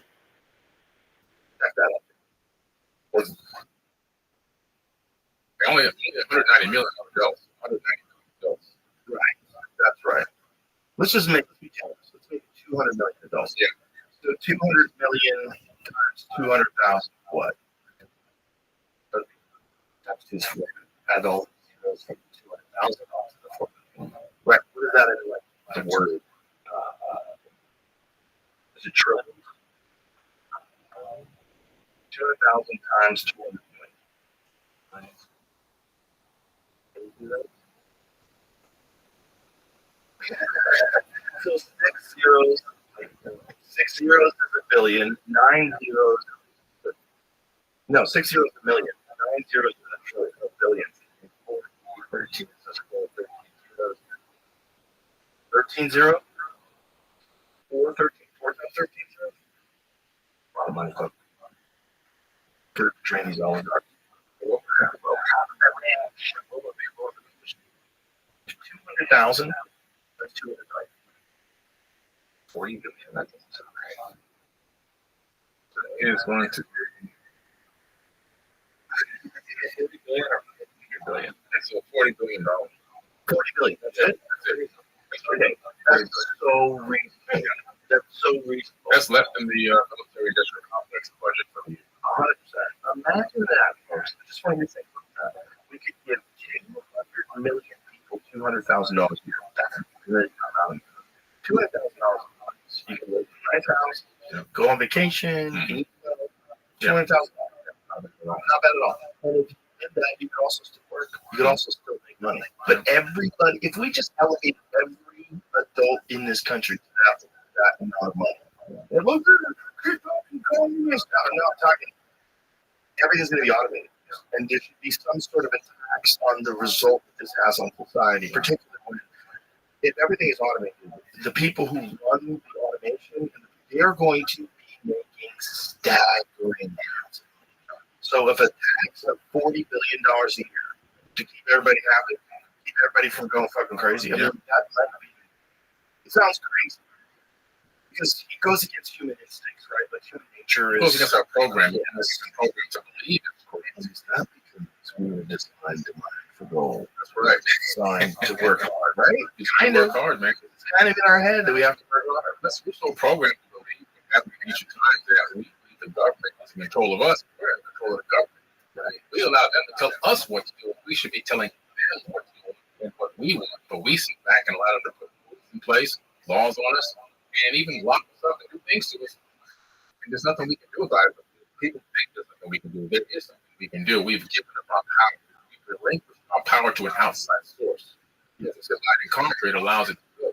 Once we realize that divide and conquer is just a distraction, that we should coordinate together and organize, then we can take back control of this planet. Yeah, and this idea of the government being is literally how it works with every single country in the world. It's just a natural course of human nature that the people in power want more power. You know, when you're selling skateboards, you want to sell more skateboards next year. If you're in power, you don't want to degrade for some of your power and make it better on people. No, you don't clamp down that power. We got to get on Facebook and stop these people from tweeting about things or posting about things. You know, we have to. This has become a problem. Let's put pressure on this company to censor certain voices on YouTube. Exactly. And that's the shit that happens. That's what happens because they're not acting in the best interest of humanity. They're acting in their best interest, which is what every industry does when it's just trying to make money. Exactly. The United States is a company, it's a corporation. Right. And so they're acting like a corporation. That's the reality of it. I agree with you too about this UAP thing, UFO, UAP. It's just, many people have said this, but I'll repeat it. That there's something about them doing it always near where military bases are. Yes. That's super suspicious. I mean, listen, to me, what's going to happen or what potentially could happen, another Gulf is jumping into it. The internet they created the Vietnamese War, they lied about the attack at the Gulf Tonkin lost flag to create the Vietnamese War. Yeah, exactly. So all of a sudden you see one of these UAPs, they're going to call it not ours. We don't know whose it is. And then it attacks a Navy vessel. Yeah. And now they've got the right to say we need $10 trillion a year, whatever the number is, to create these after weapons. Iran. Yeah. Right, whatever. And something. generate more money. Yeah. So, put this D1 formation of the Space Forces here so they can find a way to channel money into something else where these private corporations can create these black budget projects that we propose because we're afraid we're going to be attacked by aliens now.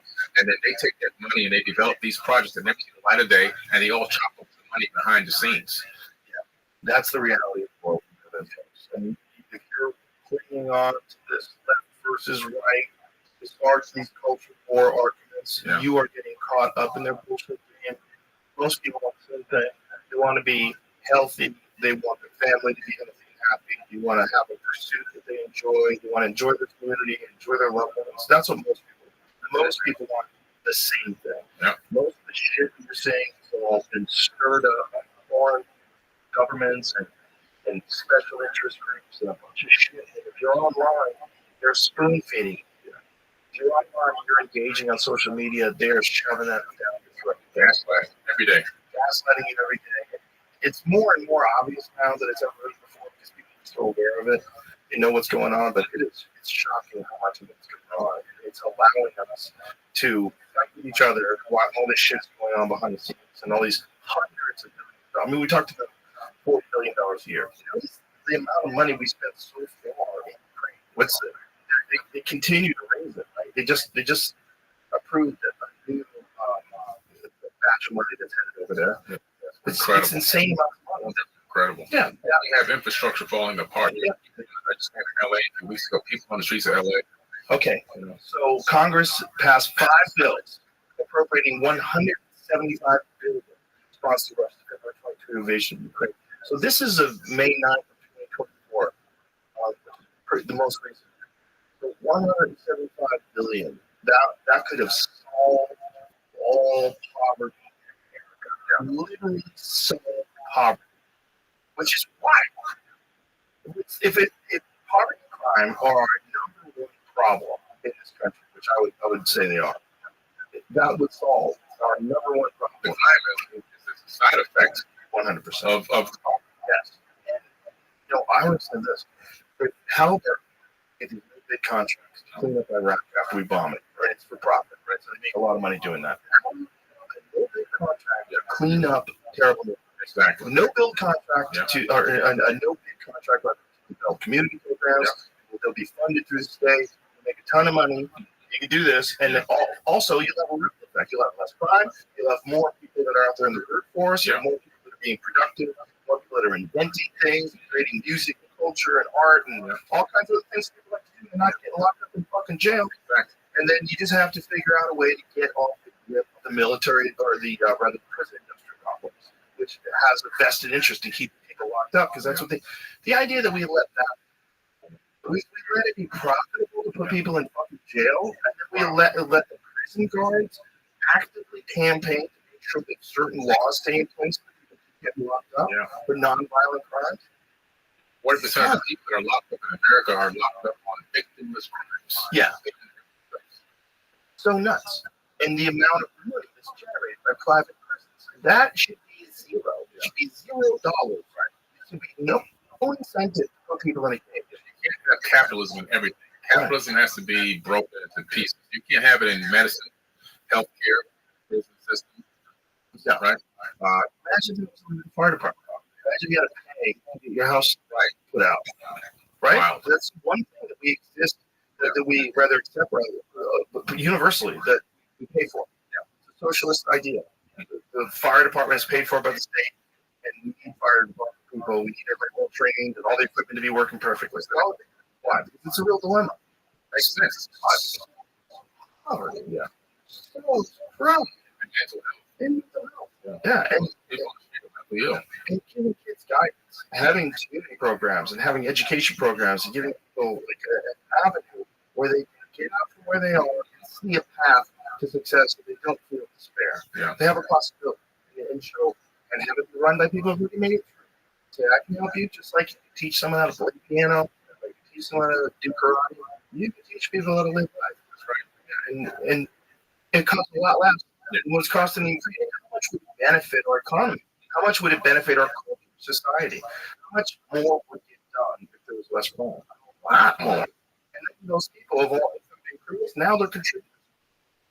There's enough for everybody. So it grows the way it should grow. Yes, the way it should. The problem is it's been captured by elites that want to keep draining money. And they keep draining money and using it for their own means. And it's terrifying. That's why I call it politics. Poverty. That's what it's called. I would never. Okay, what we got? Oh, 20 trillion. 40 trillion. That's much more than issue. Ladies and gentlemen, I return my this problem. I forgot what I said. What is that? What's our GDP? Oh boy, this thing is. How many people are yelling at us? That's not idiots. I worked backwards. One of the things we did is $875. Like, that is normal. Get everybody. That's hilarious. He increased in 2023 to 27.36 trillion. That's our GDP every year. Oh, so we don't even have enough money. Because it would take double 200 grand. 200 grand. Well, get people, it's only 200 million. It's not even everybody. Right? Wow. So we're bucked. I'm back to a buck. People have you do it. If you have like $80,000, and then let people work to earn their own money and other things. Yeah, 200 grand was a little odd. Okay, so if it's 40 trillion, get it down to 15 trillion. That's still most of the money we make. That's still a lot. It's going to increase significantly in the next 2 years because of the AI. Right. All the chips and everything. When a company can lay off, like Amazon, lay off 1,000 people, basically 1,000 robots. Right. Their profit margin goes up significantly within the first 8 to 10 years. If anything's done to provide a safety net, because you can't give people $200 a week. Right. You know, whatever it is, it's got to be a significant amount of money to actually get by. Whatever that number is, whatever we decide that number is. The number could be less if things are covered. Like if AI becomes so efficient at creating power, we have it in our head that power must be paid for. But if AI becomes so efficient and eliminates jobs that we decide that we're going to nationalize all of our power, and that we'll look at power the same way we look at the fire department, and we'll be set it up as a socialist power system. It's not the worst idea to consider that most power is being generated by the use of natural resources, which really belong to the earth, and that individuals are pulling these out and profiting from them wildly, especially if they're like offshore oil drills, like all that spot. How are you able to just suck all that oil and make billions of dollars out of the ground that we all live on? It seems like that should be everything, right? But then you lose the incentive to profit and allows you to drink. I mean, I think everything can move, not everything. A lot of our power is going to move toward hydrogen. Yeah. That's a big new push. The Navy has vessels out there with hydrogen, so they never have to go refuel. Do you know the bomb saw made a hydrogen ship in 1990? Wow. That's like, wow. Yeah, I mean, he was such a freak. Wow. He was such a freak, but I love that dude. I'm fascinated by him, and I don't know if he's telling the truth, but boy, I hope he does. He is. But, you know, one of the crazy stories about him was in the Los Alamos Labs days, when he was living there in New Mexico, he developed a rocket-powered Honda. So he put a jet engine on a fucking Honda. All the time. Well, he's just a genius. He's a genius. Look, he talked about element 113 before we discovered it. Yes. So that's what sold me on. Well, he also was never really buried for the story. Tell a story for 30 years and tell the exact same story. It was pretty strange. And also, didn't really profit off of it. No. It's not like a thing that he's like selling Bobos on t-shirts. You know, Bob's always right, baseball hats, and constantly going on podcasts. No, he's my podcast. I don't even know he's done another one. I know you guys know about hell for it. Yeah. I was trying to get rid of that idea, but he's working on it. Well, during the Jeremy Corbell documentary, the FBI raided him, which is insane. And he thinks that they believe that he has a stable version of element 115 that is a sample of it. Yeah, and so he thinks that's they went looking They love to get their hands on that because the decay rate's so fast. Well, the video that George Knapp had, there's a video that George Knapp had from a long time ago where he was demonstrating with George Knapp how this element, when bombarded with radioactivity, could distort gravity. And he showed some experiment that he did with light. I don't exactly remember what the parameters of the experiment were, but that thing is one of the things that convinced George Knapp that maybe he's telling the truth. This whole thing is crazy. And then when you see like these images where it shows these crafts behaving as he described, that this gravity projection generator, whatever this is, gravity generator, whatever this thing is, whatever they weren't exactly sure how to, because they, at least back then, but that you would turn towards where you wanted to go sideways, and that's how it would travel. Wow. And they saw these videos of these crafts doing that. Or rotating. Yes. Like fighter jets. So fighter jets are walking on these high-speed sensors, and they're walking in, and it's like a video where they go, finally, I got it locked in. And they're like, look at it go. Yeah, I heard that, yeah. So you can find that video. That video is one of my favorites. Because the pilots are so genuinely excited about this. When they finally lock it in, I think that's the go fast. The go fast. And they're like, oh, we got it locked in. Like, what the fuck is this thing? Have you researched any of the Brahmanas from the ancient texts? Yes. Yeah. That's very, very fascinating because they, in the Bhagavad Gita, is this the month? Yeah. Yeah, this is it. And in the Mahabharata, they talk about these flying cranes. Like, what is this? Which actually U.S. fighter pilots? Powerful Raytheon. Display, quad display. I call that voices. Oh, there it goes. Yeah. There it goes. Oh, there's just explaining how the display works. It's the Raytheon display and how these fighter jets are using this to walk in on this thing. So look how it zooms in. They see it pass by. It's going so fast they're trying to lock in on it. They're having a hard time. So they keep adjusting and they're trying to get their sensors. So they got it. So now they're excited.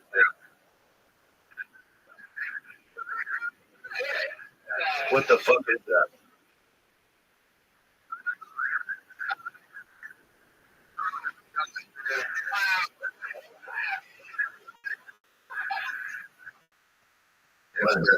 What the fuck is that? It's wild, man. Like I said, I just see these things and I go back to like the Bahamas. They ran on the ferrofluid vortex engine. That's up. Yeah, ferrofluid. So they had liquid ferrofluid, which is liquid metal. So they put liquid metal inside How do of you spell that? FERO, Ferrofluid. Really? Remember? I must have put a magnet on it. Oh yeah, where is that? Is that in storage? So you put, if you take a torus, You might new one. Or if you take a torus and you put a ferrofluid like mercury inside of it, and you magnetize the torus in a way that creates this rotation, RPM of the mercury moving around that field, and you get it up to about 60,000 RPMs, and then you actually pressurize the torus to about 250,000 atmospheres, and you electrify it, and anti-gravity forces. what? Yeah. So you can create a anti-gravity flying device utilizing that technique, and this is really well known. And how do they describe it in the text? In the text, they talk about the fact that it uses mercury and a rotating disc. And then they have some of the, the flight plans and some of the layout of actually the plans of the actual ship itself, one of the ships. And so from that, you can almost hypothesize or backward engineer what it might have been able to do. And in the text, it says they used to take a complement of men to many worlds. So this is incredible technology. A complement of men to many worlds. Wow. Yeah. So do you think that the government has access to something similar to that? Oh, I believe so, 1,000%. I believe they've been backwards engineering information from ancient texts. And of course, any artifacts that they found from anywhere in the world. They might have even gotten information from Saddam Hussein's museum. That's the first place we went in the Gulf after the whole situation happened. Wanted to go take him out of power and kill him. They went straight to the museum. So this, Jimmy just pulled this up. It says flying with ferrofluids to solve this problem. L. Brad King, Ron and Elaine Starr, professor in space systems at Michigan Tech, is creating a new kind of microthruster that assembles itself out of its own propellant when excited by a magnetic field. The tiny thruster requires no fragile needles and is essentially indestructible. We're working with unique material called ionic fluid ferrofluid, King says, explaining that it's both magnetic and ionic, a liquid salt. But when put a magnet underneath a small pool of ferrofluid, it turns into a beautiful hedgehog structure of aligned peaks. When we apply a strong electric field to that array of peaks, each one emits an individual microjet of ions. Oh, exactly. You have to electrify it. Once you electrify it, it creates magnetic activity. This is what it looks like in. They're just giving you a transfer. So, Wow. So you can use that as something that could propel a device. yes, absolutely. Wow. And you don't get to reduce the gravity of the weight of an object to zero, but significantly reduce the weight of an object. The fact that they figured this out, is it Mahabharata or the Bhagavad Gita? And the Mahabharata. And it also, I think, was one account of Vedas. What's the explanation for how they figured that out? Like, help me out. They say they have flying cities. They say they have flying cities, and these cities would go to battle sometimes against each other in the sky. Yeah. So you're talking about massive objects flying around.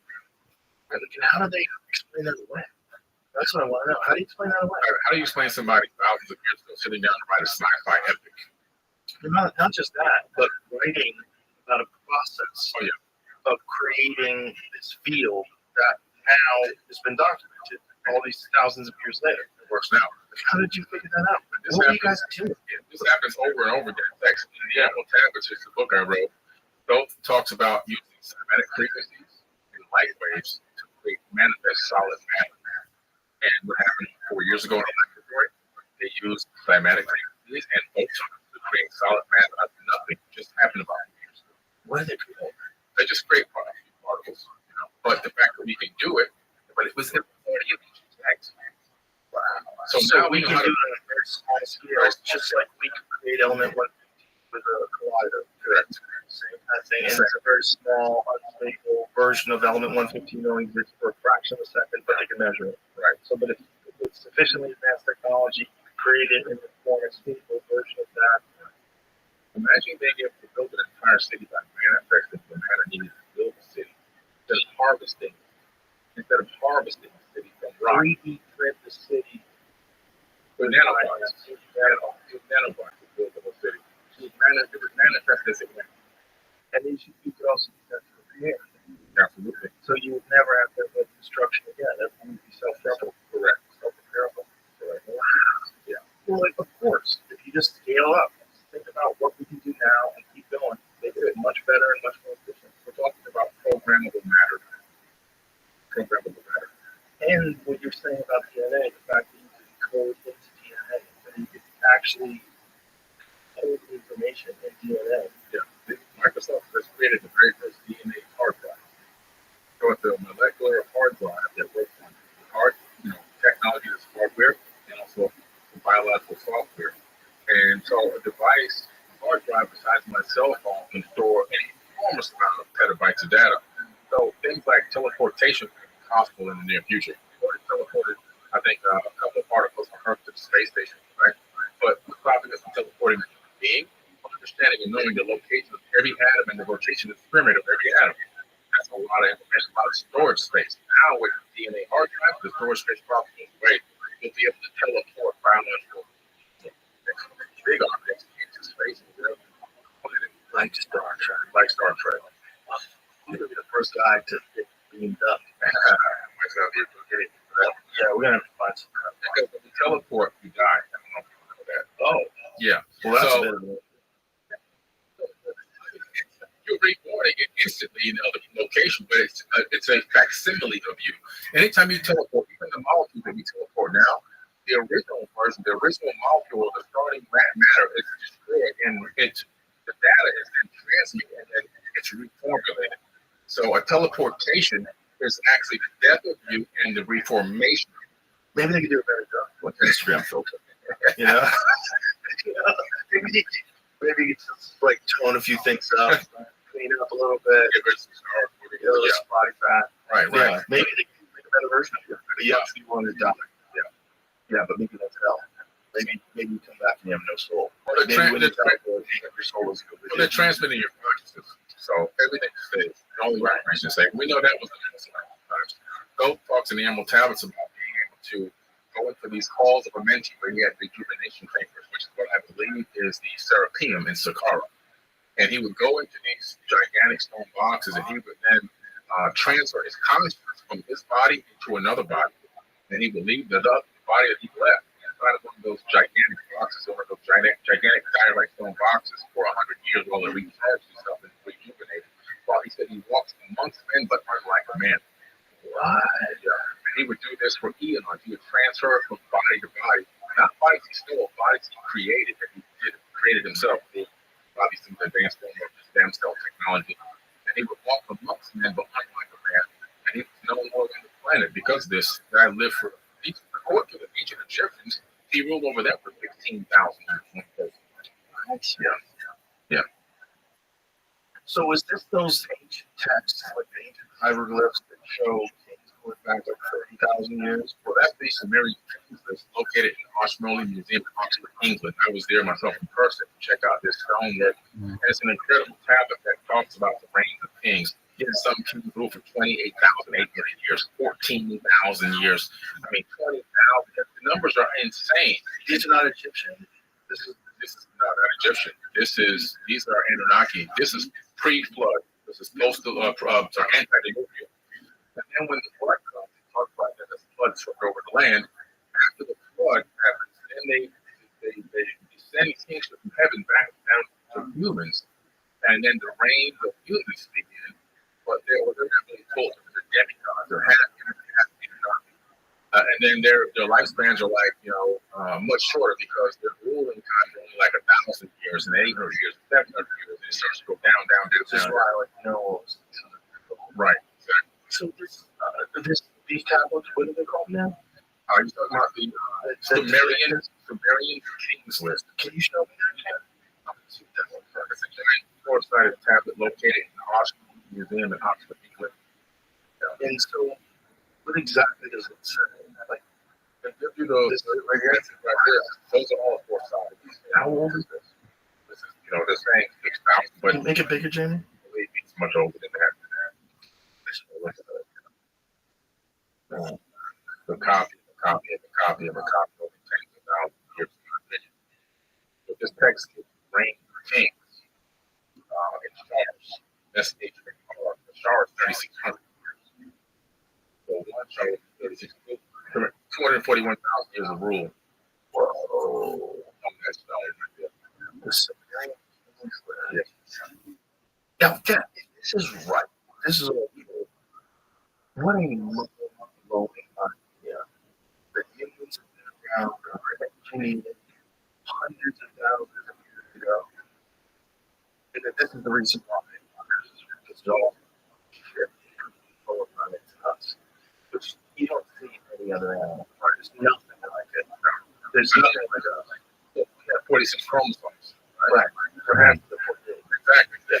They discovered that chromosome number 2 was taken out. They call it an artificial mutation. They didn't genetically fused together and 2 telomere caps in.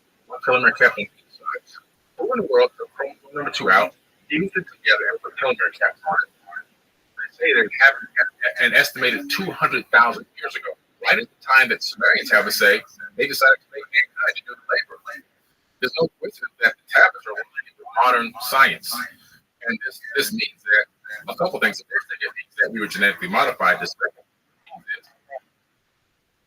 Lifespan to 100 years max, worth of Harvard scientists. Now, in the Bible, what does it say? It says that my seed shall not abide in man forever. His years shall be 120.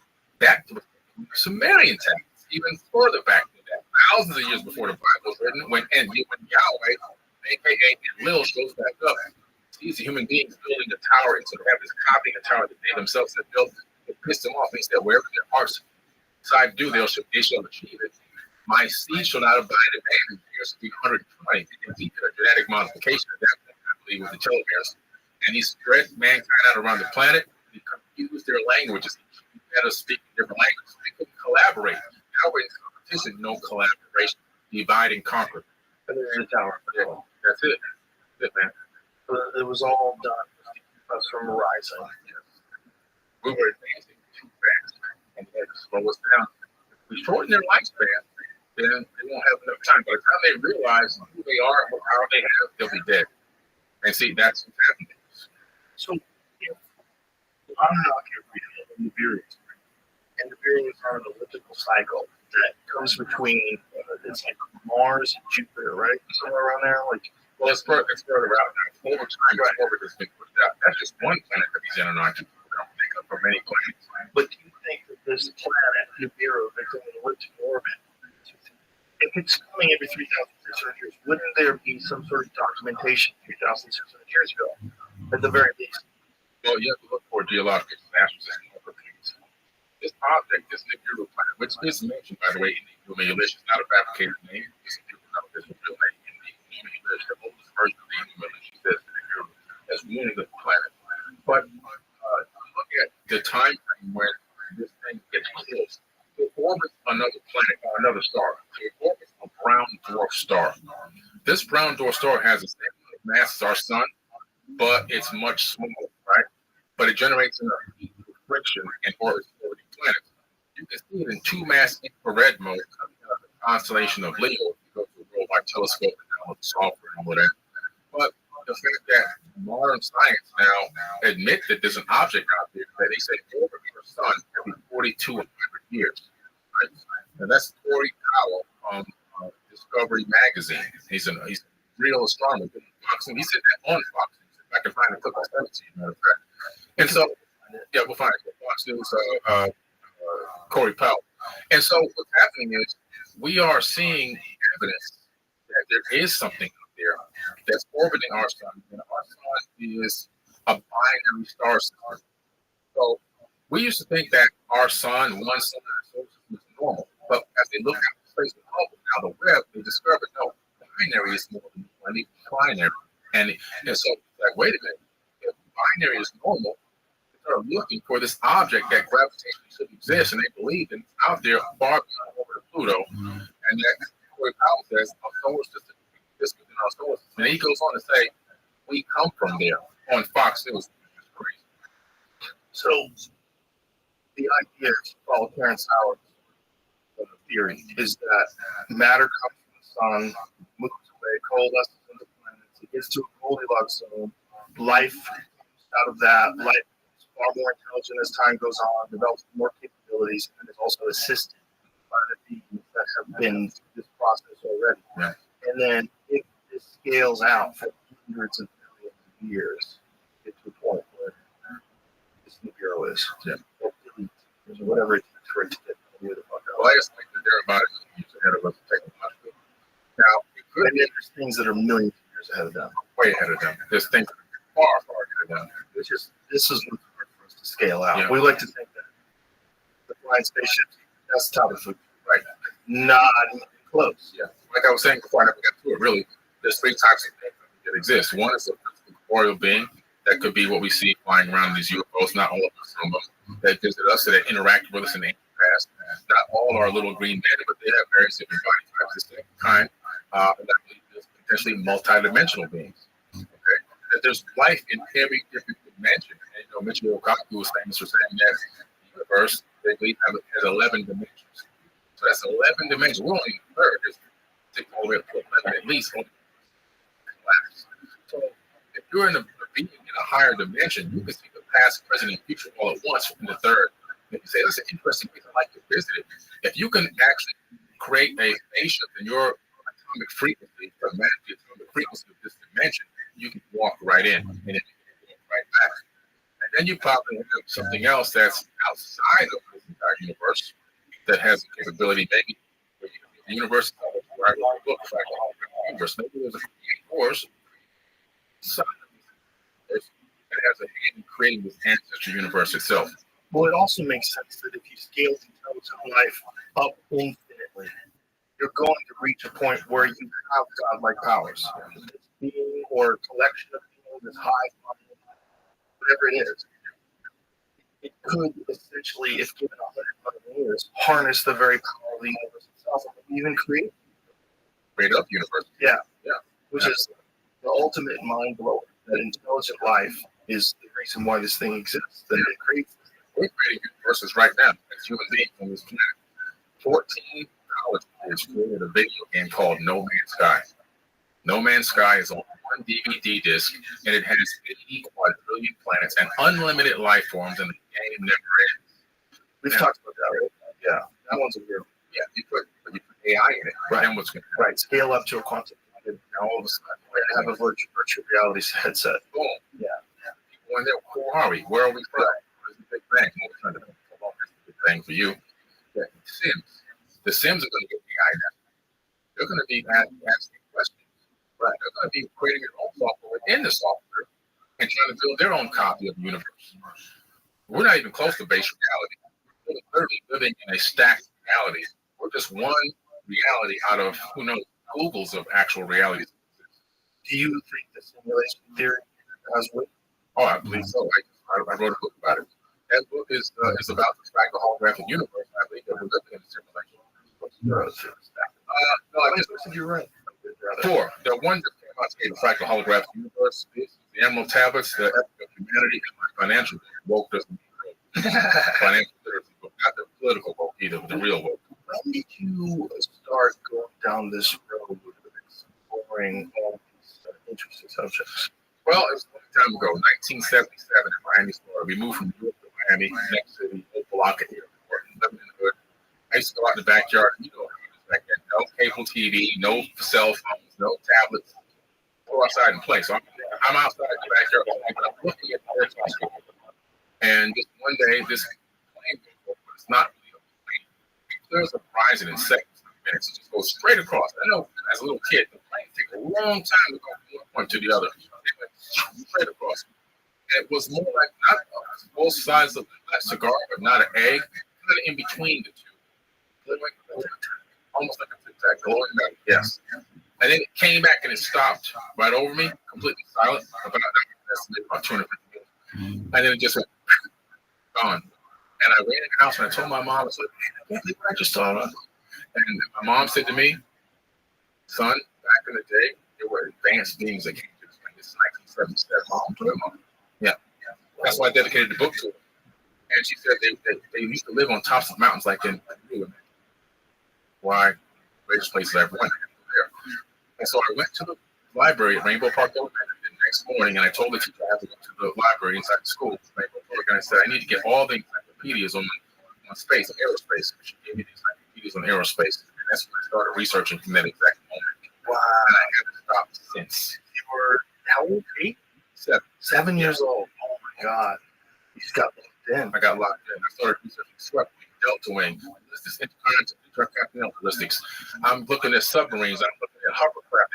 Way back then, flying discs that we had created in the military. Way back then, SR-71, all this stuff, and I'm trying to figure out what the hell did I see, and I couldn't find it. But it's in the path of technology, advanced technologies, and aerospace information, kind of quasi aerospace story, and that led me in further on the line to studying actually the two. And you studied Harvard and MIT. Harvard was for ancient civilization. I took a class and got a certificate in civilization. And at MIT, I took a class in applied neuroscience and got a certificate in applied neuroscience. And do you just do this for your own edification? Yeah. Right now, I'm enrolled again in MIT right now for a class in AI. And when you first got down this road, we're talking about a time when the internet and there's, so you're just like trying to make sense of it. Just trying to make sense. And this one, have you ever seen anything since then? Yeah. Actually, at Esetti Ranch in 2017, I believe it was. We were out there. I was out there to do a speak at this ranch in Washington State, and it's down from the basin of Mount Shasta. It's called Esetti. Oh, yeah, Esetti, ECETI. It's a private kingdom in America, actually. It's a private. They've got a worship. It's a small kingdom. They don't even have mail or anything there. So I had to stay in Europe. It's really crazy out there. I spoke there for a whole week. I had to get used to it. Nobody told me about this before I got there. You had to stay in Europe for a week. Stay in Europe for a week. At the community bank. Oh, boy. Esetti? Yeah. Enlightened contact with extraterrestrial intelligence. Oh, boy. So they're just out there with no technology trying to No, just out there every night, sky watching, basically. And the video that crazy person's idea? Yeah. the video that we created at night watching those UFOs in the sky actually made it onto an episode that I made on Ancient Aliens. Wow. Yeah. That's special. Watch Ancient Aliens. That show's But yeah, so of course, guys there. Well, they were just flying around. Some were changing colors. Some on the upper side, the Ancient Aliens. See if you can find that. James Gilliland, the guy who owns the ranch, licensed it and approved ancient. But if you go to Esetti Ranch YouTube videos, you can probably find one right on YouTube right now. It was incredible. So these folks are just out there trying to make contact. Not trying to make contact. Just like there's no attempt there. Yeah, there you go. That night, that video there that night, and there was a lot of activity that night. Crazy stuff going on. And what does this thing look like Naked Eye. We're seeing very blurry, looks like zoomed in footage. Yeah, Trevor. yeah. What year is this from? This is probably 13. There you go. So they didn't have the Samsung Galaxy. We didn't have that. We didn't have that back then. But from the naked eye, it looks like these giant glowing balls moving around. Sometimes they expand and get they change colors. Sometimes they descend right down by Mount Shasta, and then you can see the lighting in the tree. Then they would go back up into space again. It was just crazy stuff. Have you seen that lightning that they get in Texas that comes out of the mountains? No, I saw one on the railroad. There's this phenomenon that happens in this one particular area in Texas. What's it called? Marfa? Is that what it's called? I think it's Marfa. It's like this bizarre artist community town, and they have like frequent instances of what they call the Marfa lights. It's ball lightning that flies around out there. You don't exactly that. No, because sometimes they would keep going until they just went out. Yeah, and there was so many. Sometimes they would two would come, they would circle each other, and then change direction and drop down by the mountain. One would just take off in another direction. Some would go slow, and go down, and just go. How frequent does this take place? I don't know. I was only there for 7 nights. I say the first night we were there, we saw like the tent in the sky, moving around doing things. The second night, not too much. The third night was a little more, maybe 4 or 5. So do you think that what it is that this place has no light pollution, and it's a very specific area that they do these things occur? It's possible, no light pollution, and plus also maybe that's an area where they have an opening or access. Or I don't know. Who knows? I'm just now speculating now, but I don't know why that people came all over the world to that location the week I was there to just camp out and look up at the sky. Wow. Listen, man, we covered like 3 hours. I really appreciate your time and appreciate all the stuff you put out there. It's so fun, it's so fascinating, and it's so interesting. And thank you very much for doing that. I enjoyed it. Thank you. So please tell everybody how to find your website, all your social media, all that stuff. Yeah, well, first of all, I have my own streaming TV network called Forbidden Knowledge TV. It's an app on the App Store. They can just look at the Forbidden Knowledge TV app, number 4, Forbidden Knowledge. And they get access to a lot of videos, stuff you can't find on YouTube or anywhere else. Shows like when you watch my on the Forbidden Knowledge TV app. And of course, I have all my books on the website, Forbidden Knowledge TV, on Amazon as well. And just everything Forbidden Knowledge. 4, BIDDEN. There it is. Yeah, we'll do this again, man. We can talk for like 50 minutes. I know, for sure. Thank you. Appreciate you, man. Bye, everybody.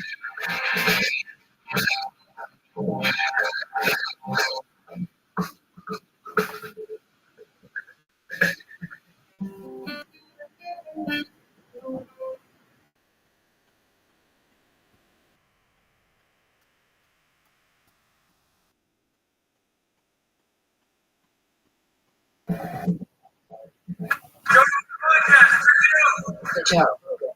Great.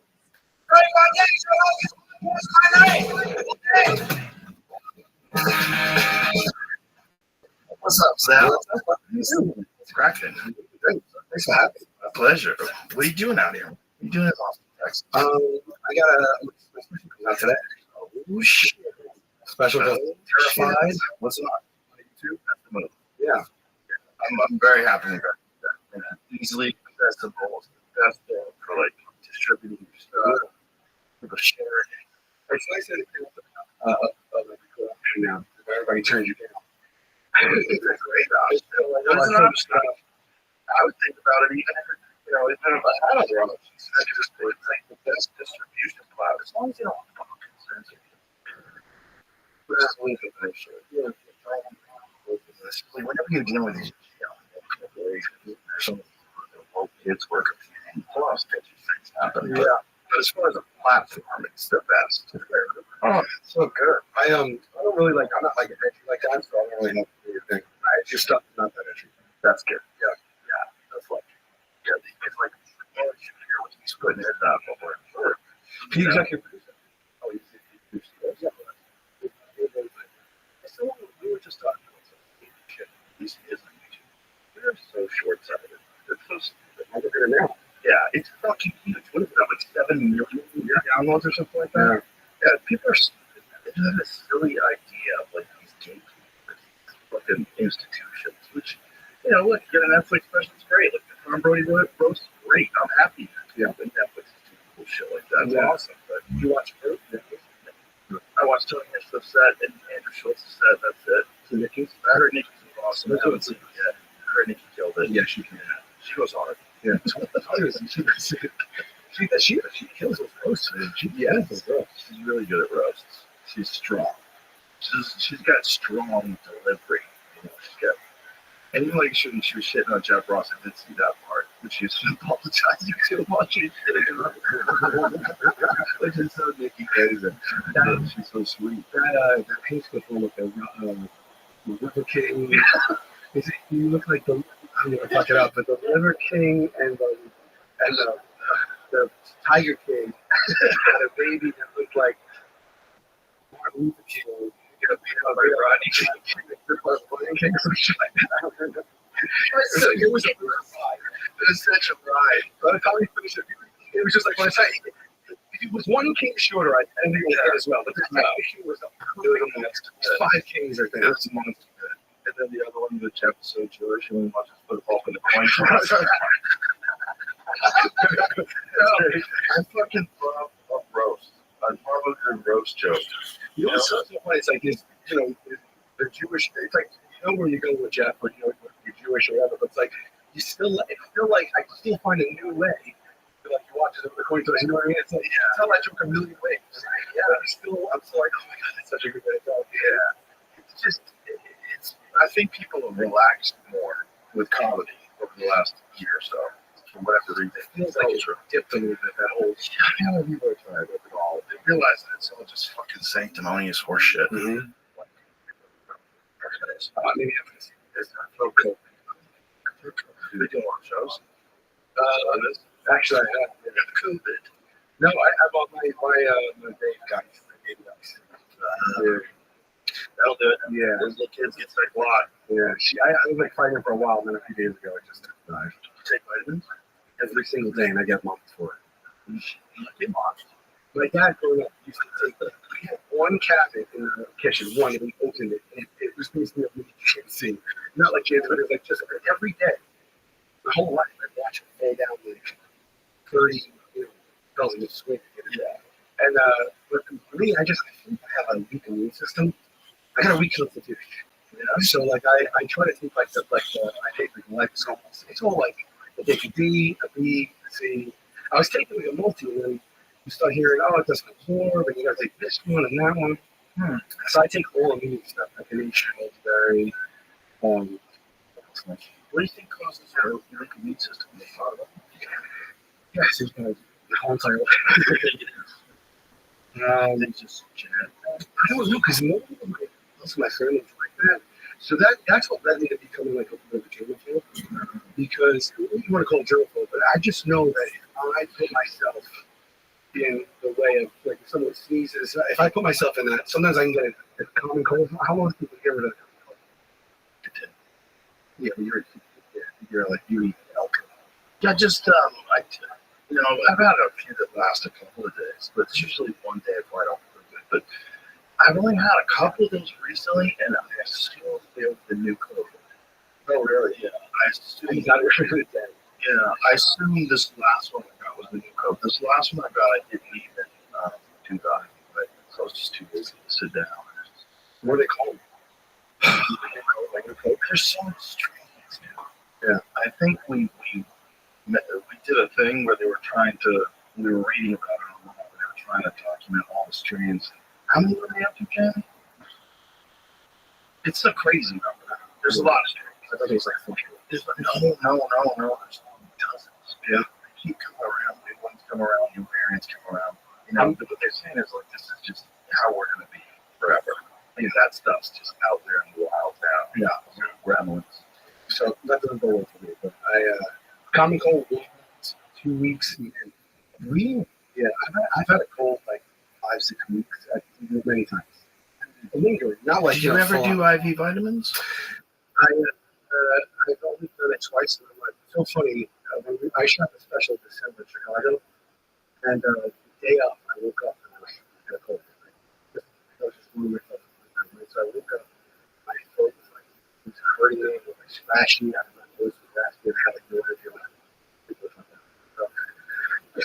went to the theater and I'm telling them what to do, like I got used to it. So Ari's feeding me these, open was feeding me these, Rothschild tablets.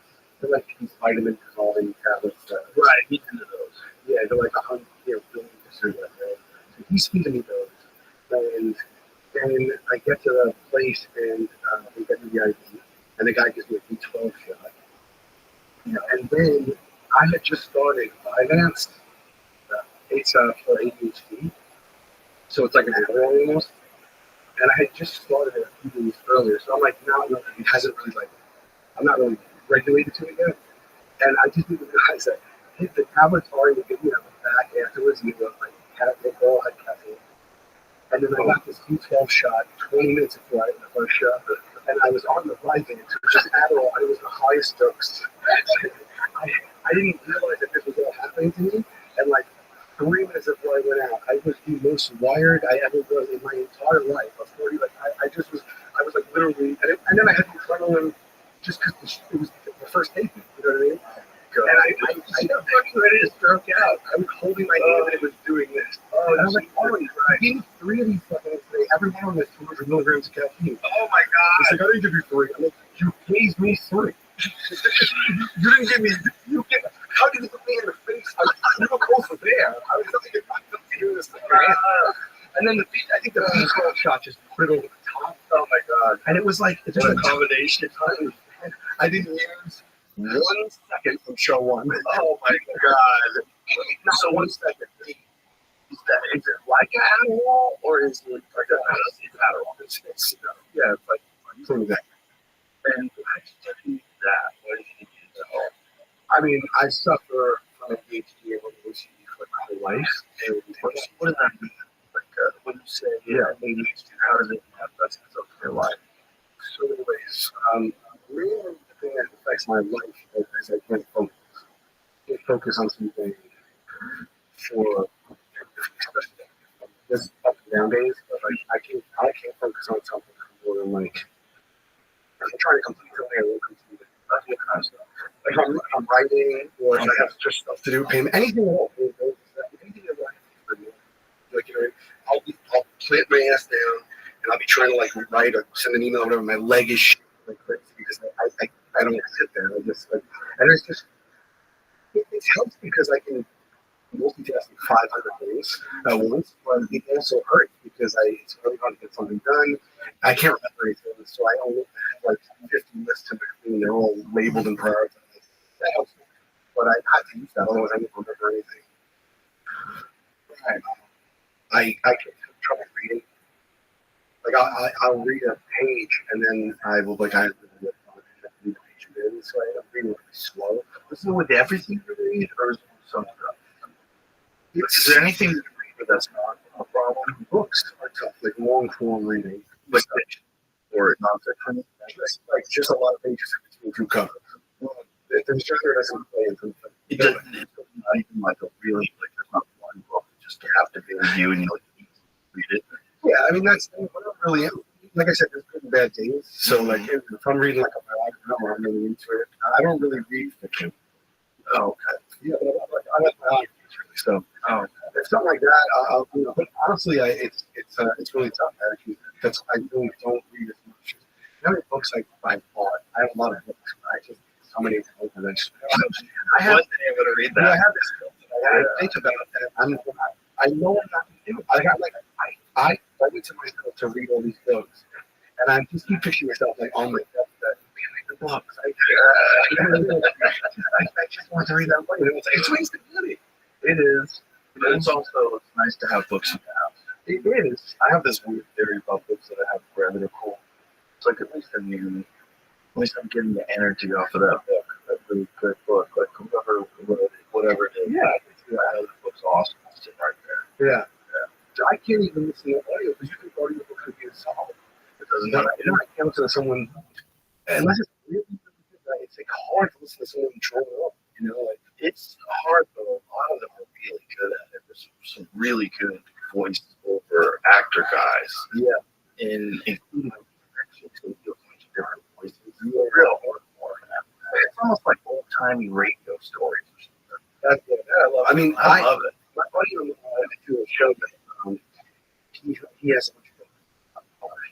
And one of the things, yeah.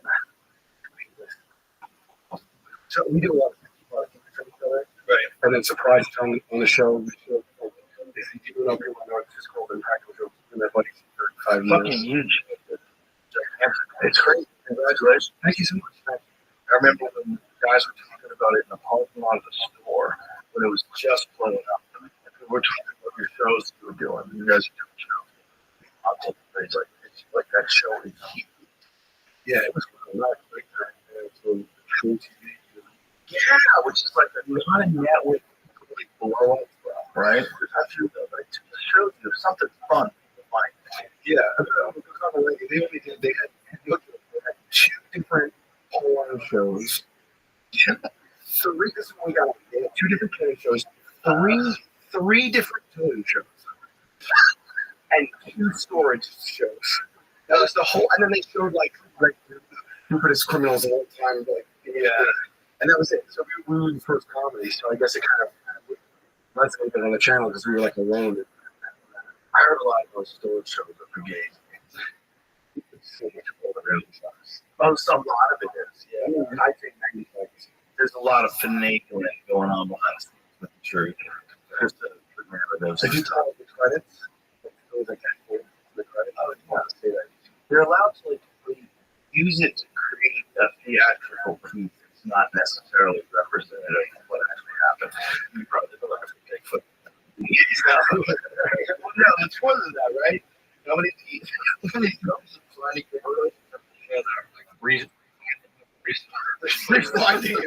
refinding it again. So many funny dorks in the wood. Even ghosts. Like, I mean, I'm interested for that Bigfoot. Because the thing about Bigfoot is, I think it was probably a real animal. And I think the ancient stories that passed down without years. I think that's probably what it was. But ghosts are weird because in every culture. Right? And I haven't experienced a ghost, but imagine if I did, trying to explain it to someone. That sounded like a fucking maniac. Like I'm just a crazy person. Oh, I saw a ghost. Let me try. Okay. Didn't see one, but history. I don't believe ghosts. Oh, okay. But then I have this happen. I don't really know what to feel. My family, they're like all for it. My sister had she was at home. She came home one day. She opened the door to one of our closet drawers. Every single thing that could open was open. And it freaked her out a little bit. And she was just like, oh my God, and said no. And she was like, you're not comfortable with that. Yeah. She closed everything. And then whatever, she was the after that. She locked, and one day she had locked it. She gave her the door open. I don't believe it. I don't know. She's not lying to me, but I don't know what to make of it. But I don't think it's a ghost. But my grandfather. That's like the Hulk. I was about to get a massage. Yeah, that was the candles. But my grandfather died in the house, but that's not what I was saying. One day I was home. It was, and so I just live alone, and I'm just I'm in bed, and I'm getting, in bed. I television is on, and I do lock, even when I live alone, I lock my bedroom door when I go to sleep. I lock my bathroom door when I'm taking a shower. I know that, right? So I was locked, and I'm laying there, and I think this is that, right? So what's good about that is I can go all the way under the cocoon, and I still have a phone to read. I wrap myself like a burrito for real. It's so. You're breathing scuba diving. This is the whole scuba diving. Please, so crazy. So I love it. I wrap myself like head and everything. And what I really do, it was really fun when you're in there. To just poke out a foot, or a hand, and just get a cool breeze. And then, sure, a little bit. It depends on the night, right? But I was out there dangling. I don't like haunts. I will tell you that. I don't believe in ghosts, but like haunted houses. Yes, we can get into that later. Wait a minute. What's the difference? What are they about to buy? Well, like like fake things. I don't even like the go to. I don't like that shit. But it's not. It's less about funny. Likes to play jokes on people. You would think. Yeah. Do I really play jokes? I don't know what I do. It's like yeah, it's it's fun. Yeah. Crazy, but you don't want to go good on the house. They jump out of nowhere to get the fuck out of here. I'll tell you how much I don't like that. We went on the show. I don't like it. So they created one time. They put me in a cornfield, and they made it haunted, and I had to navigate it. And then the next time they upped it, and they got an old mansion, and they completely built it all out and made it haunted. And I just put me in there, locked the door, and made me go home in the mansion. And it's. You want to really see like a collection of shit that'll freak you out. Exactly. Oh, is that like thing where they get really weird? He's got this whole thing like they put a gun in your throat. No. He's got this crazy Vegas that's like a museum of haunted shit.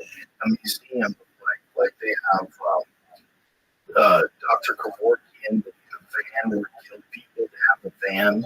Yeah, okay. They have a bunch of stuff that Ted Bundy owned and a bunch of stuff that Ed Gein owned. Yeah, it's a creepy place. This is the one I had this thing like, this is the.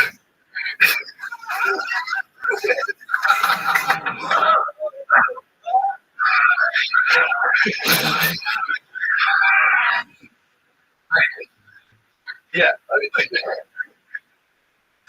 know I have to put in that code. Because I know if I have ghosts. I'm not crazy. I just don't like being the jump scares. I don't like it. Right? Like in the cornfield, they had a little girl, right? And I was 20 minutes into this cornfield. Where's this little label bush? The girl's just standing there for me. She's in like a dress. She's a girl with pigtails. And I see her in the distance. And I go, is that a little girl? And I just raised my hand and pointed at me. Okay. And I had to follow this path that they laid out and went past the girl. Right. I don't know how to explain it. I know that I know that they did this to me, right? But I was like, I gave a little go, but I will fucking punch you. Like, I said, when I went past, I'm like, I know you're a girl. I was like, look, I know I can beat you up. Don't jump scare me because I'm liable to punch you. Right? That's the way. But wait, I'll go back on this one. So I want it's terrible, really weird. Like there's a place in California where they have a farm and they have a cornfield. You can walk around the space. It's fun because you know you can eventually get out there and get lost in this maze. You get really lost. It's kind of confusing. And now imagine this is thousands of acres, right? And you're in the center of it with no water, and you have no idea. You might be walking around in circles. You really have no idea. You may as well be on like a mountains when you die. People die in cornfields. That's a real thing. I mean, I feel like, yeah, it depends how bad. I mean, if I was ever in that situation, I'd just go straight and not stop. I wonder how many people over in history have died in cornfields. Just keep exhaustion. The left hand fought 11. Yeah. You have to look it up.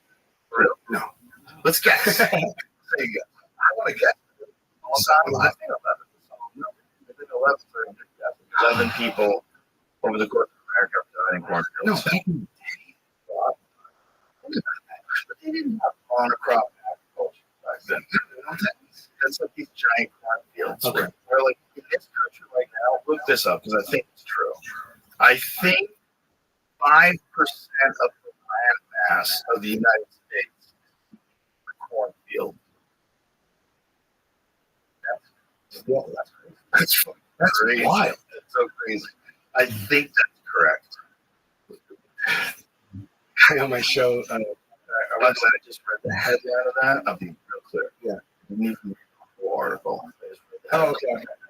Well, this guy, he's put a cornfield in his yard in 5 acres. He built a cornfield restaurant for 50,000 worth of corn work. So, how is that? How much corn? $50,000 per year. It feels like a lot to me. Because you've seen that subsidized corn. Well, you know where that came from? It came from World War II. So, during the war, people need food, and they wanted to make sure that in the future they would have stockpiles of food. You know, like war just ended, but who knows what's going to happen now with Russia? That we could be into it again. Let's prepare. And they started subsidizing corn production, and they just started using corn for all kinds of extra stuff, right? That you're not supposed to use it for, like oil. Yeah. Or corn syrup. That stuff's fun. That's interesting. I'm trying to get to. I've got 97 million acres, which is about the same size as California. What? Wow. Oh, there's no shortage of that. There's so much work. Okay, so like what percentage of that is California's got to be more than 5% of the country, right? I think so. Alaska, right. Alaska's so big. Alaska's way bigger than Texas. Texas is enormous. I think Alaska's like Texas is. Really? I think What is that even considered? What's going to waste? I don't know if it's a waste thing. It just goes because you can use it for so many different things. You can use it to make alcohol. You can use it to make corn syrup. You can use it to make oil. You know, I think it's like a money racket. It's like the corner of this market.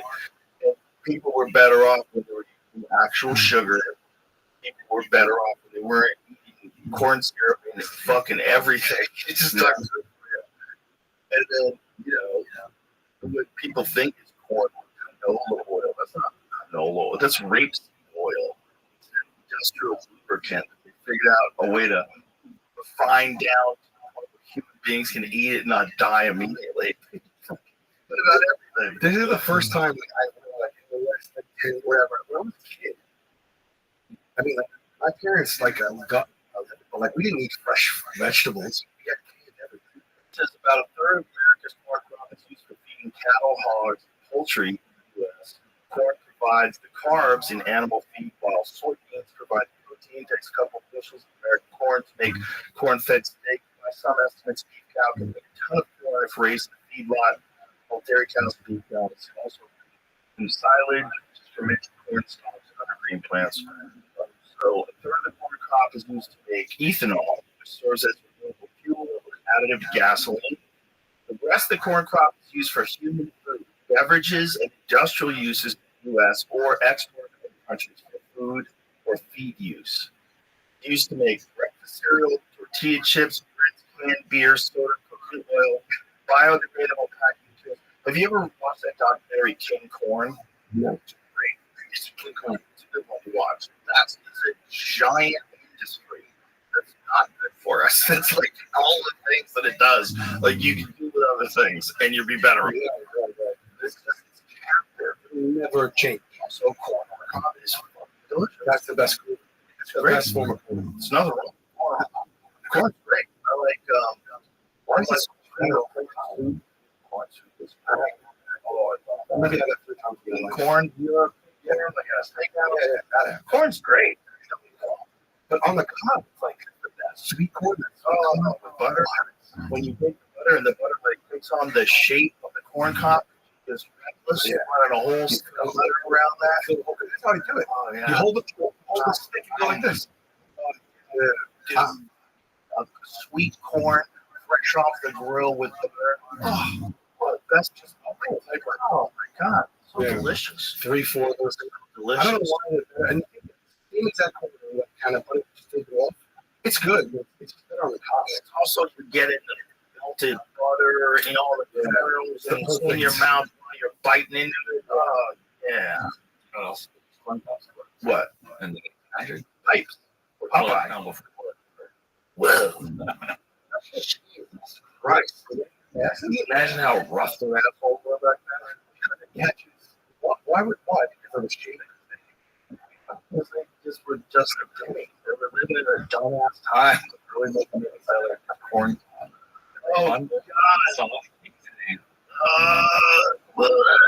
That is Look at the sailors do something. By the way, back then they didn't use water, so it's not like they're washing it off. You had to sail it with a corn cob. You could use that corn cob over and over again. You were smearing new shit over the area over the old shit's dried up. Yank it in the water to get it off. A bit of a diamond. Fix it up, lad. You ever think about how we got, like how people would have sex back then. Like, how would people still fuck back then? They were disgusting. Think about how many years. It's only like the last 100 years that people are disgusting. Yeah, we were talking about St. Agnes and his whole life. Was it St. Agnes? His whole life without having a bath. His whole life. Up to that? That wasn't that. It was like you were supposed to do that. Oh, yeah, like bathing was thought it was like a ridiculous thing to do. I mean, day 3 starts to be a problem. I don't know what happened. I wonder what happens. Like, what just happens? You never bathe. Like, we just assume that you have to bathe. Maybe that's the source of a lot of our problems. We're not like covered in dirt and bacteria all the time. Like we're supposed to be like a normal animal. Maybe that thing. Maybe that wore it off. Like I bet it. Didn't stop, right? You know, you're like, I don't know how we made it so far. Yeah. I really don't. I don't understand it. I mean, I know it was the invention of weapons and tools and stuff and how to build houses, but goddamn, we're so weak. Like, how much different were we back then? We are so fucking weak. I just can't imagine us without the houses and the weapons. Like, how did we even make it that far? Like, how much of a change was it once we developed the houses and the weapons? Because we are so bitch ass, like, as a people. Even if you're fit and in shape, even if like you're a UFC fighter, you're like Islam Makhachev. Compared to the nature world, our animal species is so bitch ass. Right. We're so bitch ass. It's insane that we made it this far. Yeah, it is. I guess just the fact that we even survived to the point where we made like a bow and arrow. Like how?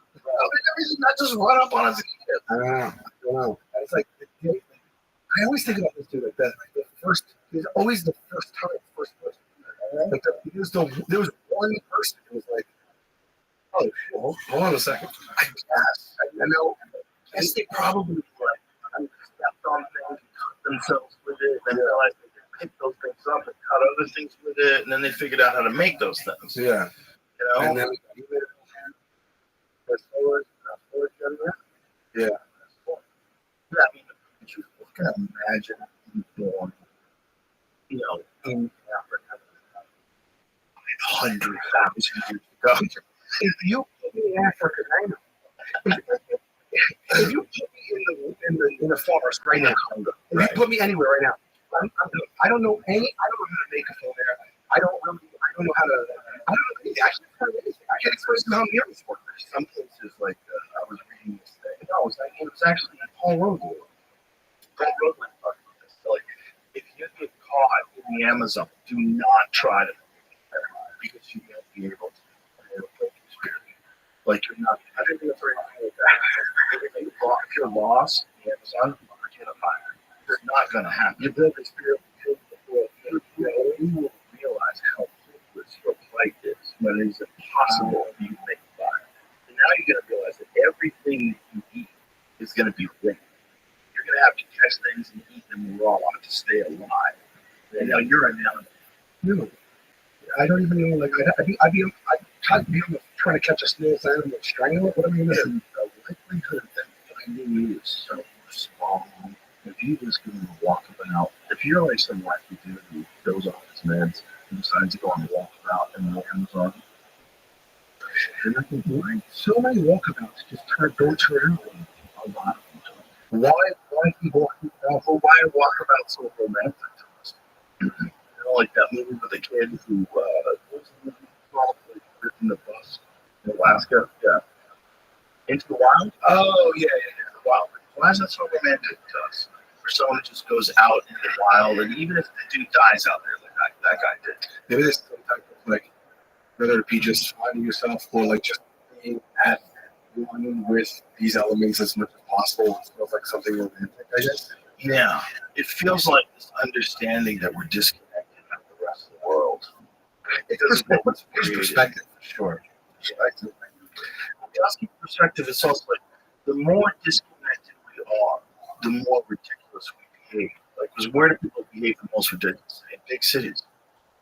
They're the most disconnected from nature. The most. You're living in concrete jungles, Hong Kong, fuck you. You live in New York City, like, you're disconnected from nature. You're right. Fuck your park. Park's cute. Yeah. That part, it's surrounded by New York City. Like that is Yeah. it's so unnatural, so contained. Yeah. It's actually contained by the city. The park is contained. It's not peaceful. It's peaceful enough. It's a nice park. It's a lovely park. It's all right, would you? Yeah, I've been to the park. I mean, It's lovely. because it's like I thought I went to it, but then one day I like really went to it. It's like I went to every area, which is there's so many things I didn't know. It's like really big. There's like 50 things, like places. It's a beautiful thing about New York City that they have that park in the center of it. It really changes the dynamic of the city. It does. I think it makes the city a more livable place, a more friendly place. Absolutely. I mean, it's crazy. You have this insane urban environment, and then inside you have this massive park. It's like another world. It is. But the difference between that and the woods, the actual woods, like the Colorado Rockies, the difference between being out there and waking up and just looking, and all you see in front of you is mountain peak after mountain peak after mountain peak, just going along.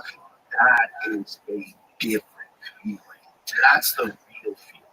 That feeling is, I think that feeling is like a thing we're supposed to get. I think that's supposed to be. It's a part.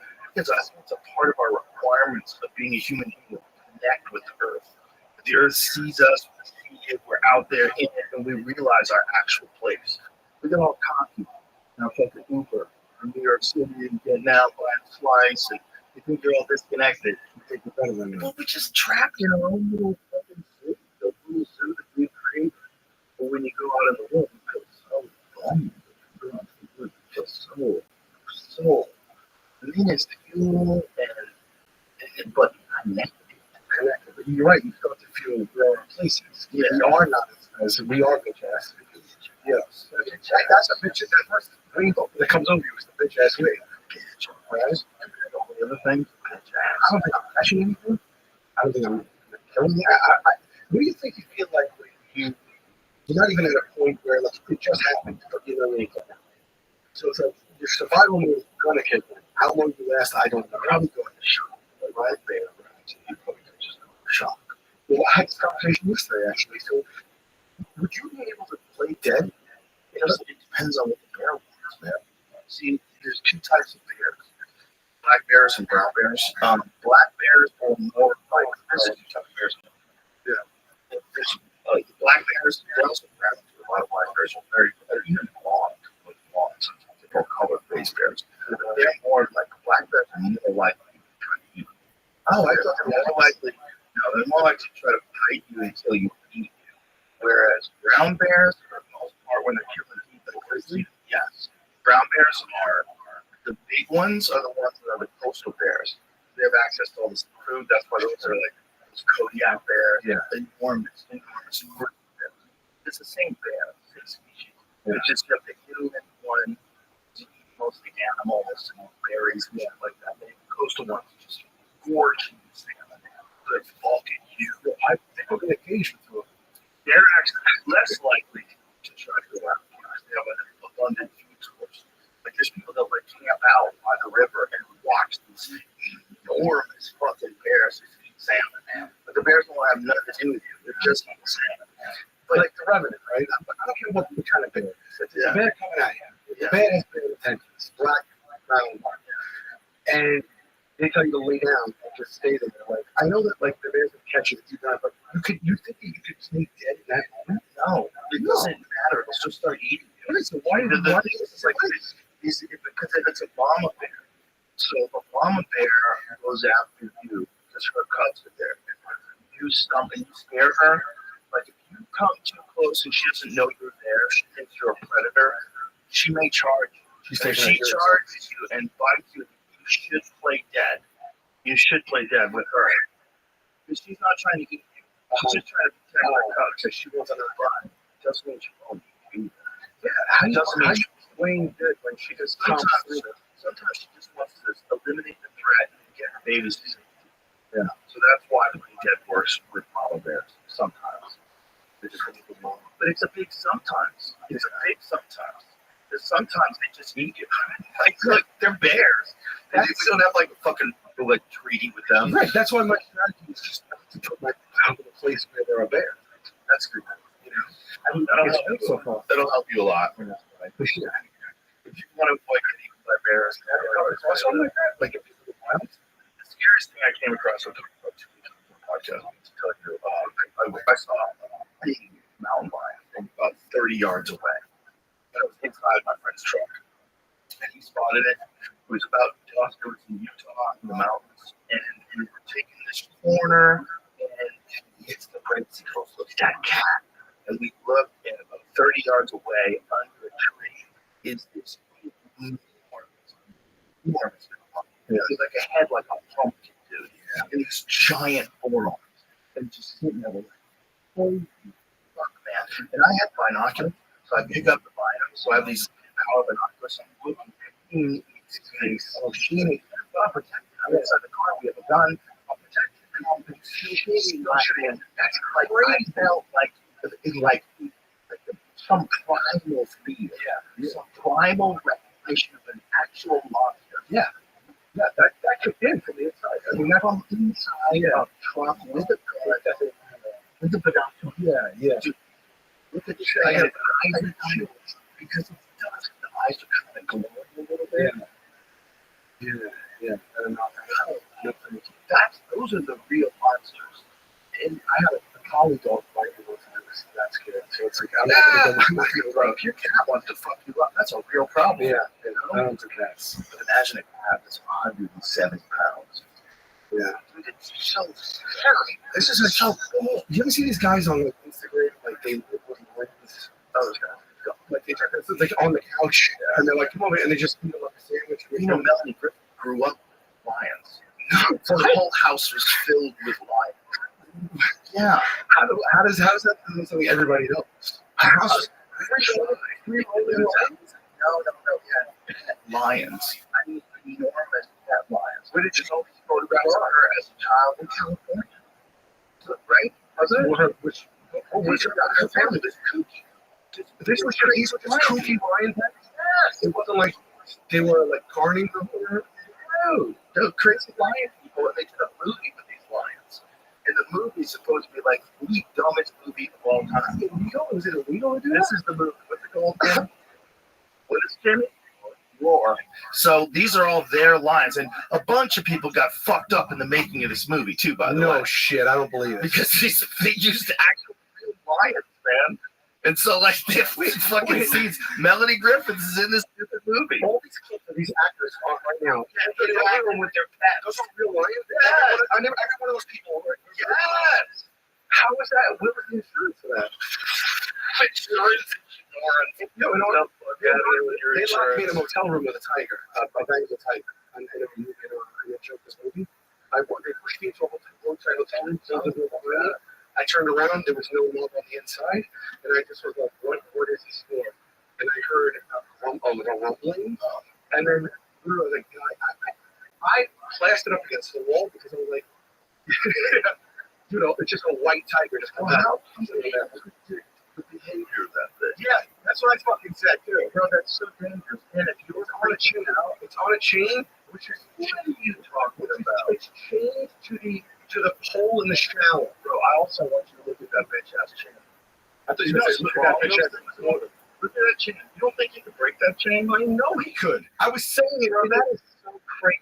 Yeah, that's such a crazy thing to do. I just forgot about that until this moment, too. Those things. I said to them, this isn't funny. It's not any place how to make the movie. Like, the first thing I said on camera is, we got insurance. It's in the movie. I couldn't even have played up, and I just stayed in the fucking movie. Yeah. Roy, look at that guy. That was Secreto Roy. Yeah. It's the thing. Like, he raised that. Really? From the time I was baby. And he would tell you why. There's all this speculation. It's a lady with, like, some crazy hat on, apparently. Like, maybe the tiger was agitated, but it's all just because the tiger's decided by them. If that's all it takes is that tiger to get agitated by a lady, yeah. I mean, we can play with two Russian with the whole life. I mean, I would tell you a billion times over. It's safe. And then you get this throat cut out. I don't think he tried to kill it. I think it was carrying it away like a cub. Yeah, I think his limp body didn't show that. Yeah. I don't think they showed it, but I think they happened. I don't think anybody's seen him die, right? He died eventually. He was paralyzed. Like a few hours later? Yeah. No, he was paralyzed. Yeah, but he kept fighting. He was like, I'm here. You can't trust those things. I was just because when he goes, he saw the one where the guy was he had a trained grizzly bear for a movie. He'd been in a few movies, and it just he's doing this thing with your hand, just bites this guy's neck off, just jumps on this guy's neck and tears it apart in front of everybody, and there's nothing anyone can do about it. The bear just jumps on him for no reason. He's just standing there, just totally standing still, and the bear decides, I want to bite you. Imagine what you feel that moment. Knowing that you're going to die, knowing that it's going to be this way, knowing that people are watching and you're helping, and you're going to die in front of, like your whole life. When am I going? How's it going? Don't do that. Don't get out there. This is just not. It's not 100%. Even if it's 99.9%. When the bear decides to do what nature wants it to do, they want to kill things, man. It's a part of the fun of being a bear. It's part of the fun of being a tiger. They like to kill things. That's how they survive. There's a reward system that's built into their DNA, and we have this stupid belief that we can just slide snakes under the door and they'll be cool with that. Yeah. And then eventually they're just walking. Get my own. So the tiger never attacked him during the Vegas race. Saved my life. I don't know, Roy. I don't know about why does he think the tiger saved his life? What happened? He instinctively, he said he might have been having a stroke. Hold on a second. Roy maintains that Monaco was trying to drag him to safety after seeing him felled by what he thinks may have been a stroke. He said he instinctively saw that I needed help and he helped me. He was taking medication for high blood pressure for years. He said he recently began to suffer dizzy spells, and this one spell unfortunately occurred in the presence of a very large tiger. I said I started feeling weak, still speaks slowly, but has recovered most of his German accent and speech as I fell over. Montecore saw that I was falling down, so he actually took me and brought me to the other exit where everybody can get me and help me. The better than I did, there you go. So he's saying that the tiger fucked him up accidentally while he was dragging him to safety. That come out right away? I don't know. That's amazing if that's what happened. Tigers still are just dragging you by his neck. Yeah. It's like by cement. That's so fluffy. 2 deep puncture wounds to the neck. Before passing out, recalls a leap on the bone, bring him back to the brother and sister, let him be happy. Severe blood loss. Picture of like blood spores like leave him alone. Bring him back to his brother and sister. Oh my God. Suffering from severe blood loss and shock. Medically dead at one point when his heart stopped. He also suffered a stroke that would ravage the left side of his body. So, was the stroke before, or was the stroke because of him getting hit? I just feel like he might be rationalizing. Yeah. He could have just had the stroke, and it would be bad enough, but could have just had a stroke. Do they know when he had the stroke? What he's saying makes sense, though. Is that cat loves it, and the cat sees him faint, and the cat wants to drag him. It's just they don't know. You hear the reunions with these trainers, or they see the years, like kind of stew guys. Oh yeah, they raise like tigers and set them free, and then they reunite them. Oh, it's like in the wild, they reunite them. Tigers just come charging up, and they just all again. Oh yeah, you see that? Yeah, I think that's bad press to put out there. Why? Because it's making it look like a domestic in the house. I think it's adorable. I'm looking at it like, yeah, I don't do that. Yeah, that's a good point. But it's like, if you raise one from the time it's a baby, you realize it's like, oh my God, that life is so much better than the bullshit life which is gazelles. I know, like, this guy's like another professional in his house. He's like playing. I'm like, how did I know? He has like 30 days free roaming the house. Yeah, he's got like 1 billion. Everyone's following, waiting for the tiger scene in Houston neighborhood found after research and legal wrangling. Oh my God, that's so crazy! Tiger roaming around for a week, for a week. How does it hide it? How are they so bad at finding? Everyone's 3 times my tiger's holding it.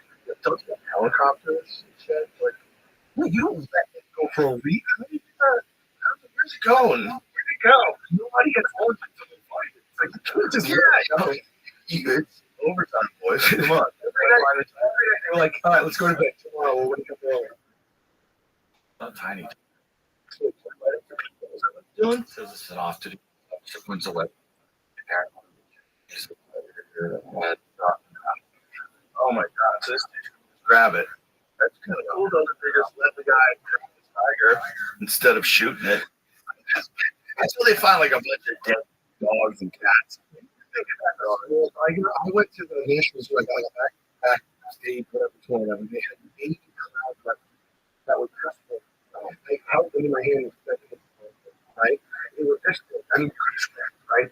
And a year later, I was back on the road. I went back, and they said, "You never see this what the heck?" And they built these outdoor structures, these cages. So they're living outside, outdoor cages. So they bring them in the cage, right? And we're going to few people. They're like, "That's the one that you said last year." It's like now, it's like they're going to now it's probably like, "Oh, wait, like this big, like bigger than any house I've ever seen." But like not like you would still think like whatever you do, just don't turn your back to it. So I'm like, okay. So I was like, and this is hurt enough. And at one point, I were going to look at her out. It's right here. I still have the blood to sweat them right here. Slicing and drip up. It wasn't a deep cut movie. It was just like this. I did it when I turned back. When I turned, oh my! And it's just one line. It wasn't like I didn't need medical attention. It's like God, he got it. It's so predatory. Just turning around. And I was like, oh, look, I fed you guys. Something that's not looking. It's not looking good. Isn't that scary? Yeah. Built into the hard drive. Dude, and you got a face for a chimp. Oh, it's just. Oh my God.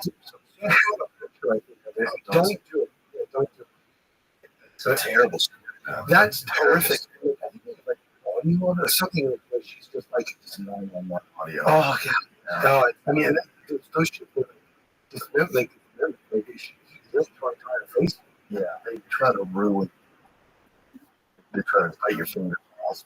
They cover your toes. Tear your feet. That's a odd handbook. That's like let me tear his feet off first. Yeah. I even tried to tell you. That would be good. Trying to ruin one finger. Just walk away. They don't just want to hurt you. Like, they don't. It is these wild, intelligent things. I don't know why they do that to people. But if they want to kill you, they'll kill you really quick. You have to bash your head against your dead for a second. But they don't. I don't think they want to kill you. I think they want to fucking hurt you. They kind of shield. They have like one of the more horrible stories was this guy had a chip that carried for a while and then got big and became a bit of a problem. And he had to do a rescue center. And he would go back with his wife into the gym. And one time he went back and he brought the gym back because it was his birthday.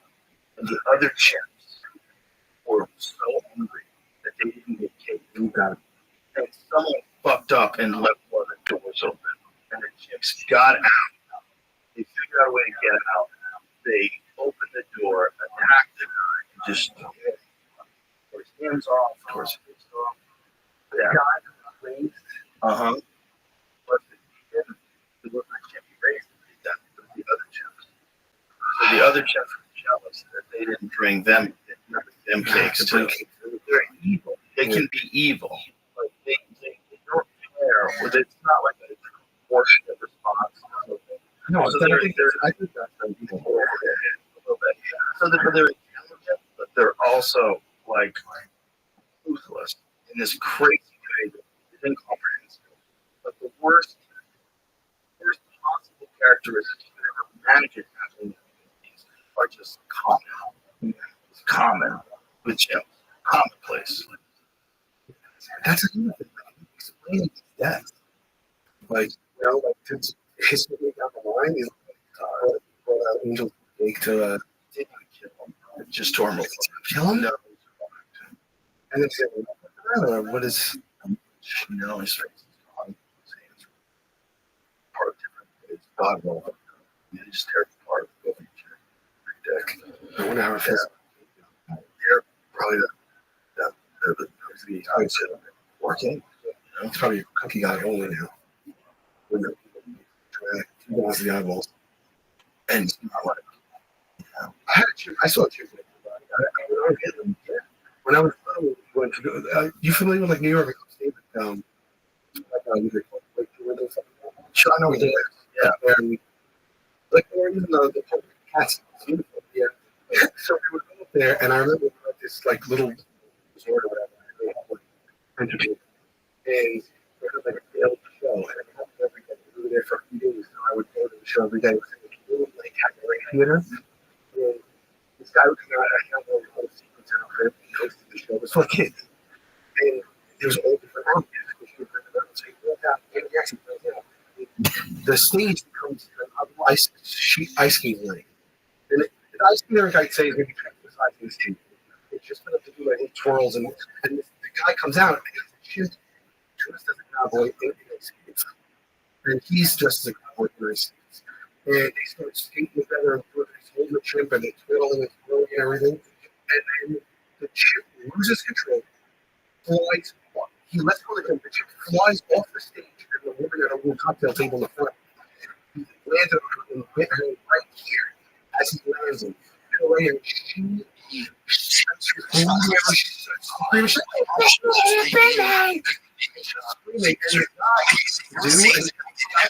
got back onto the place.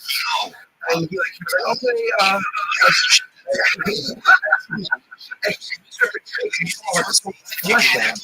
I was like, I was like, and there was no one really there. There was like 15 people.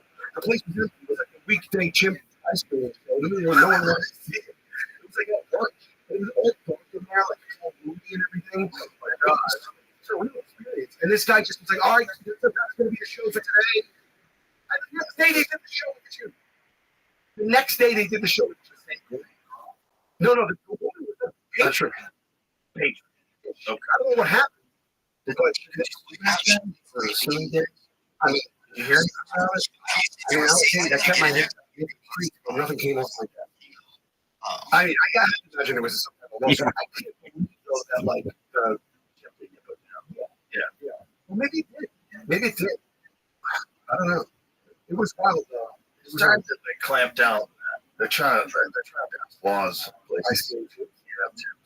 Yeah. Ice skating are just regular ones. Because, like, this lady said, like, it was legal what she was doing. I think they've changed this law, though. You shouldn't be able to have her. You can't wear shoes on plane.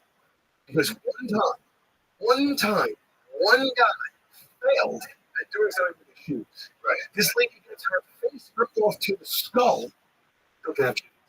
Because I'm just going to look at nothing. I don't know anymore. After her, yeah, I think, well, there was those two different stories that were both in the news. One of them was the guy that brought the shoe chaps. The other one was a slave whose friend. Under CT, it's illegal to possess all primates in the family. They gorillas, hormones, and orangutans. Yeah. Are accredited by the Association of Aquariums or the Zoological Association of America are exempt from the ban. So they passed the ban. But that's just interesting. But this place is I guarantee Texas. The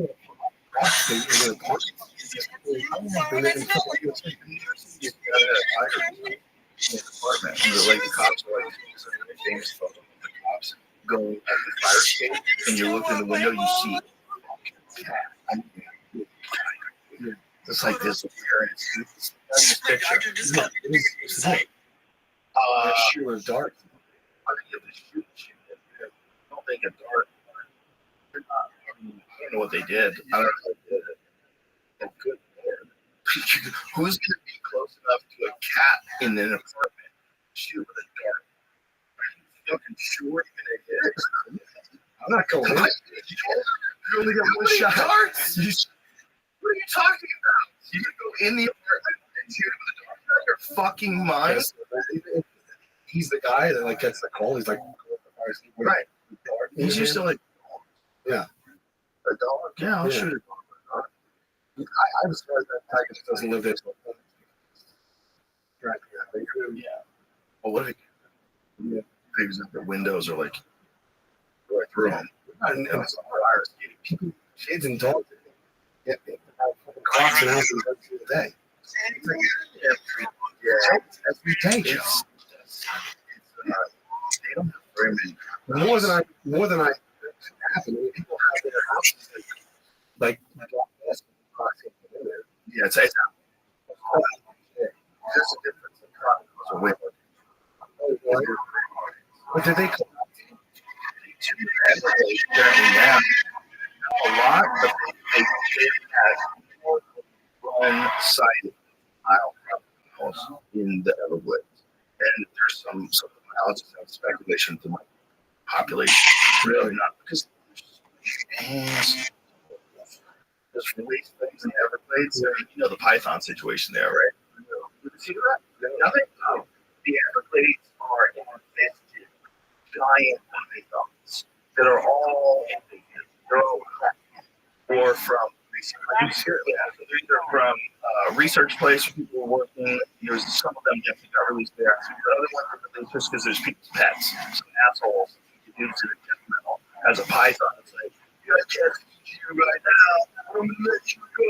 You just have wild minutes. I'll be back. Yeah, it's like that's this fucking monster loose in the swamps, and it just decimated the swamps. So the Everglades is missing like 90% of all of its mammals.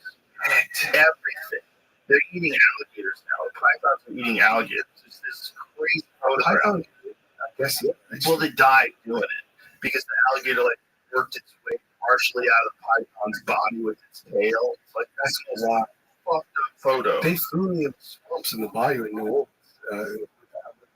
The show. Jeez, that's crazy. Why? Why? Yeah. Real died there. I know. I think they dressed me as a bog. They killed me as like a bog monster, and they put me in the swamp, and I had to hide behind this thing. I mean, the swamps, not like what I was. We took a fan boat. It was like choking you. You put your hand under those. Oh, damn. I know. If you put your hand under the water, this low, you couldn't see. Nice car. It's about 110 degrees that day. They put me in, I was nervous that I felt that germ, so I actually literally wore a clothing to go in there because I was afraid of stuff. No, Paris. Oh, right. Yeah. I don't know if it was going to help. But I was like, what it will. Right. You know, like wearing a mask. Yeah. It just was like, on myself. I just, right. Anything I can help me, really. Because I didn't want to say, you can't say no to this. That's the point of the show. When you can't say no to whatever's coming your way. So there was a fan post that passed the route. Now, during the fan tour, so the guy could go, the roar of the bog monster. Like, just fuck away. Not to scare the people. You know, like a horror. And just, For sure. Oh, yeah, this is wild. Yep. So, they didn't come to that. That's why I was attacking me. But so I had to hide behind that area just getting it. Yeah, I would worry about that. Honest. There's someone who's died. I'm gonna finally kill me. They want to kill people that are not smart. Yeah. And they are. Yeah. I mean, I didn't think I was worried about them more than would be. Yeah. Scary. Regular white people. In that moment, though, I actually was so got so nauseous. Because like the smell and I threw up. And I couldn't leave where I had to stay for the day. So I was just standing and sitting with my different phone. Oh God. Yeah. Jesus Christ. And then 15 minutes later, they go, oh, stop, get back. And I was coming at I think it's I go, and I turn and I run toward the boat screaming. And we went to out that I didn't even exist. it was an alligator.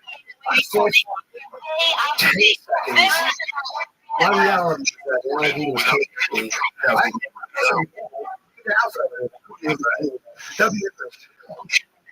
Yeah. And then there's some new.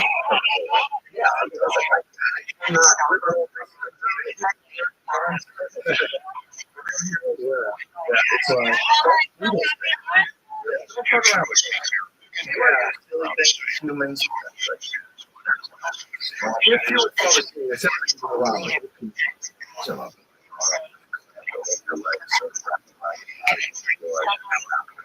You're trapped. You don't know how to get out. And it's trying to kill you. You don't even have a weapon. I hope I go by surprise. I wouldn't go by surprise. In the beginning would be a surprise. I don't want to go to the rest of that. I don't want to be imminent this.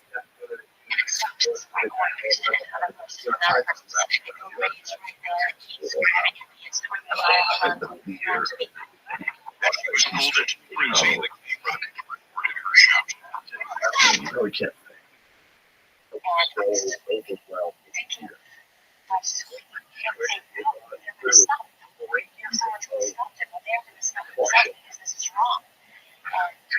I'm so scared of death already.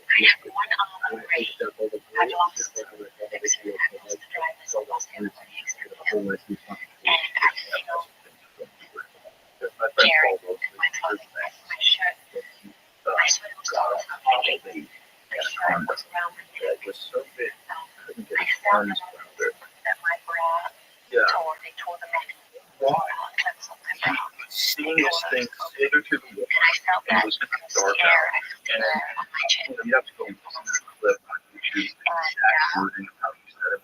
Essentially, he started trying to hold on to it, because he wasn't going to try to combat it. He took a chance to attack him, but he just won. I don't know. Fucking thing. Dude, like, why? I mean, this team's so big that he couldn't get it. He's basically like my size, maybe a little bigger than me. He couldn't get his arms around. He sounded himself with works in the ring. No. This whole thing is saving the rainforest. People that were hired as loggers and more money to protect the rainforest. He's like this for doing it like millions of acres. Yeah. So he actually lives out. This is the big part. They don't even know really how big the thing is. It's just like the number that they measured in contact. Right. So he wasn't anything. Just wanted to experience it. Like just grab a hold of it. He didn't think he was fighting. I didn't know if I Tried to. Tried to get you. I don't think it's fine. What are they gonna do? They're gonna kill it when? Did he have like some crazy suit on? Never competitive. What the fuck? Fire! Oh god, that's so ridiculous. Jesus Christ. That's hilarious. So that's done right here.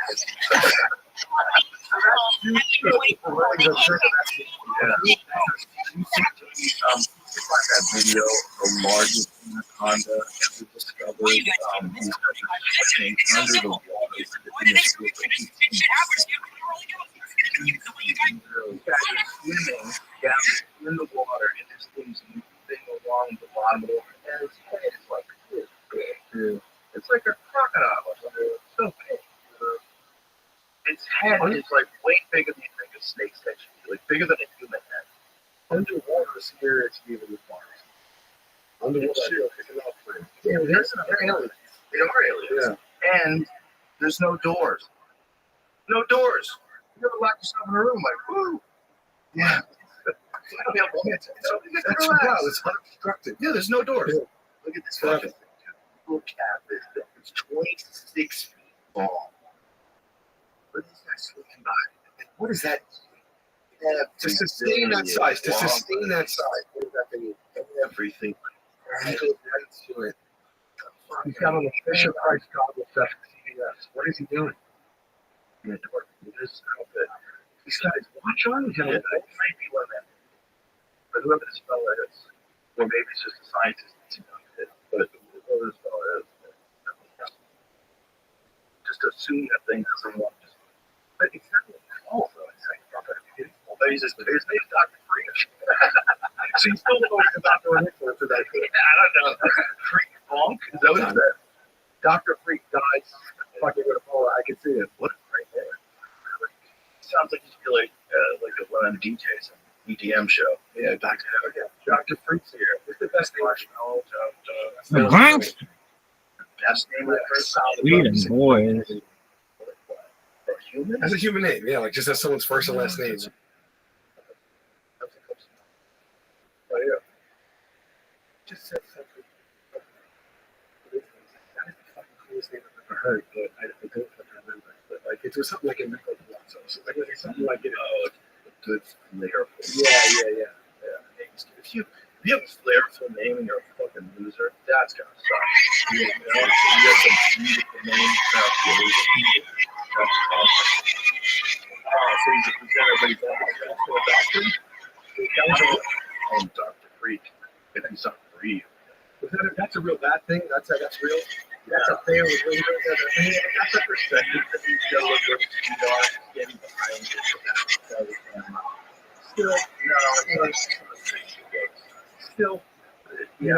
Still, I mean, it's probably kind of big. He's not that far. He's far enough.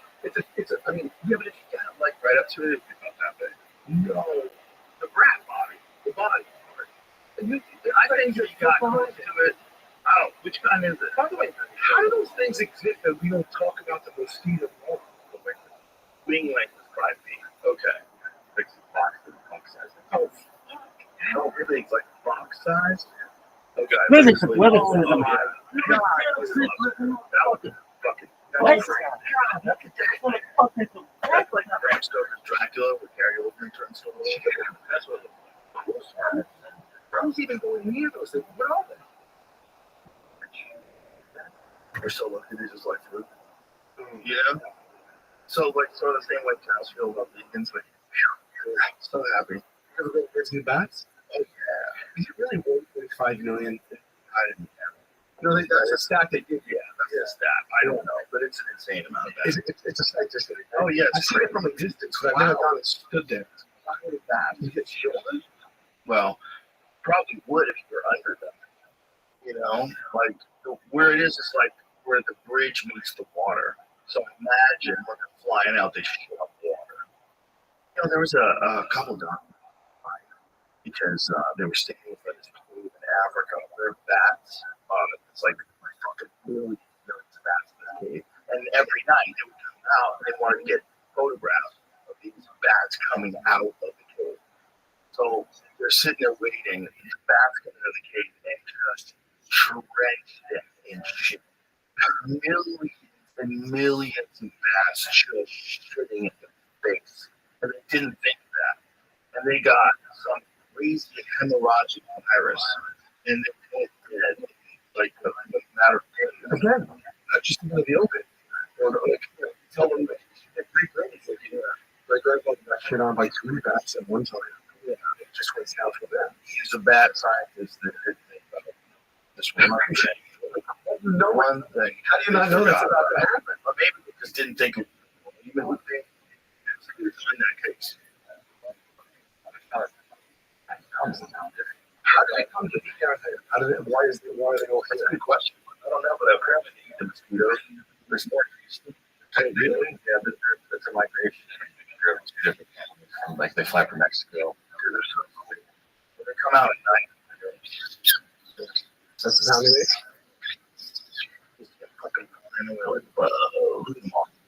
They're cool. They apparently do walk those mosquitoes up. Imagine if the bats weren't around and we had like way more mosquitoes. Yes. You guys don't have a mosquito problem down here. We do. We have no. I wouldn't say it's a mosquito problem. Like Alaska has a mosquito problem. You've been at Anchorage in July. In a row. You get out of your fucking car. You get out of your car. It's like a birds like the Alfred Hitchcock movie. Like, or Alfred Hitchcock. Yeah. No? I went to Australia in the desert and stuff, people get really nuts because they might like take the boat, just land on you and just stay there. Is it Alfred Hitchcock or Alfred Hitchcock? Alfred. Right? Once you say it, man, your brain goes, wait, which one's the right one? Yeah. Those words, you don't hear Alfred or Albert in kids these days. He's not get called Alfred. Alfred's dead. Yeah. That name, Alfred. I've never heard that. I think Alfred is probably really it is, and I think it's probably Alfred's the other. Adolf's gone. Yeah, That's a wrap. yeah, just yeah. Off. Genghis. Nobody would kill 10% of the population. I know everybody like, wow, like, cool. That's the troll. To the Mongols. Like, everybody really cool with their names. It's just like Khan. He called Temujin, which is Genghis Khan's real name. Was it really? Yeah. That was Genghis Khan was a staging? No, it was like, he was a Khan.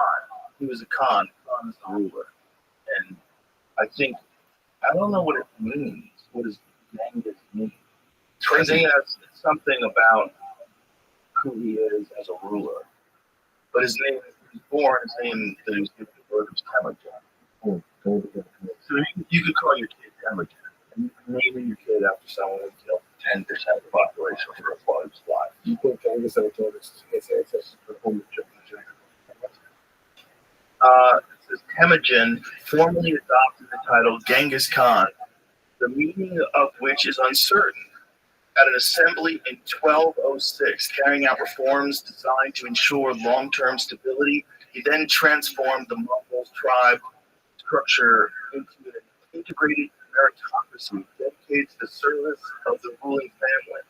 After thwarting the coup, a powerful shaman, but a wild time to go on. Many wars and shamans are trying to get a coup on you. Genghis began to consolidate his power in 1209 at a large-scale raid to the neighboring Western Sea to agree to Mongol terms the following year. There's a lot of wild shit. Go on for that. Also, a lot of humans. King Kong. The answer is right. Wikipedia. Yeah, Dan Collins' podcast. That's source of that. You know, like cool story, entertaining. You can think along with it's the wrath of the Khan. It's all about that too. I was lying. But my point is like, how much I would have freaked out. And then you get Adolf. You can't be with my kids. Yeah, right. You can't bring people over the house. Really. Four. That's the number one rule, right? But what's number two? Adolf is a limit, right? And there's no one, everyone there's no Adolf. Right. Is there even a two? Is it just he alone on his own now? I think he's alone on his own. Yeah. Right? Because like Joseph Stalin existed before I was born. I'm Joseph. Like nobody flinched on Joseph. Yeah. You know, I'm just such a piece of shit.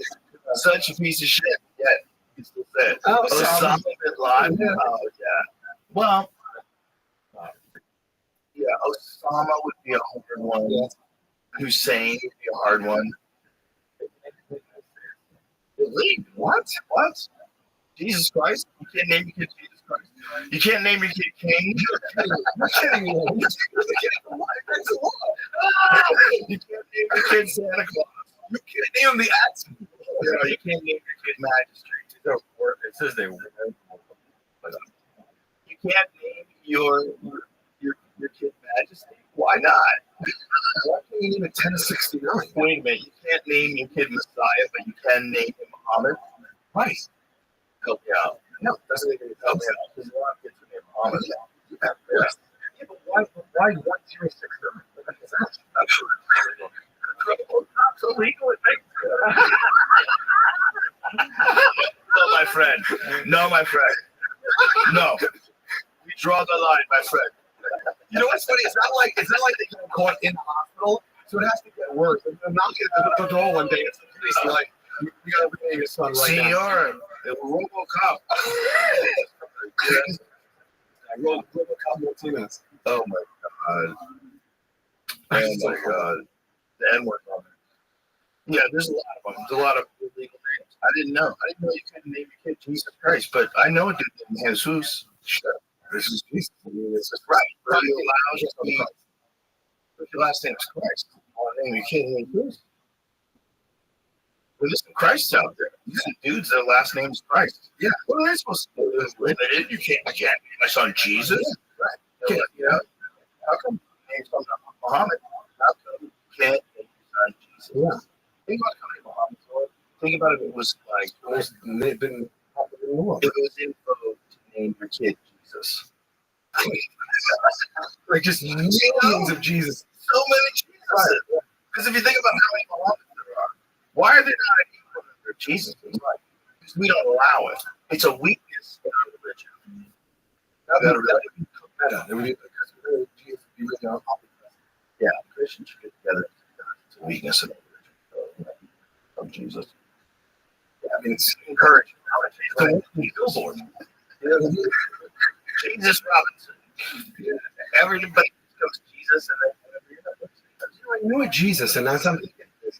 I was able to compartmentalize it. I didn't think of Jesus and how they called him Jesus. Was he actually Jesus? He was called Jesus. Jesus, yeah. Was he Mexican? He was of some. I don't know what. Did his mom call him Jesus? It was my nephew's friend. I didn't know, like, but everybody called him. Did they call him Jesus because they couldn't say Jesus, or was his name actually Jesus? I think his name was Jesus. Really? Yeah. What about Jesus the comic? Oh, Jesus. No, that's Jesus. Okay. Yeah. Right. They don't say it that way. It's a different thing. How do they say Jesus, though? Isn't it Jesus Christ? It is. So it's Jesus. Everybody called the guy Jesus. Ain't that wild? Stop for a second. So if you're Spanish, and the Latin descent, it's really popular name you could use. Because Jesus is a super common name. That's what it is. It's that just takes a courageous person right now listening to our voice. It's a courageous person out there. Name your kid Jesus. If you name him Jesus, that second name, that last name has to be. Yeah, it's got to go. I think a lot of things won't go with Jesus. You know what goes best with it? Fuck. Jesus fucking Robinson. Can you do that? That'd be so good. I don't know if you can, but I think you can legally change your name more likely than you can be like naming a baby that way. If you name a baby, you brute asshole. You're gonna name your kid this little beautiful innocent baby. Jesus fucking Robinson. No, you'd have to. But if you're like, look, I'm 38 years old. Things are not getting any better. This is life for me. I want to be Jesus fucking Robinson. Yeah, that's what I want to do legally. Yep. So the very least, I pull my ID out. What's your name? Jesus fucking Robinson. Good name. Good name. Solid name. Especially if you do something like that. If like that's your actual real birth name, and you're really good at like fucking fixing cars. Yeah.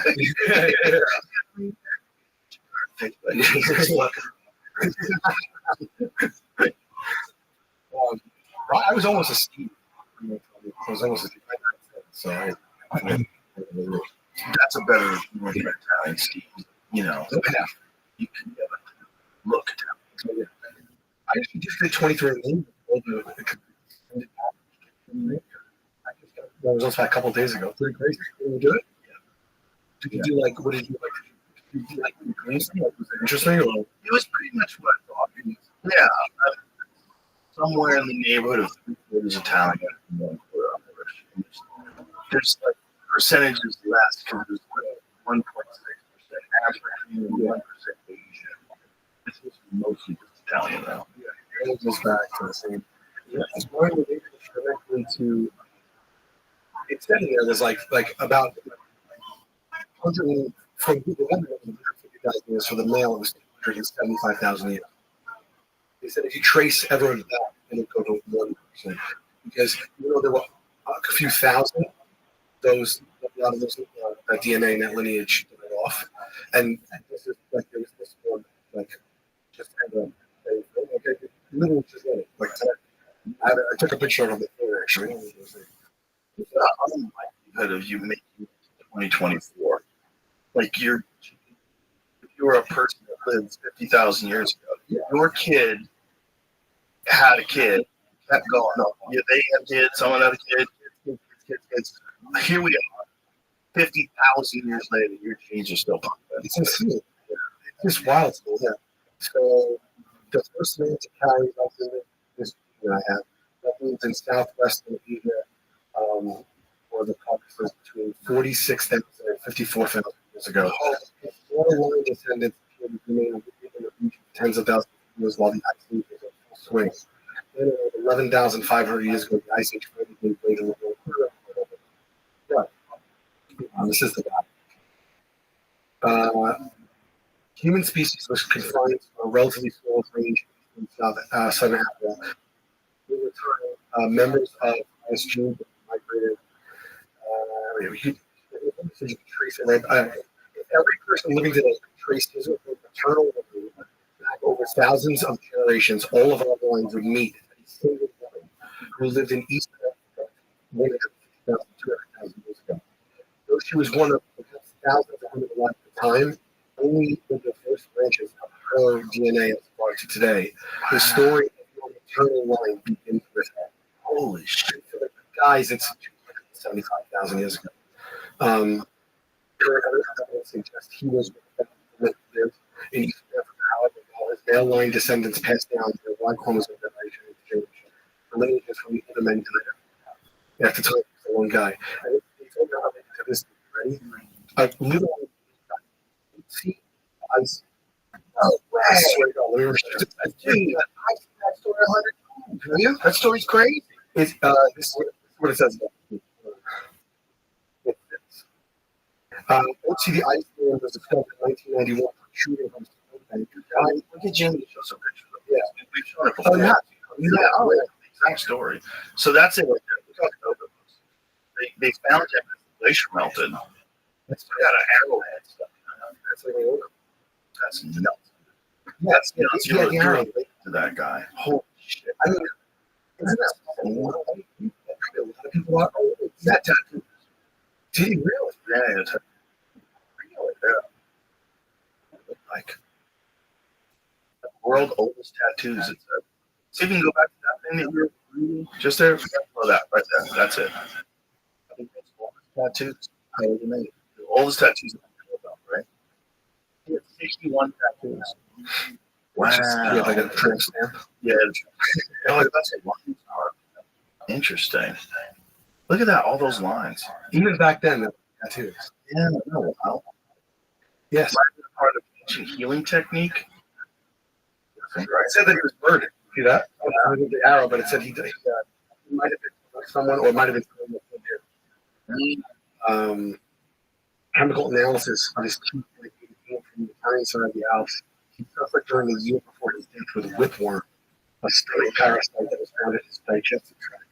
Yet he was fit enough to failing with whipworm for a year to climb 6,500 feet in elevation during the day or two before he met his end in a rocky alpine world. He was murdered, struck by a stone arrow point that was found lodged in his left shoulder. The position of his body indicates that the murderer only was a help to pull the arrow straight out of his body. Wow. And whoever took it did want his valuables. He had a raw copper axe still with him. Wow.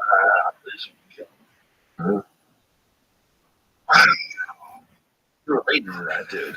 That dude jizzed someone literally. Yeah.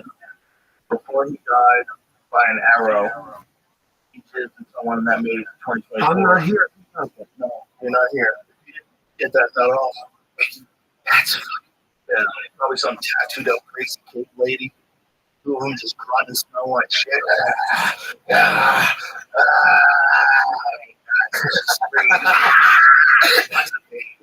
Fucking baby. Fucking 50,000 years later. Here they are. Well, it's kind of crazy if you think about how the timeline goes. I mean, we can't imagine living. It's unimaginable. I can't put it in my head. How long ago? What is the exact 1,000 years ago that guy's happening? 50. 5,300 years ago. Okay. The first man was 200. That they had 175. So he's Just imagine 5,300. Imagine 5,000 years ago, you just get dropped off and you just exist. Yeah, I mean, like, imagine like a language, right? Yeah. Even if it's a primary language, like, it's still respectful. Like, even if you had to travel somewhere and you had some kind of language that you rooted with who you were with, that could translate when you came across someone that you didn't know. Yeah, go to Vietnam. Good luck talking to people. So, was it just like this, like, was it killing people on sight? Did they kind of go by like body language? I think people who travel have a lot of languages for sure. Yeah. You probably had to help you or work with somebody from that. But I think you can learn. Like, if you're living in somewhere in North America and you go to China, like the 1800s, like how much communication can you do? Like, Did you see that new thing you're working on, that AI earpiece?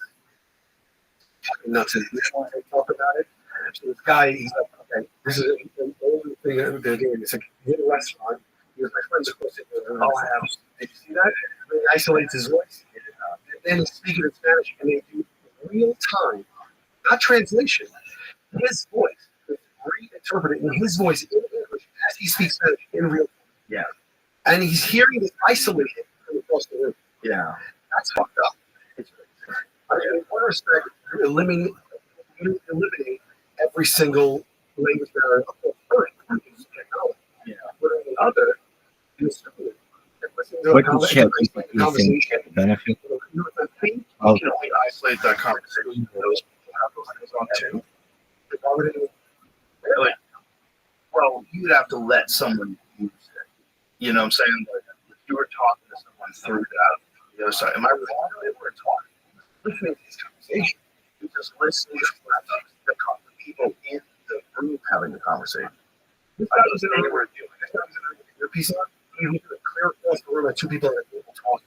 And he's just listening. So he said, isolate or misunderstood. I thought when I saw the narrating that what they were saying, what he was saying was, like, you were those two people.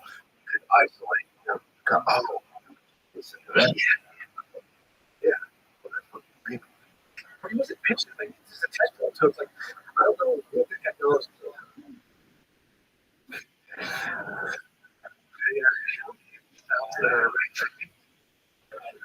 How far away from that? Here across the room.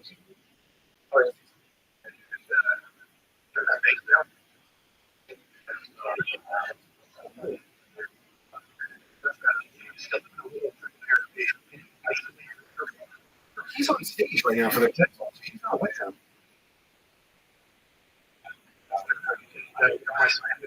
Rusty, can I hear Pedro?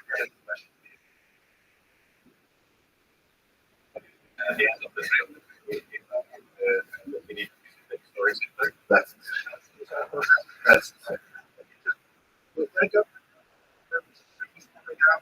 computational analysis app, machine learning decoysing app, AI transcription, translation, and text-to-speech style translation. So these are not just earbuds, they're an entire computer, and we think they're going to replace some of what we do with vision we're used to. Right, it cuts off right there. Here's the thing though, once you watch watching a video of people talking and then do that, 'cause that makes more sense. I don't think he's actually eavesdropping on people across the room. I think what he's doing is watching a video of people having a conversation and tuning into those people and taking the outside noise out and then translating those people in that video in real time. Was he watching a video? I think he was watching a video. Okay. Which makes more sense. Okay. Is that right? All right. Well, the problem is that it's not coming from the They're visual. But when they're showing it, he's watching a video, right? I'm trying to show you because he's on stage. It's not like it just happens to be a cafe in the room where no one's noticing. Correct. But that's part of what your tech demo is showing. You know what it is? We're doing work with a specific, very specific translate the I wanted it to translate. It wasn't all planned. And then they did do a setup to all that makes what they did. actually impossible to demonstrate this experience until you hear yours yourself. But to give you an idea, you try to simulate it. Oh, okay. So imagine that you're sitting in a noisy park. Okay. So it doesn't. So it's going to work a little bit. Yeah. But it's going to. He's doing a TED talk on it, getting this far along with it, unless he's like, what's that crazy lady? Elizabeth, what's her name? What's her name again? There it is. Yeah. But what's her last name? Crazy lady from San Francisco with the blood company. Oh, yeah. Like us. Great bullshit. He was a whole trip at the college. Story is crazy. It's like sometimes they're tempting them. Like, this doesn't work. Like, get out of here. It's just wild scam. I don't like anything. It is. Yeah. I mean, the option was like, you know, you jump. Nice, man. Today, appreciate it. You know, died here. That's it. You know, like they started people get a lot of people that actually thought of. Yes, something like it didn't work. No. Like how that's like it's scraping. Do off the line. No. Yeah. Like the power is out. Yeah. That's just fascinating. You know, like one company or something that's doing it. Imagine if you're in heaven. Okay. Yeah. God working. God, free. One of my earthly poles. I just feel the body connected, and all of a sudden, back to life, and they're stitching your fucking head on this new body, and you're alive now. You're paralyzed, but with new technology, they can keep you alive forever. No! What year was actually? Disney's back. No! Yeah, but imagine during the process of reattaching your head, it made your mouth paralyzed. You couldn't talk. Yeah, that's how. It's like the fucking movie where they keep so fast. If you're dead for like 100 years, man, it's so much like something. Oh my God, everyone's just, there's no arguments. It's just love and it's just an expression of love and geometric patterns that flows through you. We all bathe in it. No one needs to eat. No one needs to sleep. It's just love. It's like a fun clear.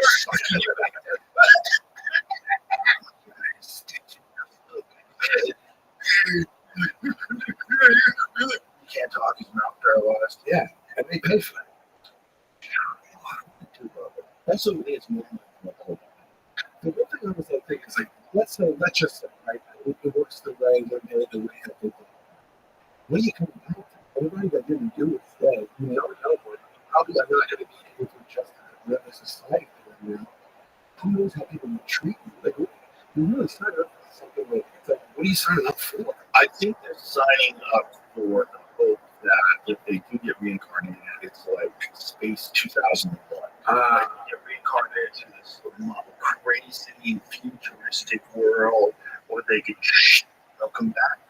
Welcome back. How was your trip, sir? You think the turn is consciousness? That consciousness? I don't know what consciousness is. Here's the question. I mean, I know I'm conscious. I know you can have this conversation. I think therefore I am. I know. I get it.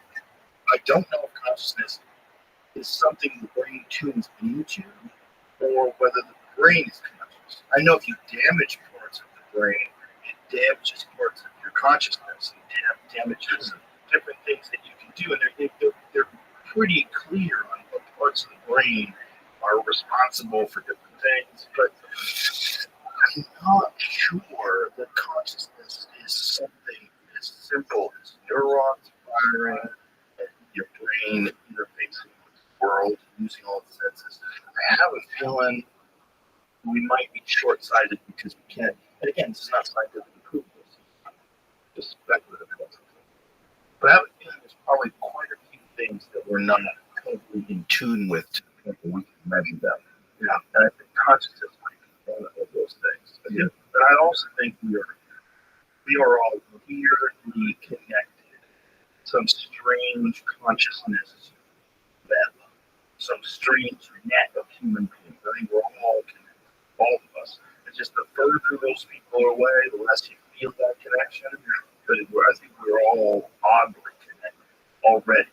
Before we get to like the cell phones in your head and everybody being telepathic, I think we're already oddly connected. We just don't necessarily feel it all the time. I hope it's so.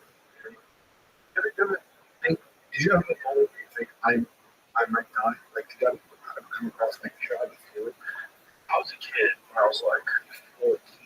Me and a few friends were hanging around in this place where they store these like enormous concrete like sewer pipes, like these big fucking pipes. Yeah.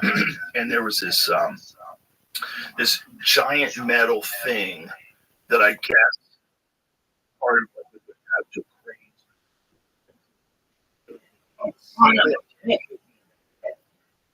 And I didn't go unconscious, but I grayed out,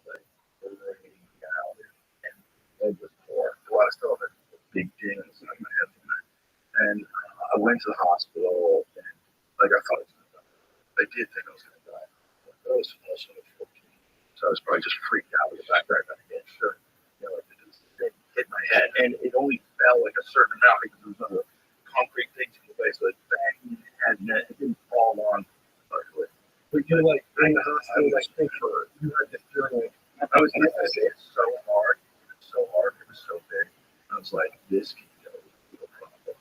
This can get real. I was like, I can get it for sure. so you had a no fucking. Yeah, I was okay. I went to the hospital. I'm sure I had some sort of a concussion. They treated me. That what they did, but then they just let me go home. And I was just doing like, oh, he's okay. Because I don't think they understood head trauma back then. I don't think people really got it. And I don't remember like serious consequences of it. I was never I never had a problem like looking at the light. I never had a problem with loud noises or anything like that. Yeah. But it was spooky. That was probably the closest I've ever come to really worrying about being dead.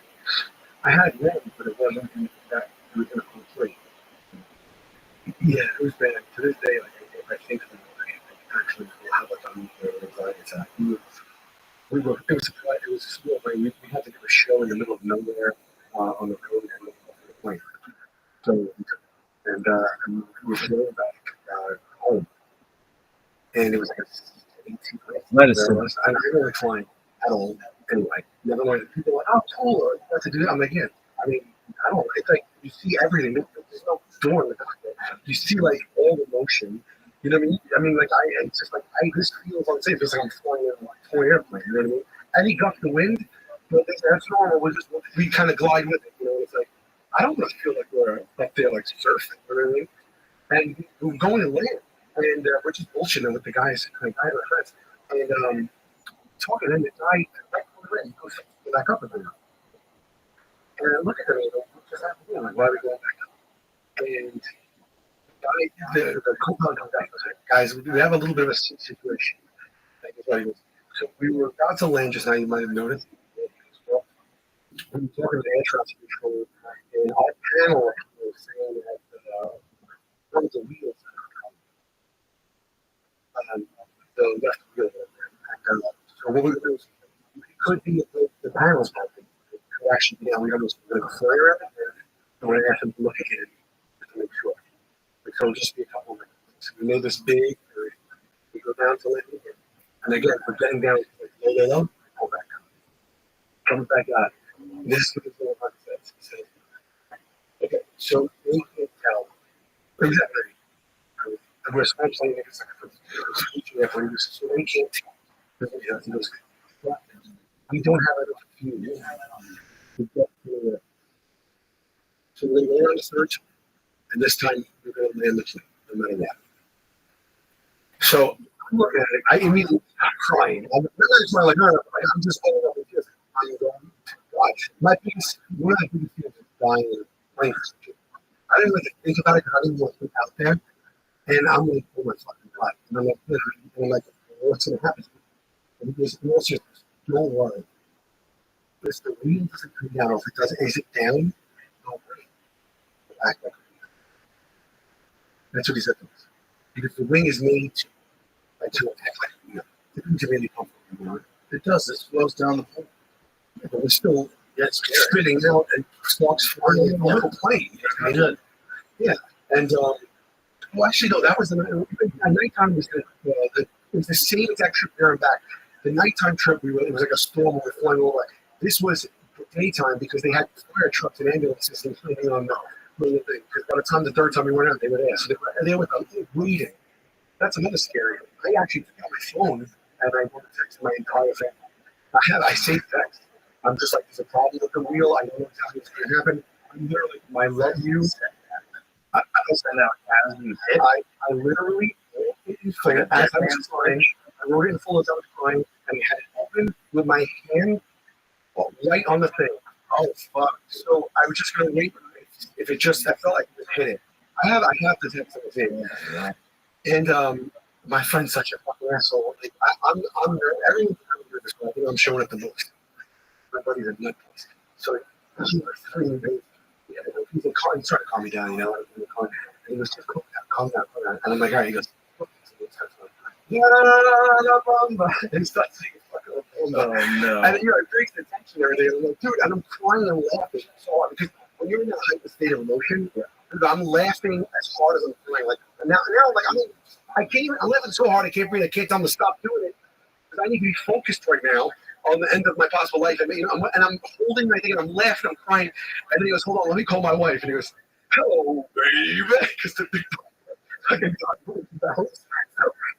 Hello, baby. And I am literally can't breathe. And I'm holding myself. He's like, what? And then I'm just like, dude, I'm telling him, please stop. I'm like laughing, crying, please stop, Joe. And then we went to land, and the wheel was out. The wheel was out. Then we got out of the plane, and everybody was like in good spirits, and I was still in that place. And the final the first thing that happened was the fire guy opened the door. Goes, oh shit! He goes, God, can I get a picture? Get in the plane. And the four of us had to take a picture. I had the picture. And I'm smiling. I'm only like this, just pale white. Just just like, oh. Yeah, like I couldn't even turn it on. Oh no! It was my biggest fear coming through. Like, yeah. You literally go there. That's what I was thinking. I was thinking this could be how I got right now. And man, it's not too bad. Have you seen this one plane that they've developed? It doesn't have wings. It's going to be able to fly to London from New York City like super quick, like way faster, like less than half the size. It looks like a spaceship, and apparently it's got, because it doesn't have a traditional shape, there's a lot more room inside of it. So it's yeah. What's the technology? I don't know. I was just looking at some article about it, and it's a new supersonic craft that looks like, instead of like, it looks like a giant arrowhead or something. It doesn't look like a regular plane. Like that's what it looks like. That's it right there. No, that's not it. You fly from New York in 3.5 hours in this new supersonic jet. And I see what the images look like. Oh, so that's initially marketed. I thought it was like military. That one seems like it. That seems like a military jet. The one that I saw looked like that. That's it. 90 minutes. Look at that fucking thing. That's ridiculous. Look at that thing. It looks like the same thing. Okay. It looks like that's the view from the top. So you can see it doesn't have like a regular wing. It just has this crazy immense space in the back, and you're gonna have room to like stretch out. They'll just stuff it with you, but probably not because it's probably super expensive. That can't be the same thing, is it? The passenger one? There's something about one that's passenger that's like one gate. No, but I think there's one that they were maybe conflated two. There's one jet that they're working on that does not have wings. They were talking about being able to have more space like once it's like a few, but they're finding that's it. That's the thing. Look at that fucking thing. That was a UFO. Wings, supersonic jet transport passengers from London to New York in less than 5 hours. What? I don't know. No. That's an hour faster, but you get to fly in the spaceship. That's not fast at all. An hour fast? That's crazy. But it's supersonic? Just look at it. How dope is that? Futuristic spaceship-like aircraft capable of transporting 300 passengers at speed of 1,150 miles an hour. That's like double the speed of a regular jet. Even more, right? How dope it looks like. Sweet. Yeah, so the inside of it is so different because it doesn't have that tube.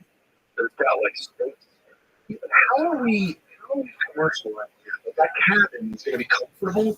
You're not going to feel 1,100 miles an hour. I guess not. But you're doing 500, 600. Well, once you're up and moving, what you feel is the resistance of like getting off the ground, right? You're like this whole, and then once you level out in whatever the height that you're the kind of cheap is, the altitude is, it doesn't feel like made by travelers with a bedroom, living room, and a living room by leather double the dining tables, a 32-inch flat screen, noise canceling headsets, comfortable double bed, shower, vanity unit bathrooms, and food white chef your service. I gotta tell you, the flat screen TV. That's 1,200 miles an hour. That has it. It's 400 miles an hour. They're like, it's a 22-inch flat screen TV. When was the last time you when was a flat screen? But it's like, the thing is, you can purchase that ticket, and you're like, I'm saying you're getting 32-inch flat screen television. Nobody is showing interest in OB Evo. You have to expertise to engineers helping on other projects. This is just an idea. Bro, you can just get a whole Saudi Arabia and do. Actually, that's it. That's it. And I go, hey, how much? Make it work. I like it. It's like, they're like, how much? It's like, all right. It's like, all right.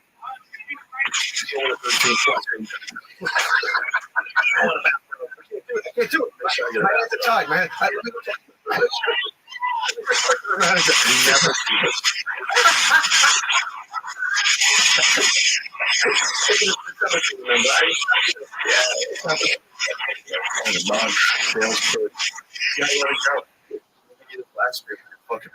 Saudi wife walks outside our house on Christmas. This one was driving with a bow on it. Look at the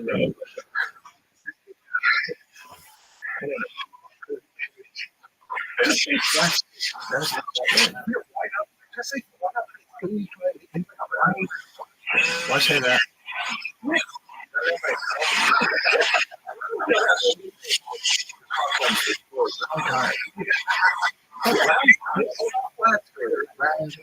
Right. What kind of, everyone sounds like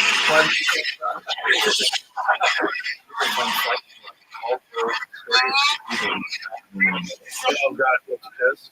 Oh God. Oh my God. A shower. The 32-inch flat screen. Noise canceling headsets. You can hear the other people in the 4-second scream. Double seat sofa. Someone fucking going ballistic with 1,000 miles an hour. Just people go ballistic now. It's kind of interesting. They go crazy. Aliens. They start screaming. They're going to take the plane out. Like it happens. It seems like once a month. So they video some guy go bonkers. Some guy was supposed to they just saw that. God, just imagine. Yeah. Bonkers noise. God.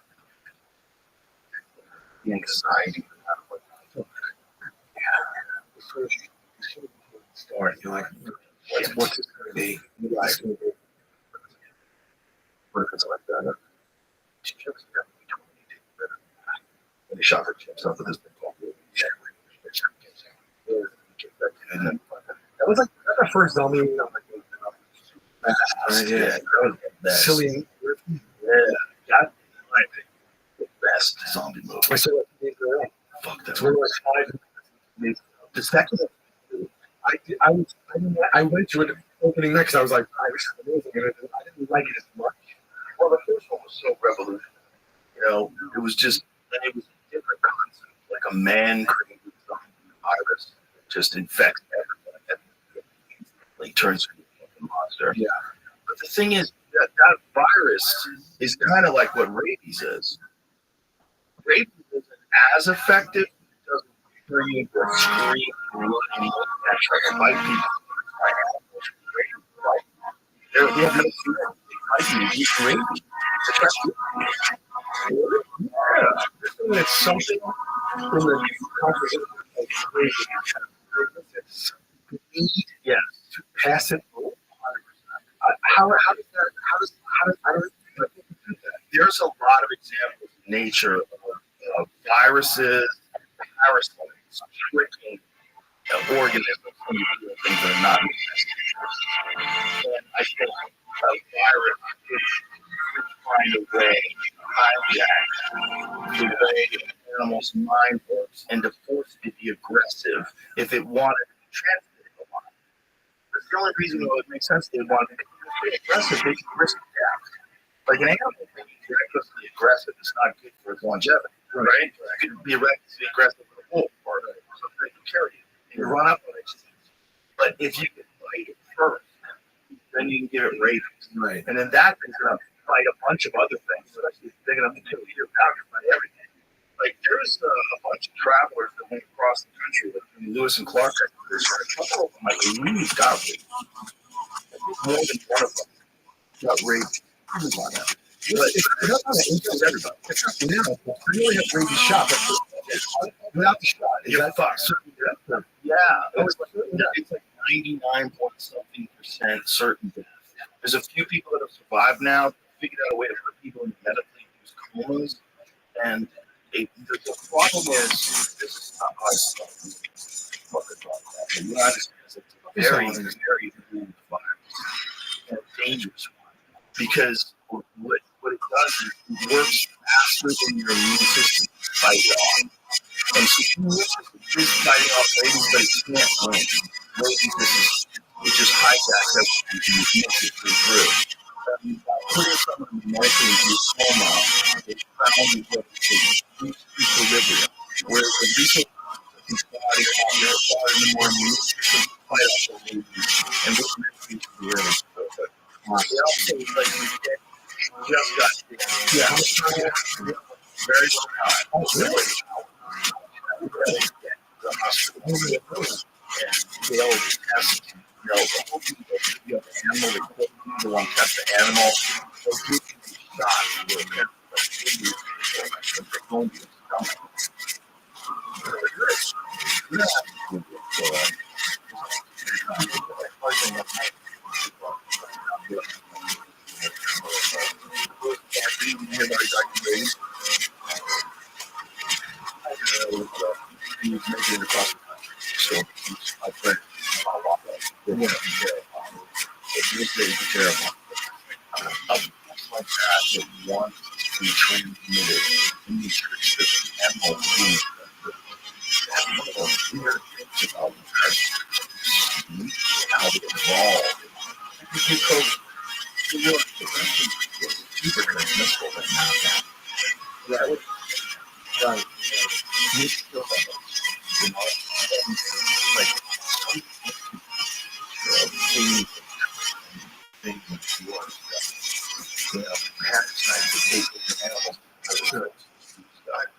Myself too. I can't. The weirdest one. We were talking about this the other day. Grasshopper. Flashes out of it, hijacks his thing, he breaks the first, tricks the grasshopper and drowns it. So he over the grasshopper and then he eats water. So he's one.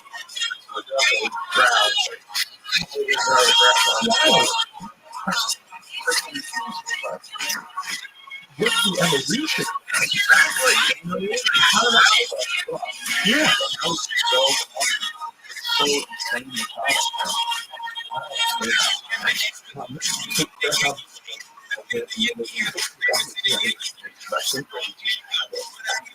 lot of it. I think they've done some studies on grasshoppers. And I think it's because it's trained man. How do you think that's? I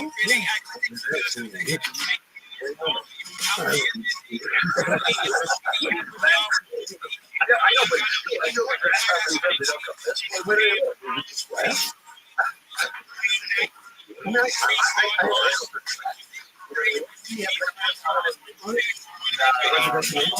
That's what I've seen.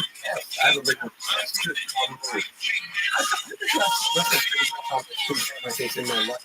What? Yeah. Hilarious. Somebody else had to see that. Somebody else had to see that. I got one time I was getting gas. No. And there was one on the thing. No. And out the road There trip, you my friend go. was like in the middle of the night. And I'm getting gas. My friend was back at these health can coolers. And I'm like, look at that thing. And I'm like, dude, just like, I'm like right here. He was taking the camcorder out there, get the gas, so filming the thing, and he just turns and lunges at me.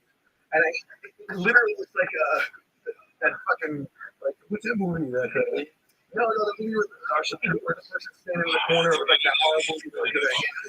Oh, Blair Witch.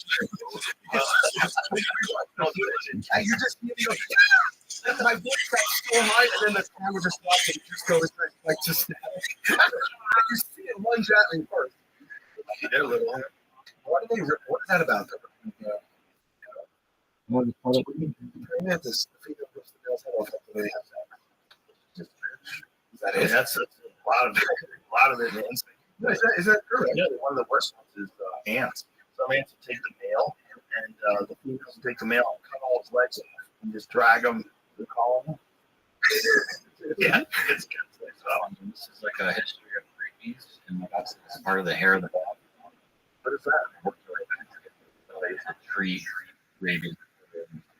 Oh, is that reference as well? They just recommend salt and eat the flesh of the offending dog. Oh my God. Another strategy included drowning a puppy of the same sex as the dog would bit the person and having a human victim eat the liver raw. What? That's what we're talking about. No idea. They knew that it was coming from canines. They kind of got that. So then you look at a puppy that was killed? What year was this, Jerry? It doesn't say. 1982. We're in the middle of like the Greeks. Wow. I think I wonder if the dog thing worked. Like if you get some of the rabies virus, bringing hair from the tail of the dog and putting the ashes into the wound. what? Whoa. This treatment lives on today. In a name and spirit with the hair of a dog. Whoa. Hang with it. Calls for alleviating blood into alcohol and symptoms with more alcohol consumption. Holy shit. That's where the hair of the dog comes from? That's wild. That's great. Why do you guys stir this? He's like, look, do me a favor. You gotta just bite that thing and eat it. Put some salt on the but you gotta get it. You gotta set it up for me. You think you have salt in you? Like, it's like, but it's probably preservative or something. Salt. That's how they preserve stuff. Yeah. Then they cover salt. They cover everything with salt. Salt was like, and now they got free. Yeah. Imagine it's salt war days. Wasn't salt like a thing going into a restaurant? No, you fucking insane. You just put whatever you want here. Who the fuck is salt back? This fucking salt. What's he doing? Imagine how they were freaking out and the salt. They're like, what the fuck are you doing? Especially if the state covered in gold. Like, you fucking asshole. I know some salt can't get the salt they get bigger. I was curious I had to slaughter to get that much gold. What is wrong with you? That's they lost the thread on how they got it. I wrote a book early 19th century on causes of rabies. It says, well, the biteable rabid animal was named first. It was quickly followed up by a cold night air, eating beech nuts, a fall, and the involuntary association of ideas. Can I have some more of the weed that we were talking about? Just because I need to understand that. Yeah. I don't that means. This guy was smart for every time that proof that they didn't know what rage was. So you don't know what it is. Oh, It's God. association of ideas. What up, baby?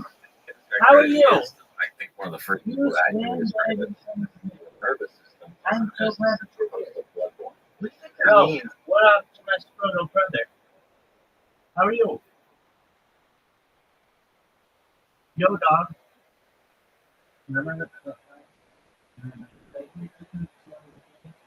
So he was like, hey, Rabbi, how are you? Have a little crazy with you. And Rabbi was like, we watched the Hello Cartoon. Everybody loved it. What up, Slow Decay? How you living? If you don't want to talk, that's cool too. You can look at my sex and die. Most people want to. I understand.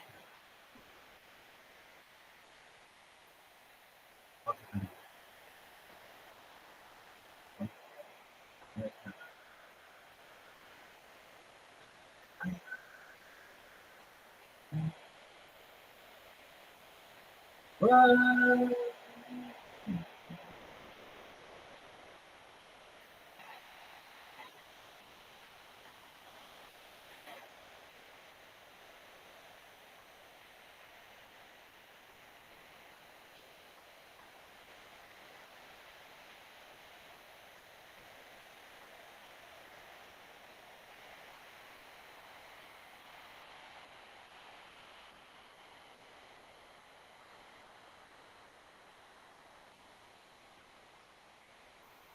can't stop and won't stop Rockefeller.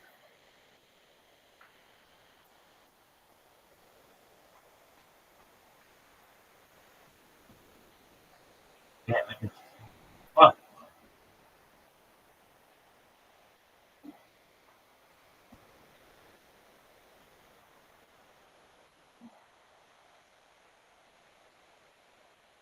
What does can't stop, won't stop Rockefeller mean?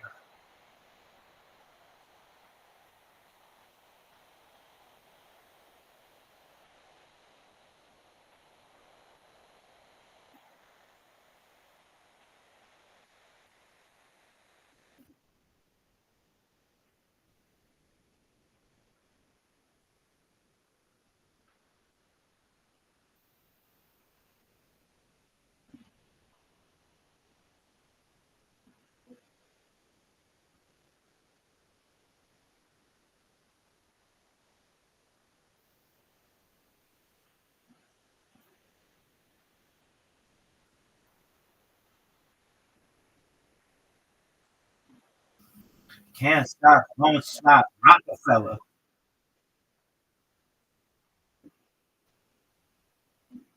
This bitch sucks hot.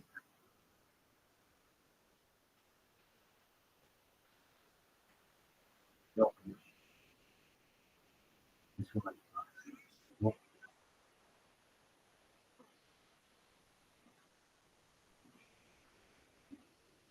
Can't stop, won't stop Rockefeller.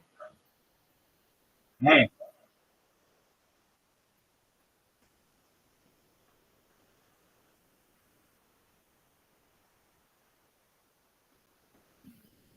can't stop, won't stop.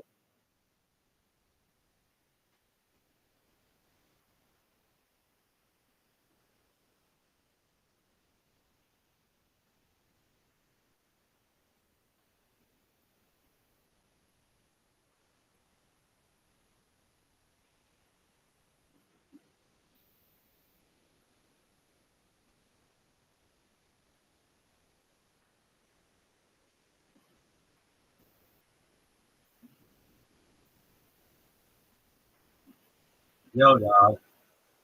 Bang, bang. Can't stop, won't stop Rockefeller.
Can't stop, won't stop, Rockefeller.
Everybody giving like a listen, gangster.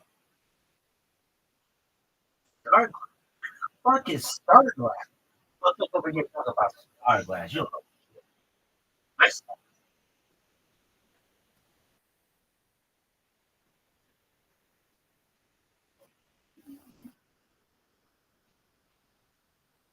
Rabbi, you are so fucking smart.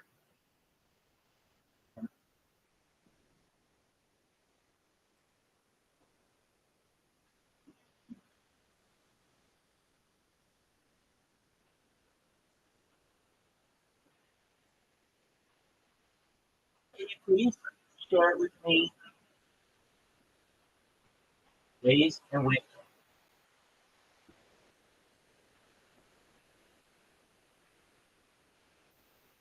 beautiful babies right here to travel faster than speed light in the future? Question.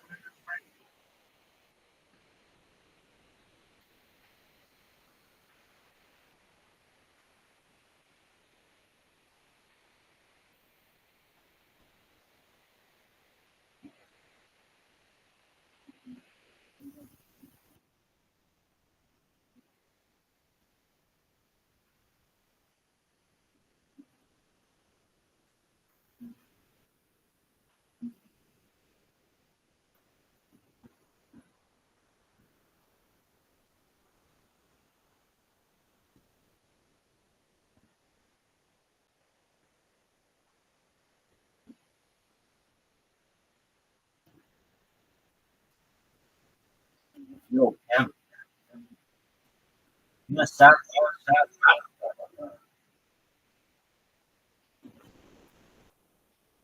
What the fuck is this shit? Can't stop, won't stop, Rockefeller. Everybody knows. Oh,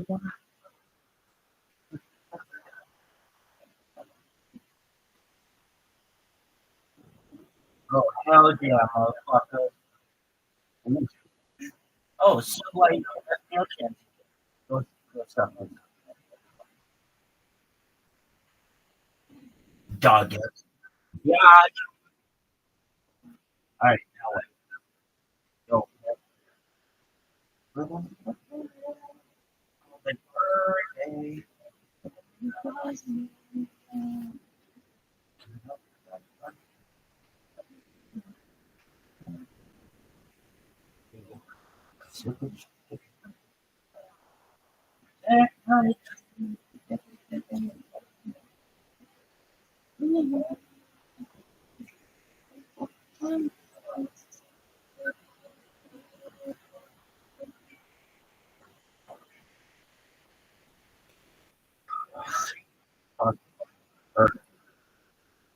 Word dog. Let's just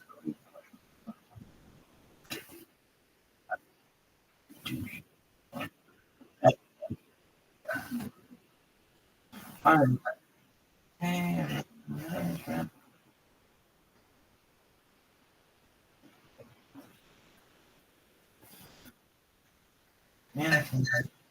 Yo, dog.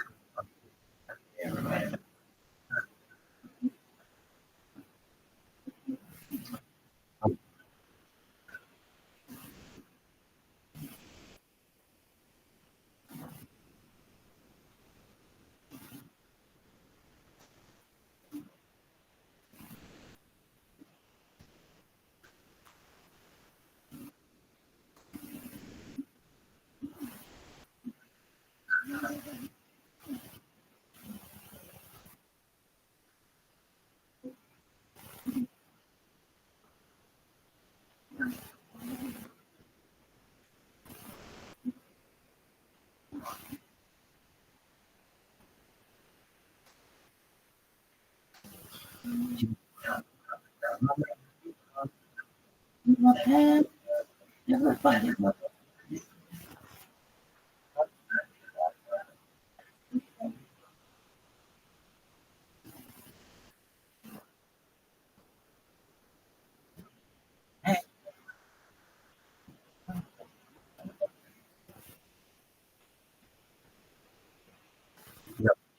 Shit, sucks.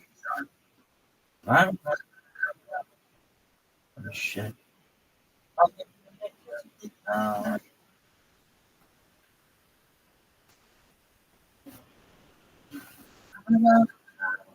Is a echo. Yeah, shit, that'll work. Don't suck dick. Yo, yo. Shut fine. No,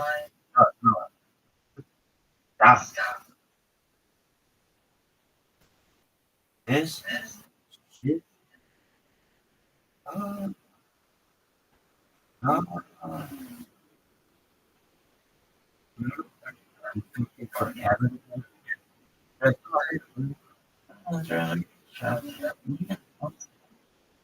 It's hey, Zach, remember when happened? Oh, dude.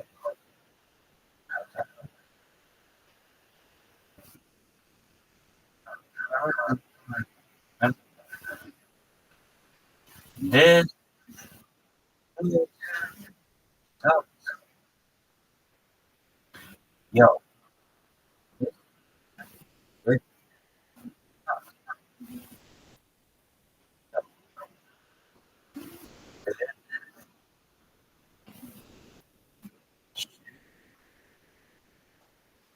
sucks.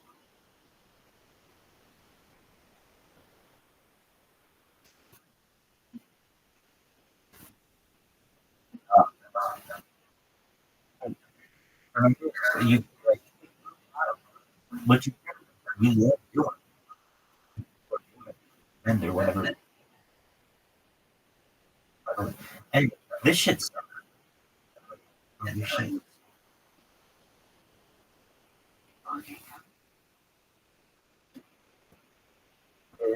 Dog. Yeah.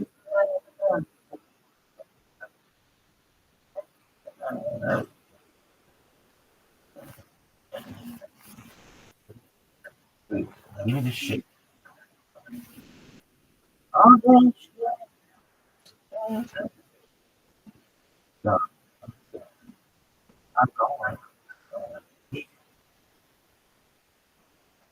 Burn.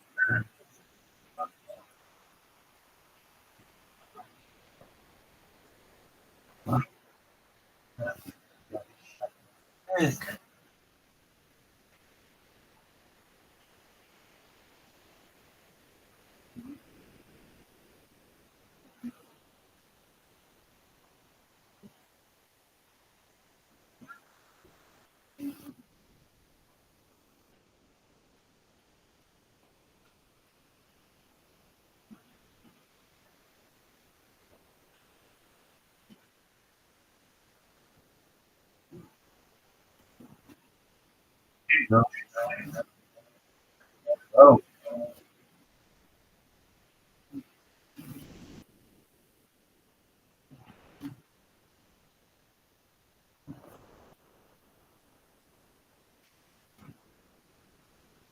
yo.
What is up?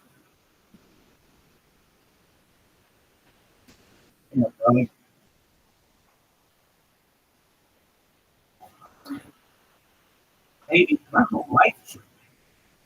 Tell your mother I'm fit under along with what does that even mean?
Yeah.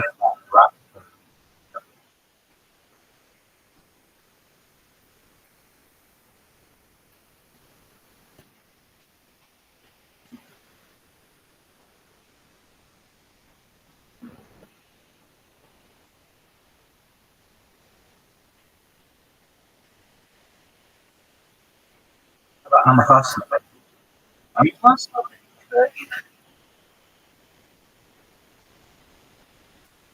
I'm a hustler, baby. It ain't where I've been. Where I'm about to go. I'm about to go.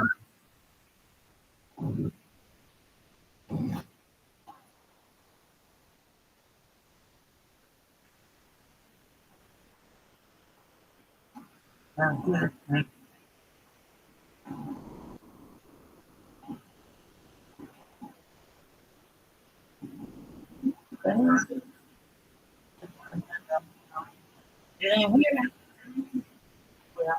about to go.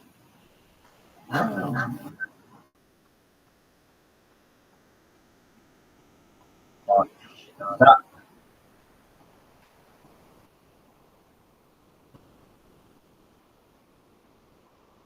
It about to go. What's up, man? It ain't where I'm about to go.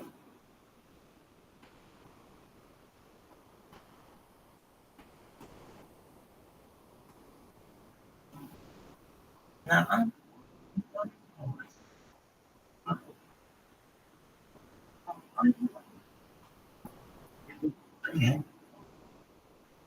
yeah,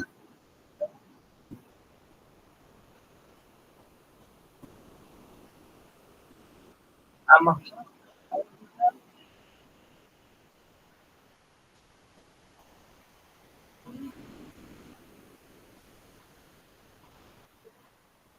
I'm a hustler, baby.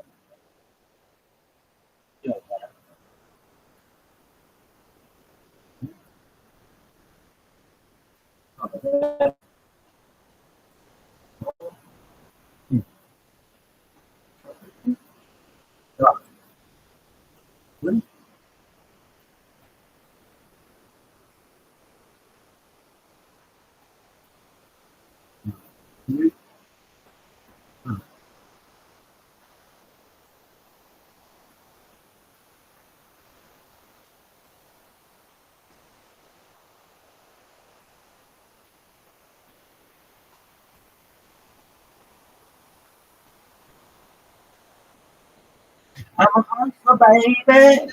I just want you to know it ain't where I'm from, but where I'm about to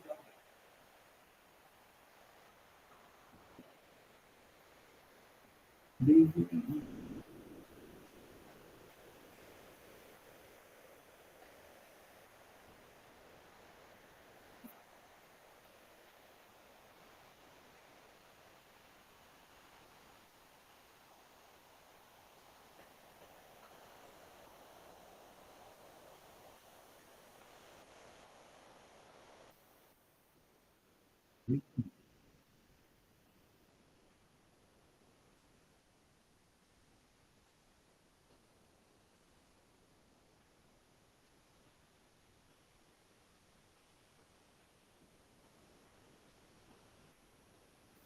Yeah.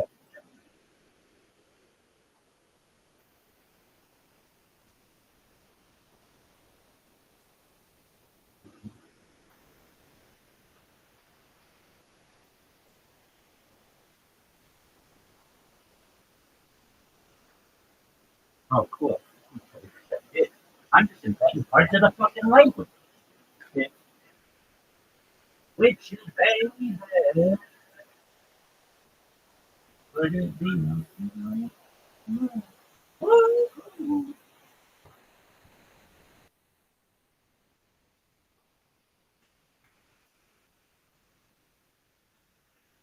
What is the best question?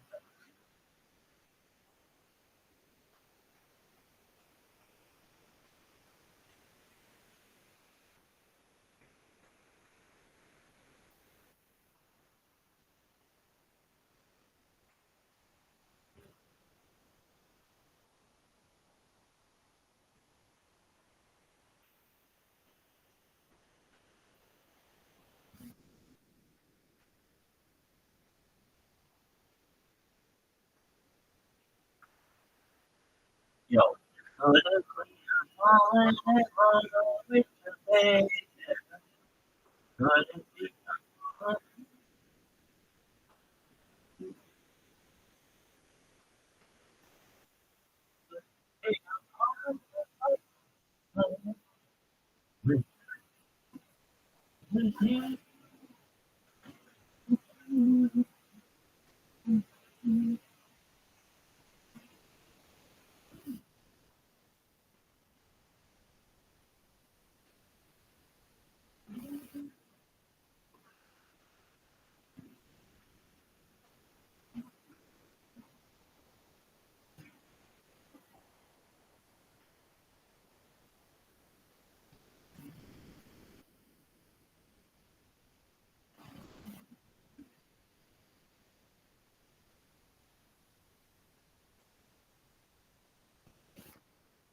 thanks.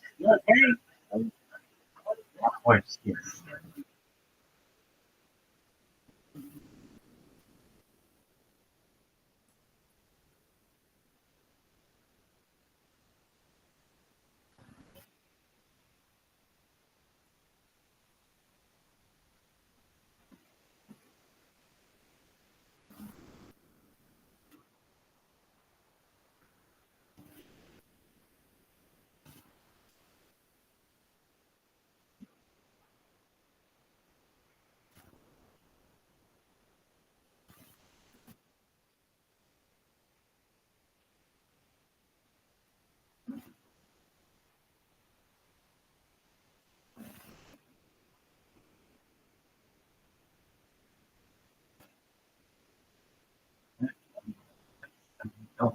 There.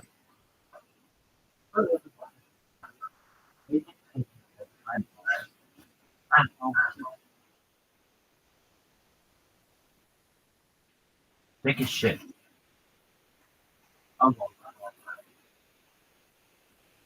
Okay.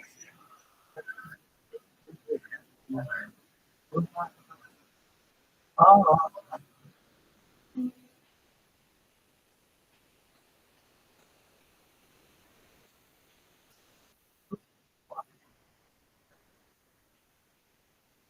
like what? Like horse.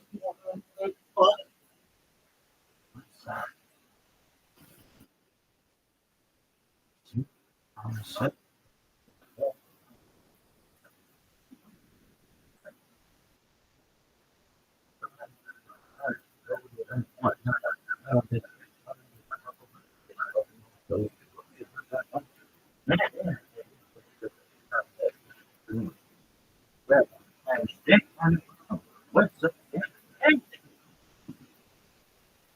What's up?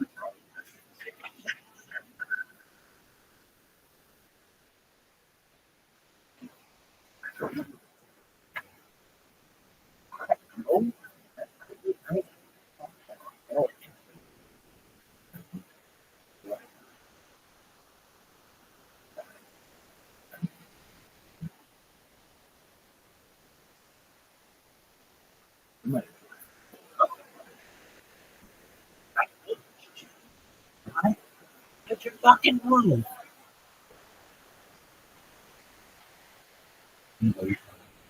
Yes. Little one. Right here. Hey. All right. So this is the shittiest thing that I need. Hey everybody, I'm doing an AMA where I ask myself questions and I answer them in the words. Oh no, this is Richard Simmons.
As far as my eyes could believe that it existed alive, it became like it was really far away. I was like, oh, what was that?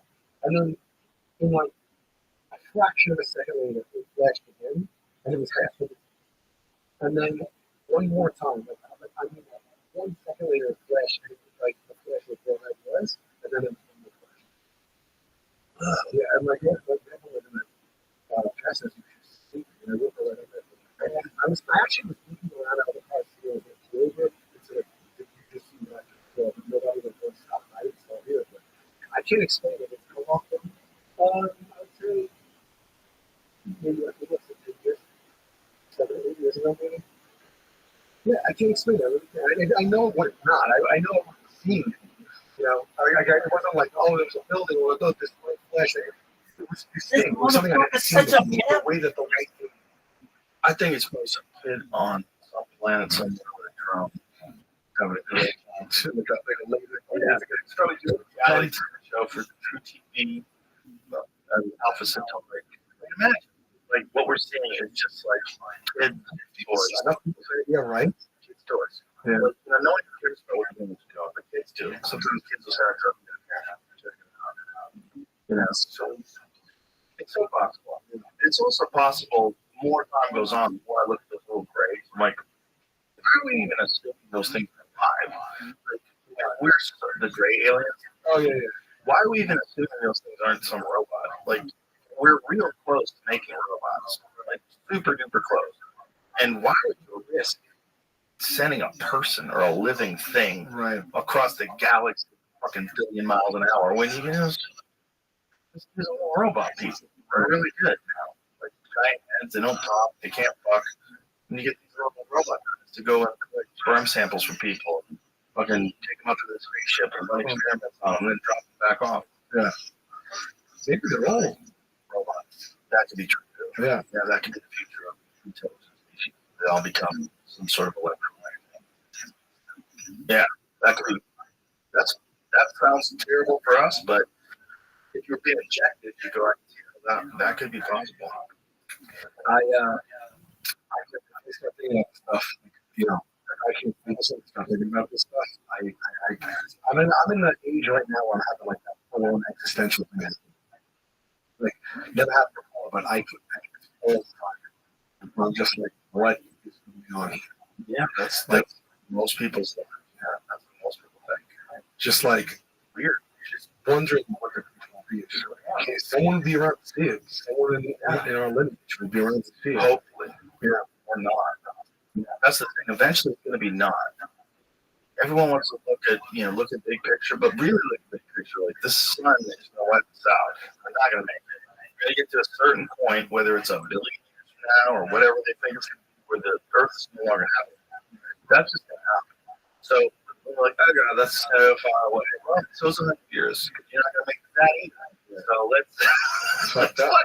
We got it now. We're in a good spot. We got it now. We're in a good spot right now. I think because I don't know if this is like just historically just happens, but everyone feels this. But like, I'm actually like, I'm nervous about the AI. I really am. I just feel like this could be the precipice of the next, like just the next.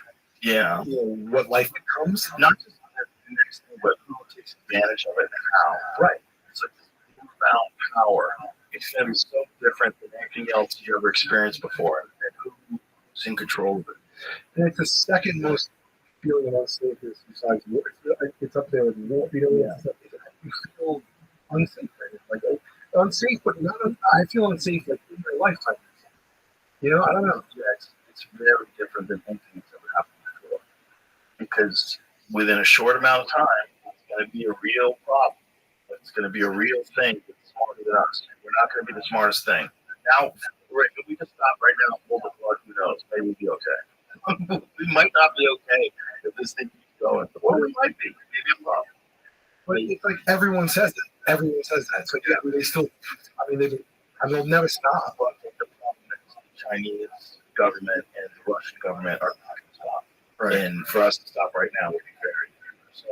So, if they become the first, if China becomes the first to be able to utilize this incredible power and just do whatever the fuck they want, whenever the fuck they want, and it gets better and better and better under the power of this thing. Right. That's not acceptable. But then the problem is it's attached to weapon systems. And if it's attached to weapon systems, and all it has is like it has a desired outcome it's trying to achieve. Right? And this desired outcome it's not thinking about morals or ethics or how many people are going to die and what's the most effective way to ensure victory. It's going to do that. And that's horrendous. And if someone from another country decides to do that first, that could be a giant problem. Real quick, because all it takes is dismantling our grid. That's it. All it takes with that, and we're fucked. It's funny that there's no. Everyone knows the theory about it turns on us. Even the people in positions that are racing to get this technology. So it's like, but it's like, yeah, that's it. I guess they'll be the one to get it. You know, in a way, this thing that destroys it's protection. If we don't keep doing it, we're unprotected. It's basically the same argument that we have with same argument, right? We have to do what the Nazis do. Nazis did this first, we're all fucked. Yeah, this is what I'm saying. War. It's like a nuclear bomb. It feels like a ticking time bomb. I mean, everything you read, it's like Congress is not ahead of. That's what I'm worried about. Regulations and stuff. Well, I did a podcast the other day about it, and I think part of the problem is they can't really be.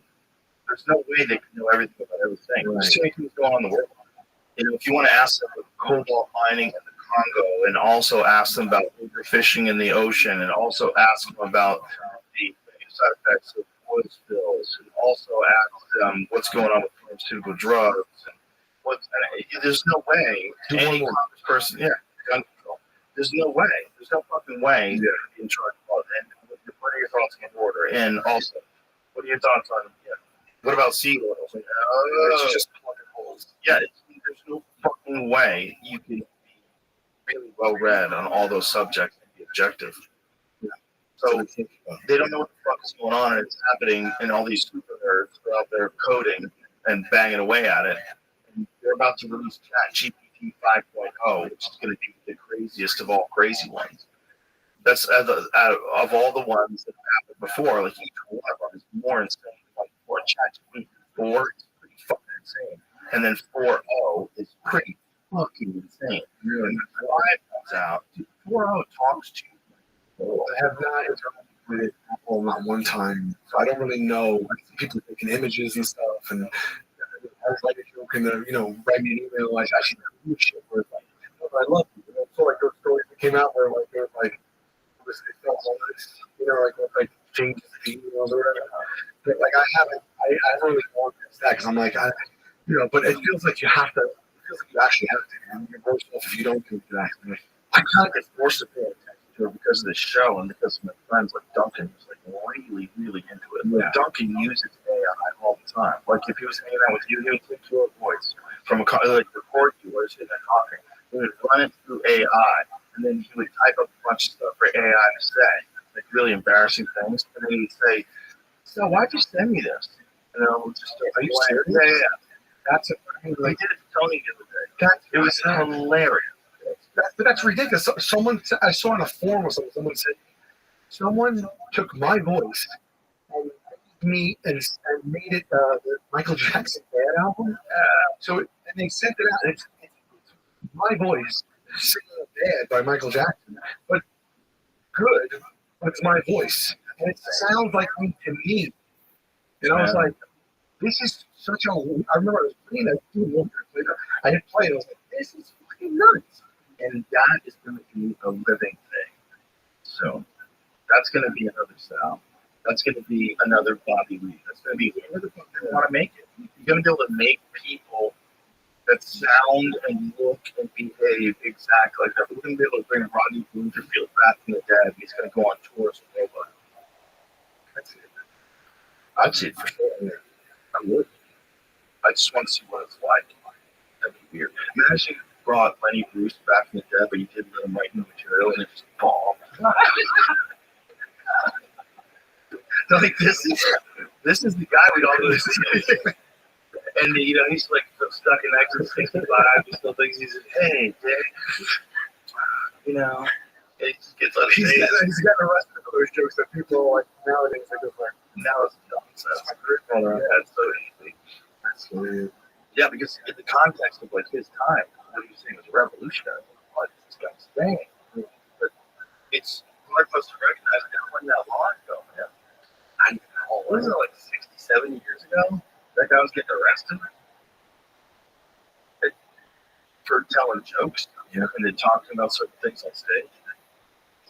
It's hard to imagine that the society changed that much in such a short amount of time. 50s. Well, he was around in the 60s too. Like, when did he start getting arrested? That's the big question. I feel like it was. I would 60s. I don't think so. He said aggressive. I think he died in the 60s. I think he died of a heroin overdose. He was arrested at a jazz workshop in San Francisco in 1961 for using sexually explicit language. Although he was acquitted, law enforcement agencies put him under greater scrutiny, resulting in drug arrest in Philadelphia and Los Angeles. So they started going after him. And he did do a lot of heroin, apparently. I think that's also how he died. He died from heroin. And I think he died in the middle of the trials. They were just constantly going after him. Wow. In the end, it was really sad because there's some recordings of him on stage where he's not even doing comedy. He's just reading from his legal papers and talking about his case. And so people come to see him and he just like rant about his case. It was like sad. I haven't released his albums in like the thrift stores and stuff. Like when you record some of the used ones, like the Dodos, like just a few bucks, and like there's so many. Yeah. I always swear over all the world because that's why many comedy albums like that. Forever. I don't know this stuff. it was just like it's the same ones you see all the like are readily available all the time. Like they're no matter where you are, like like rapping melodies. You know, any albums I see are racing Sunset Strip, you see that everywhere. Oh yeah. I get Cooper. Oh wow. You know, what's his name? Dick Gregory. Okay. Yeah. That's awesome. It's great. It's like, you don't think just listen to these people. He's like, it's out there. They're also like a talent show. Yeah. You can peer into a time like the 1960s where someone's on stage in some comedy club in a different universe. Like the world's different. Everything's different. Like the reality's different. It's the middle of the Vietnam War. Everything's different. Yeah. They're on stage. You kind of hear it in the recording. It's like baked into it.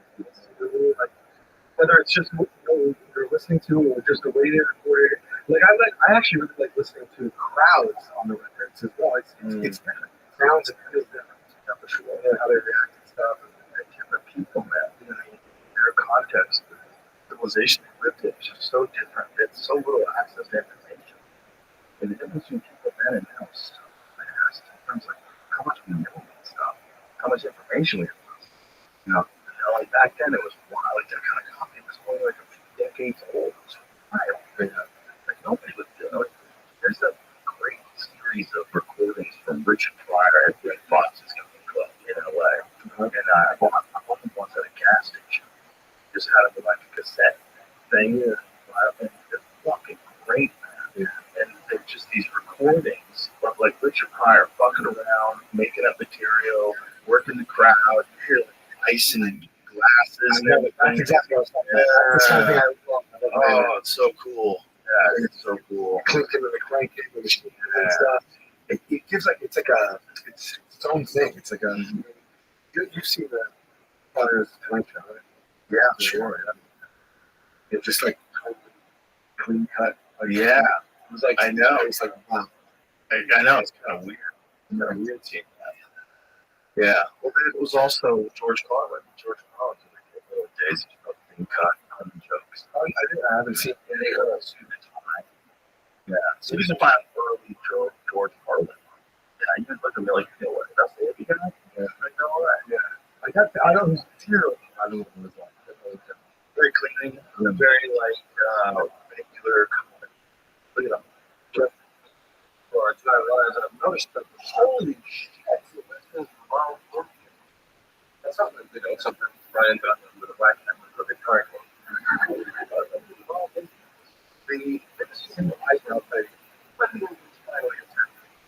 been waiting for him standing up there. And when they finally get to all these see exactly how the Cowboys prepare for this match. The police go to the weapon on and give them never seen an Indian prepare. Right? Now, the Indians were good fighters. Just because they started in Massachusetts and wound up defending Malibu.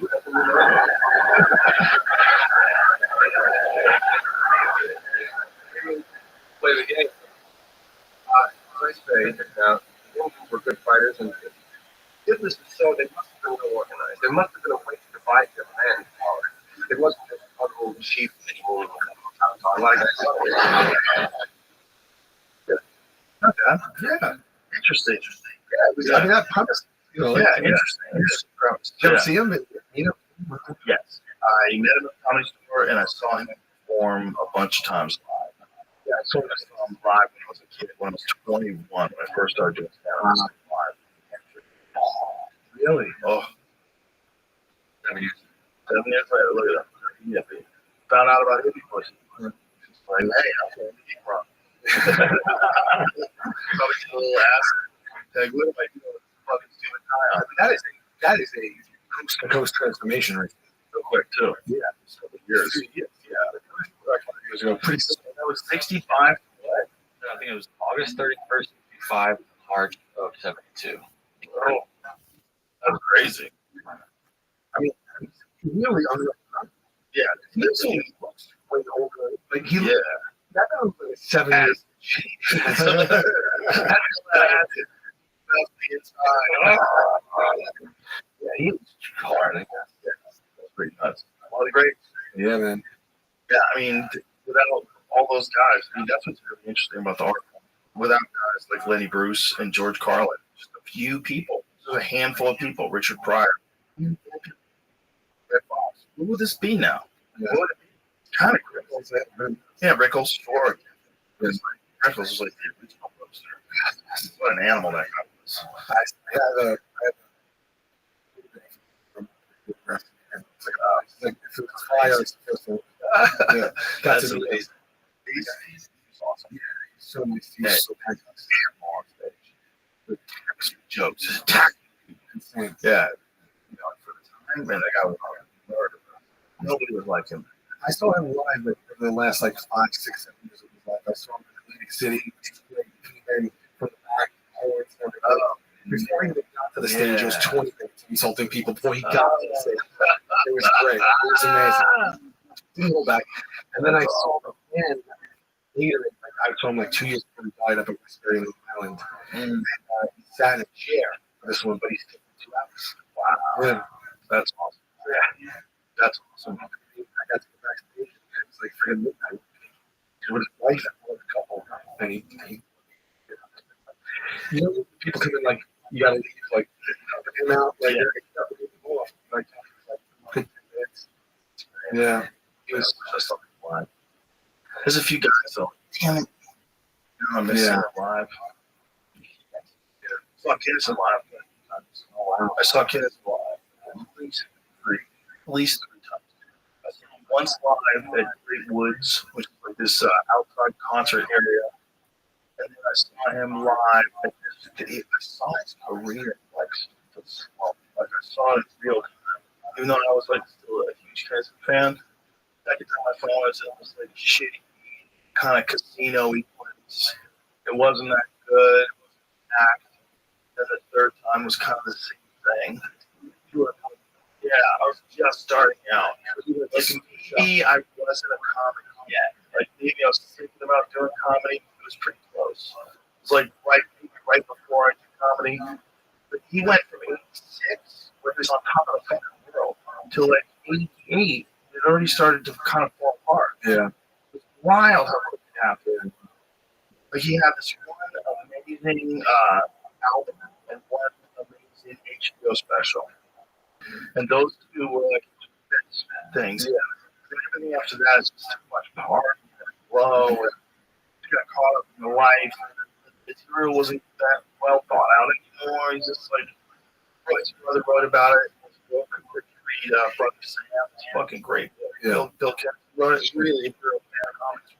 But it just tells you how it's fucking wild now and how different he was. Yeah, just totally. How long was he at that height? Just it was a few years. I think before he got discovered, like before Rodney, to like, so like I bet like from everything that I've heard from people that were around back then, he came a month. He was already a month. He had been a tent revival preacher. So he was a tent revival preacher. I mean, what? You know, I mean, it's like these gymnast kids who they're so strong, they're so flexible, they're like giant men. I wonder if how long it took to make it to that voice. I think we had it from the tent revival. There's recordings of him doing sermons, and he would do it like that. It's crazy there. And that's like powerful stuff, and that's a film show business. Sure. Yeah. He was really good at it, and so he wasn't the first guy at it. Like that. No, I only seen it from church show. Okay, but there's some that are online you can find. You can put like a winter jacket on and comb over. It looks like shit. Wow. Before I start wearing the beret, except comb over. You know, he wouldn't shave the head. Couldn't give it. Gave it back then. He wanted to be a rock and roll guy because he had long ass hair like bandit. That was him in the early days. Wow. His last sermon. I agree too. Probably the thing. He was a door guy at the comedy store. He started in 1980. So he probably broke off to make a bit of money doing a sermon. But this is like what it sounded like.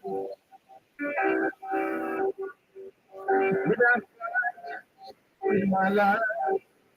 I don't want to hear it. It's gotta be. Is it mostly songs? I have as much. I feel so great. I feel it. What he's allowed me to Wow. And I know I heard at this church. They have these ministries. You know, amen. Without yourselves. Amen. You guys made a part of each other's lives. We've given each other. Amen. So that was his preaching. It's so wild with that voice attached to that concept. It's wild. You hear him, and he's as a mind fuck. Whoa. Yes! He was already Kinnison. Kinnison was a wild fucking dude. He was a wild dude. Just going through. Four years old. How bad? Not too bad. I played for the group, and I got an asshole. Yeah. I was in the parking lot. 100% W post, recently, and just playing frisbee. Only 80. There's only 2 people in that thing. Only 2 objects in the thing. And my dad's friend was at the boxing game and talked to him. And I was little, I was like, and the frisbee, and I'm like over there, and I was like, get it. And I was going, I see the station wagon pull in around the back. So it's not even on the street, it was like in the back, turned around. And I started driving that way. I'm going to get the thing. And I remember thinking, oh, it's still coming at me. And I get to the frisbee and I pick it up. I remember if I get this. I picked it up and I fumbled it. It dropped again. And I so vividly remember saying, do I try to pick this up again or do I get it the other way? I just remember thinking, like, this person has to do it.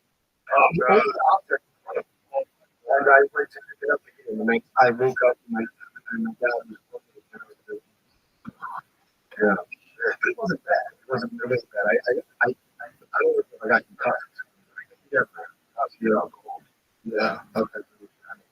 That was it. I got $1,000.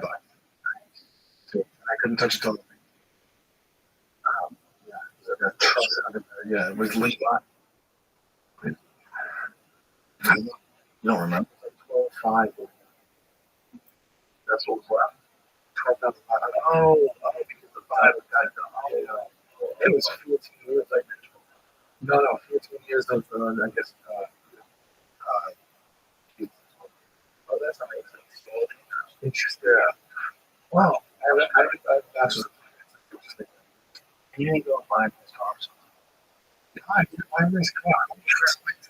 It's $300. You already took this bed. I wish I knew. Wish I had a nice door to cap this fucking. Yeah, right. That's all. I still have that the book they gave me. It would go. You'd have to take it and they would put it under a stamp. And it would put the new price, the interest you paid, that was the new price. They would add it, like it would aggregate it. It's a red, like Staten Island Savings Bank, like foldable thing. So I used to, all through those years, like pages and pages and pages of like the interest of them. I still have that. Yeah. The old days. You go to the bank. Go to the bank. Go to the bank. Mom gets stuff from school. The bank cashed. The bank was a nice thing I because our bank was so fucking slow. Every time I went, it was 40 minutes. That's no motivation. 40. How's your dad? Drives to go to drive. Oh, that's what it would get. That's even worse. It's even wine.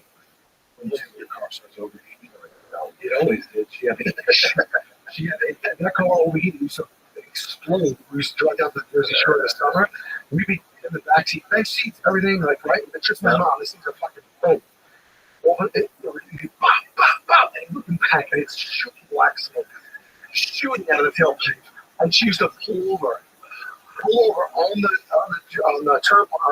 parkway, open the hood, white smoke pouring out of the hood, stunk. She used to get the coolants from the trunk, just pour the coolant in there. Careful when you're opening up the radiator. Yes. Yeah. And like literally just kind of alleviated the problem as we drove. The worst part was like when she took a up and stuff. And it was like backfire. It was like the backfire. Like if you drove it, it was going to backfire. So like coming to school and stuff. My mom said, she didn't even that. I said, but like coming to school, that thing backfiring. Yeah. And then the smoke blowing out, and then like having to get in the car. You know what I mean? Like everyone saw it. You know how many cars back then just fucking polluted everything. White smoke came out of every car. Every car. Before they came up with catalytic converters, it was a disaster. I remember as a kid smelling the exhaust all the time. All the time. And it was a normal smell. Which like lowers your IQ. It was a normal smell to smell. It was. That's what we're supposed to do. It's part of it. Yeah. Hey, thanks for being here, man. Appreciate it, brother. It was a lot of fun. Let's definitely do this again. And tell everybody you're special. It's on YouTube. Yeah. It's out right now. It's called Terrified. Just search my name on YouTube. And also today, my new tour went on sale. Everything's Fine tour. So the first leg is 30 cities. So it's out at comedy.com. Beautiful. Yeah. All right. Thanks, brother. Appreciate it. Bye, everybody.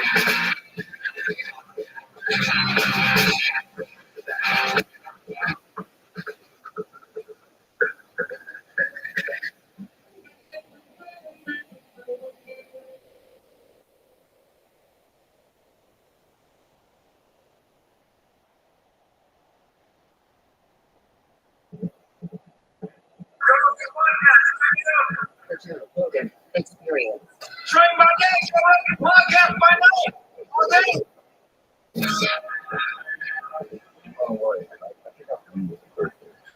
Now, Chris, that was 31. Is it really? Yeah. Wow. I remember the day we met. Really? Really? Yeah. Dude, you had a basket Robbins. I got one of those entrees, like the girl from Taxi. You really got a mint chocolate chip, double scoop, and I had peanut butter and chocolate. That's how. I think you make this up. He's making this up. Like, yeah, it's really sad. He's got a memory like the lady from Taxi. It's like, I couldn't even remember her name.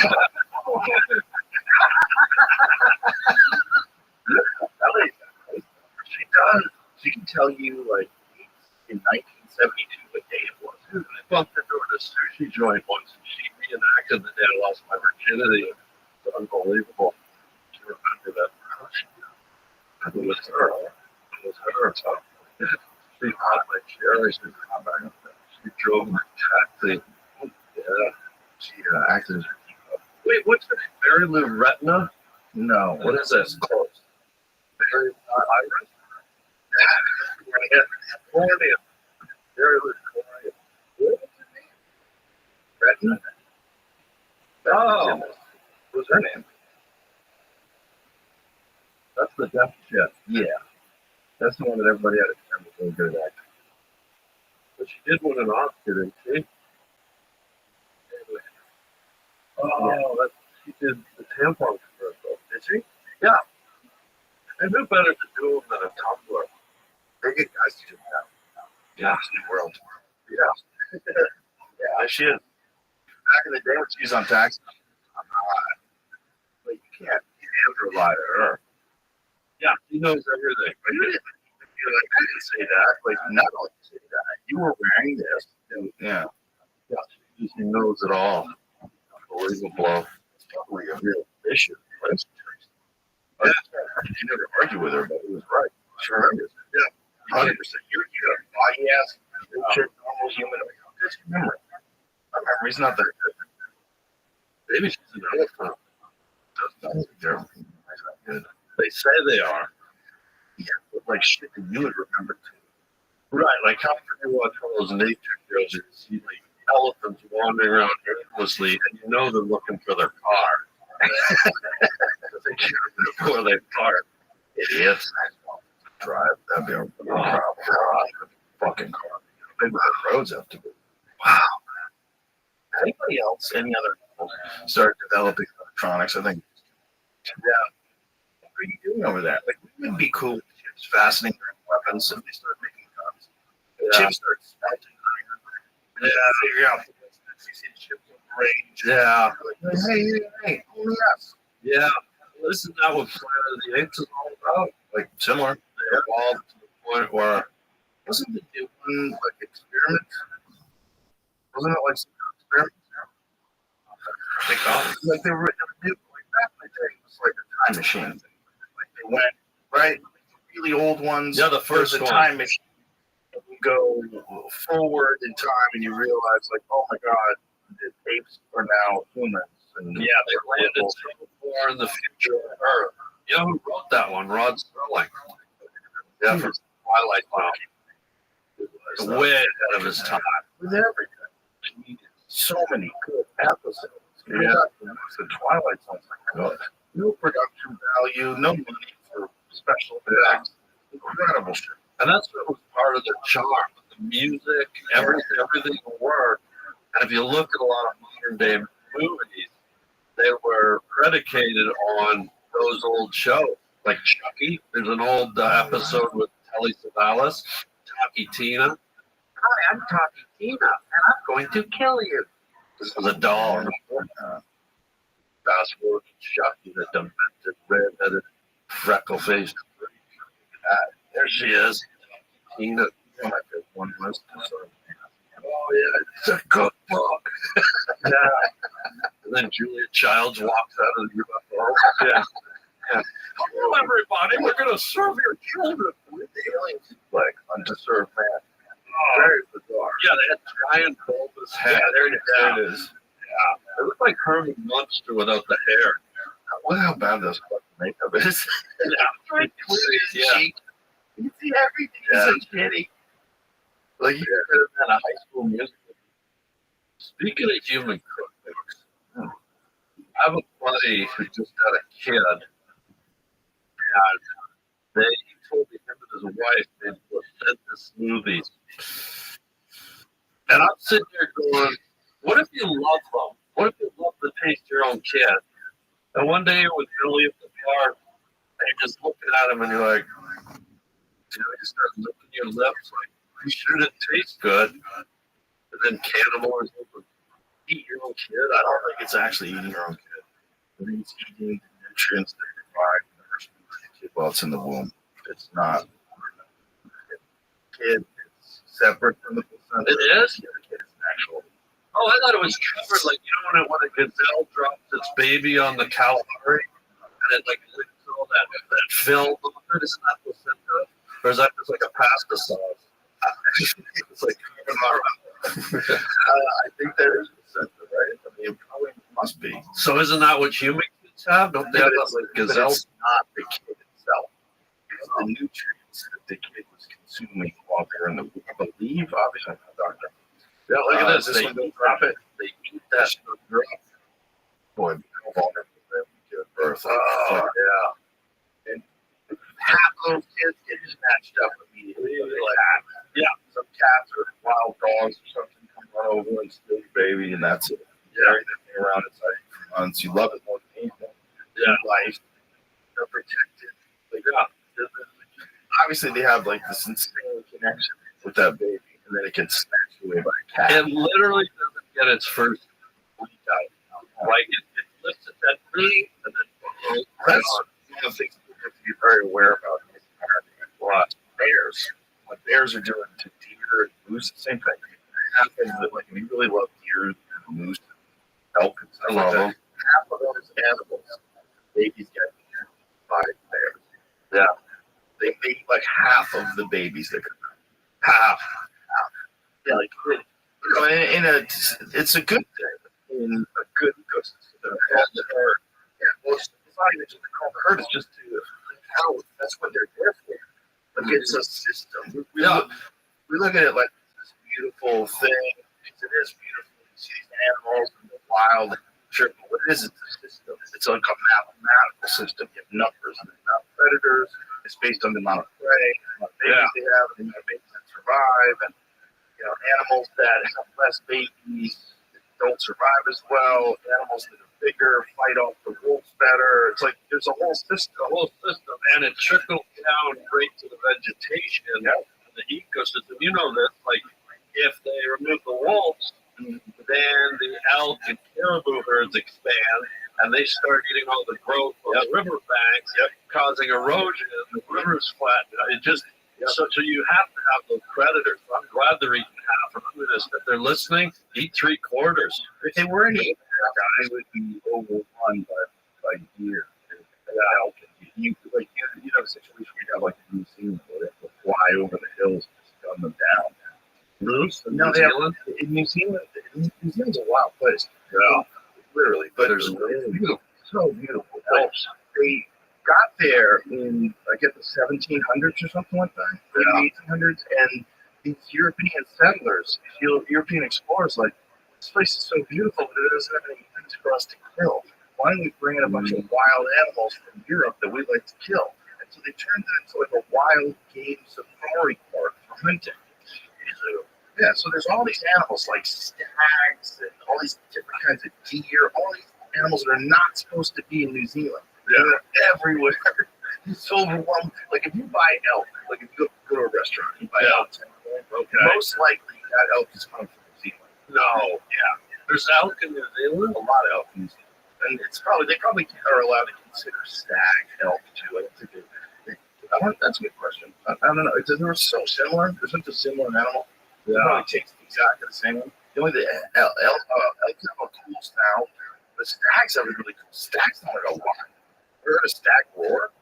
Yeah. It's really fucking cool. And then when they make the male elks do that whistle, you know, that's like a piccolo.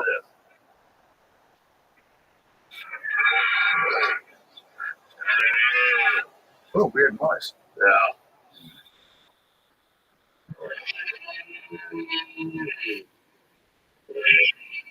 Look at his penis going up and down. Oh, yeah, he's all over themselves.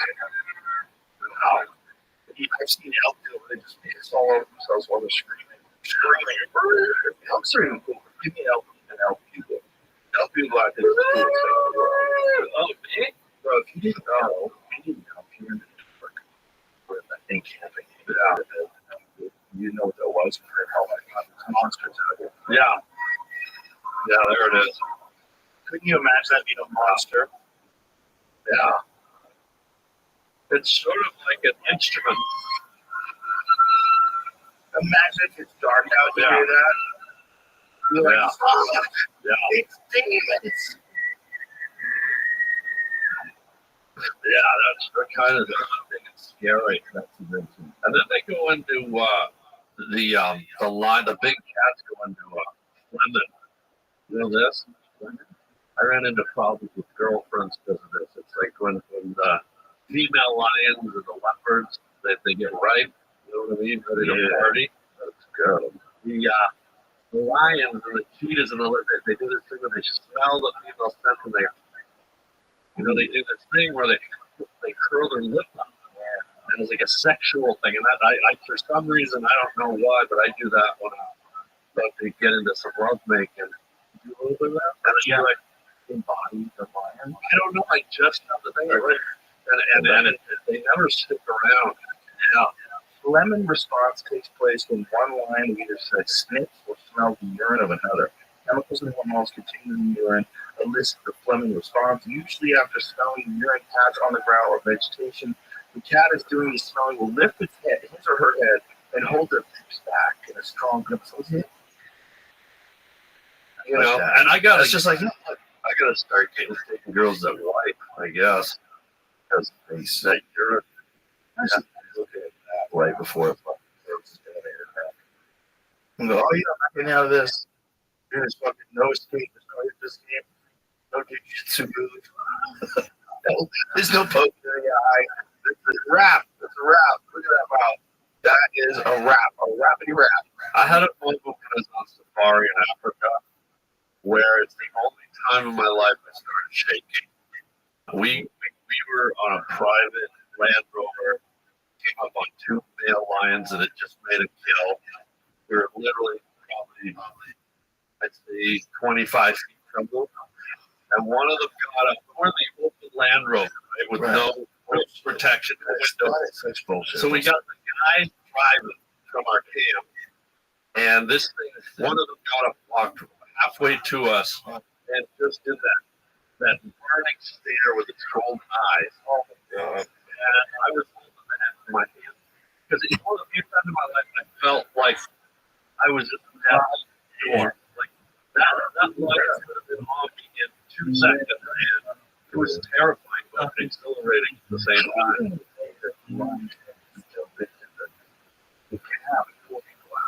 They get acclimated to these kind of clunky things. There's a lot.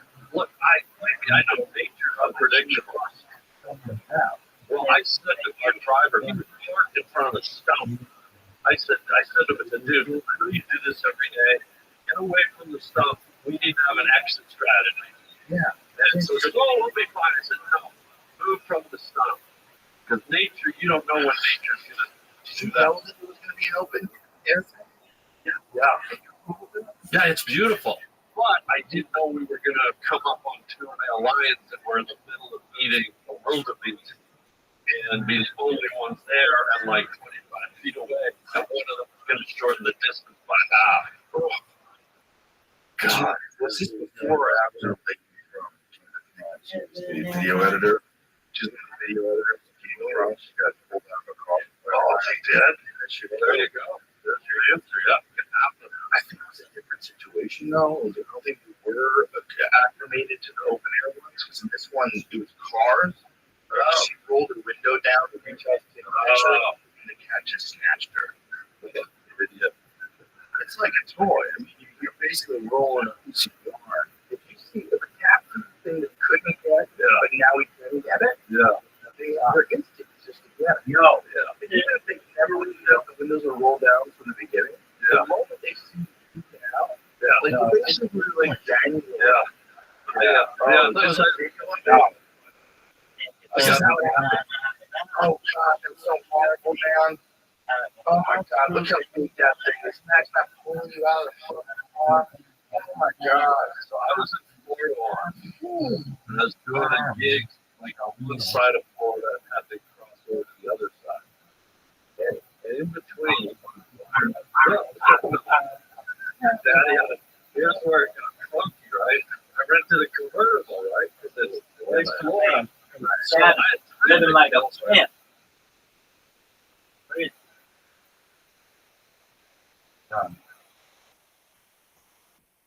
Straight savage.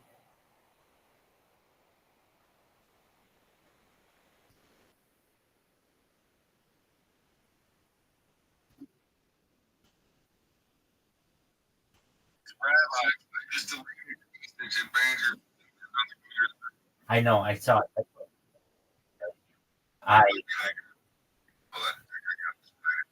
You're good. It was a reminder for me to see you. How are you doing? What's good?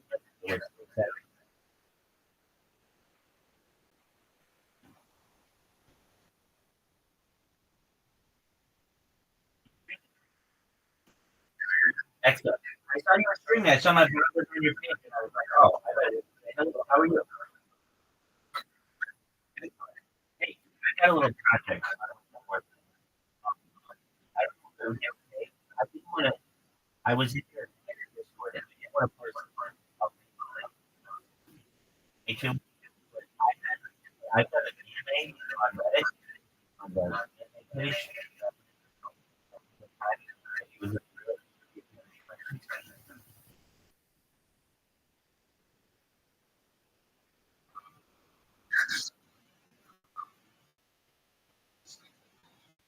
oh, you have very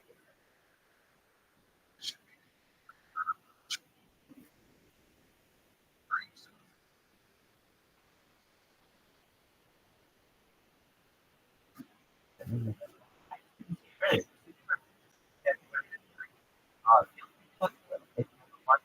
It's got like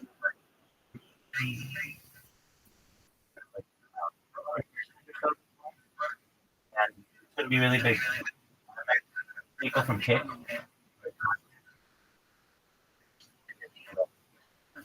So questions in there. I can also look at your GPT. It has really interesting stuff. Like one of my most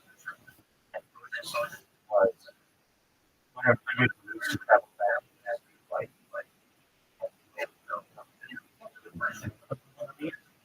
So I put it in warp drive.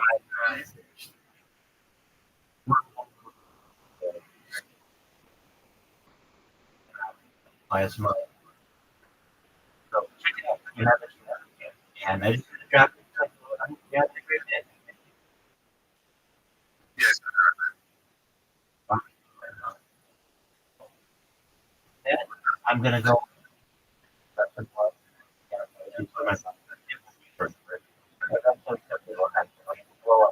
Blow up.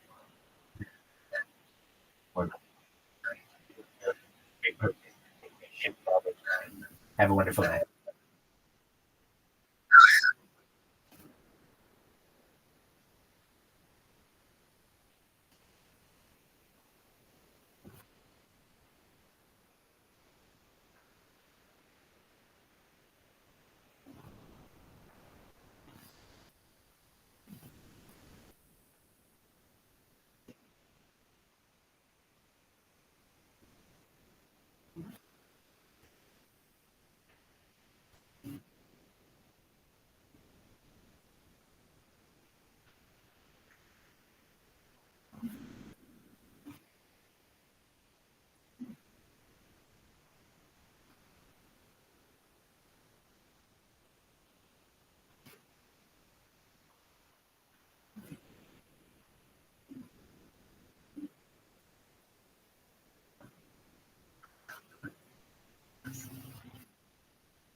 Oh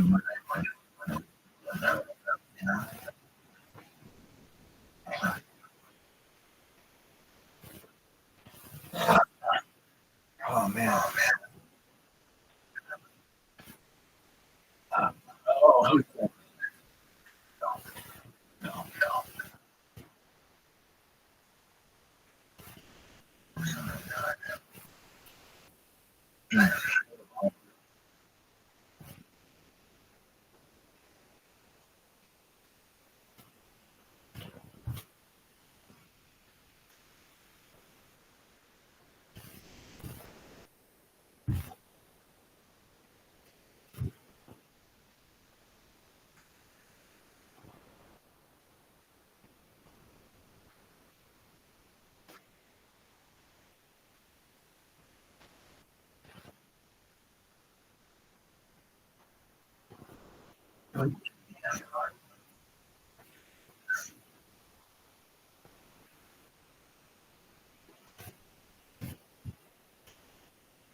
Sucking dick so that everybody believes it. Oh no shit! You an engineer there? Yeah. Okay. Bathroom.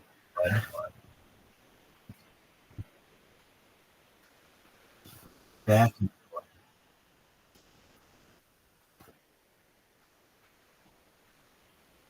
That guy's gotta hate. I was like, hey, how are you? Dog.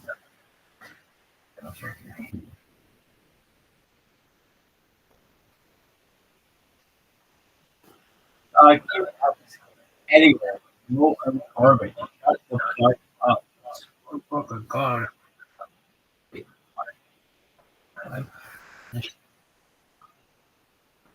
I'm not. Right. I'm back.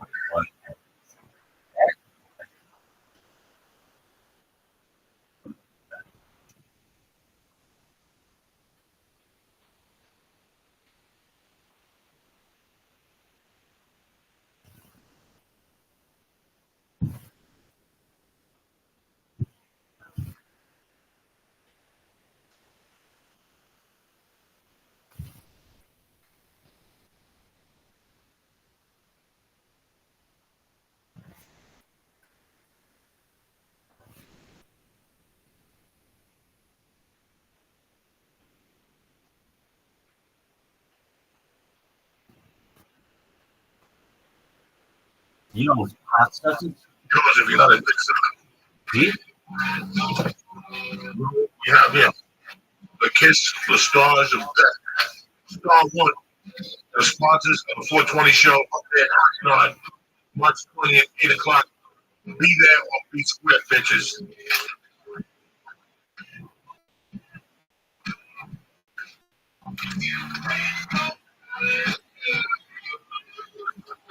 Oh, shit.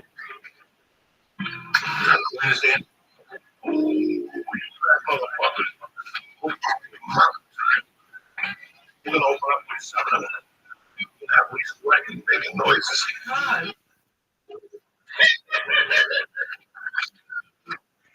Let's see, let's count these motherfuckers off. believe. 1, 2, 3, 4, 5, 6, 7. You fat motherfuckers. This is like the Sesame Street ad.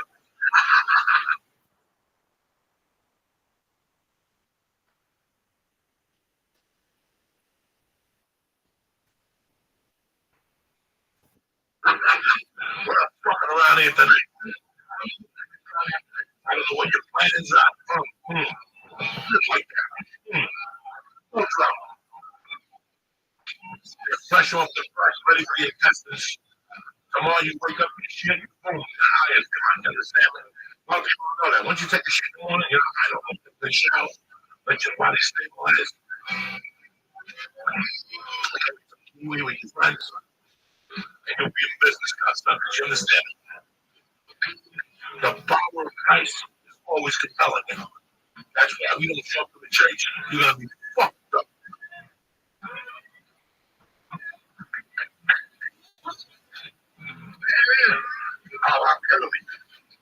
What else were you gonna do to yourself tonight? Watch the back of the black chick. You're like, what the fuck? There's no football, there's nothing. You might as well hang out with Uncle Joey tonight. Smoke a few bomb hits, get your life together, maybe get a note. Write your goals, do what you talk about what you want. What the fuck are your dreams? What do you really want? Do you want to keep working the plumbing supply house? Fucking love in the winter, you want to get out there and be a rockabilly fucking star or something. Tonight your night. Get that notebook, write a song, do something. You know what I'm saying? It's better than sitting there watching fucking TV. That's what America watches you to do. They want you to binge watch TV. The ads right there. Fuck that shit. We invented the fucking TV. We don't need the TV. We smoke weed for the TVs in our head and we write it down on the fucking paper. What is wrong with you, suckers? It's time for another bong hit of death here. This one's brought to you by Lyft. Understand? Pick your friend up and smoke the fucking number. And it's also brought to you. Don't catch my special. Catch fucking Martin special. Go catch Saturday Live. Go catch that show about the rental properties. No, brother. I got you, motherfuckers.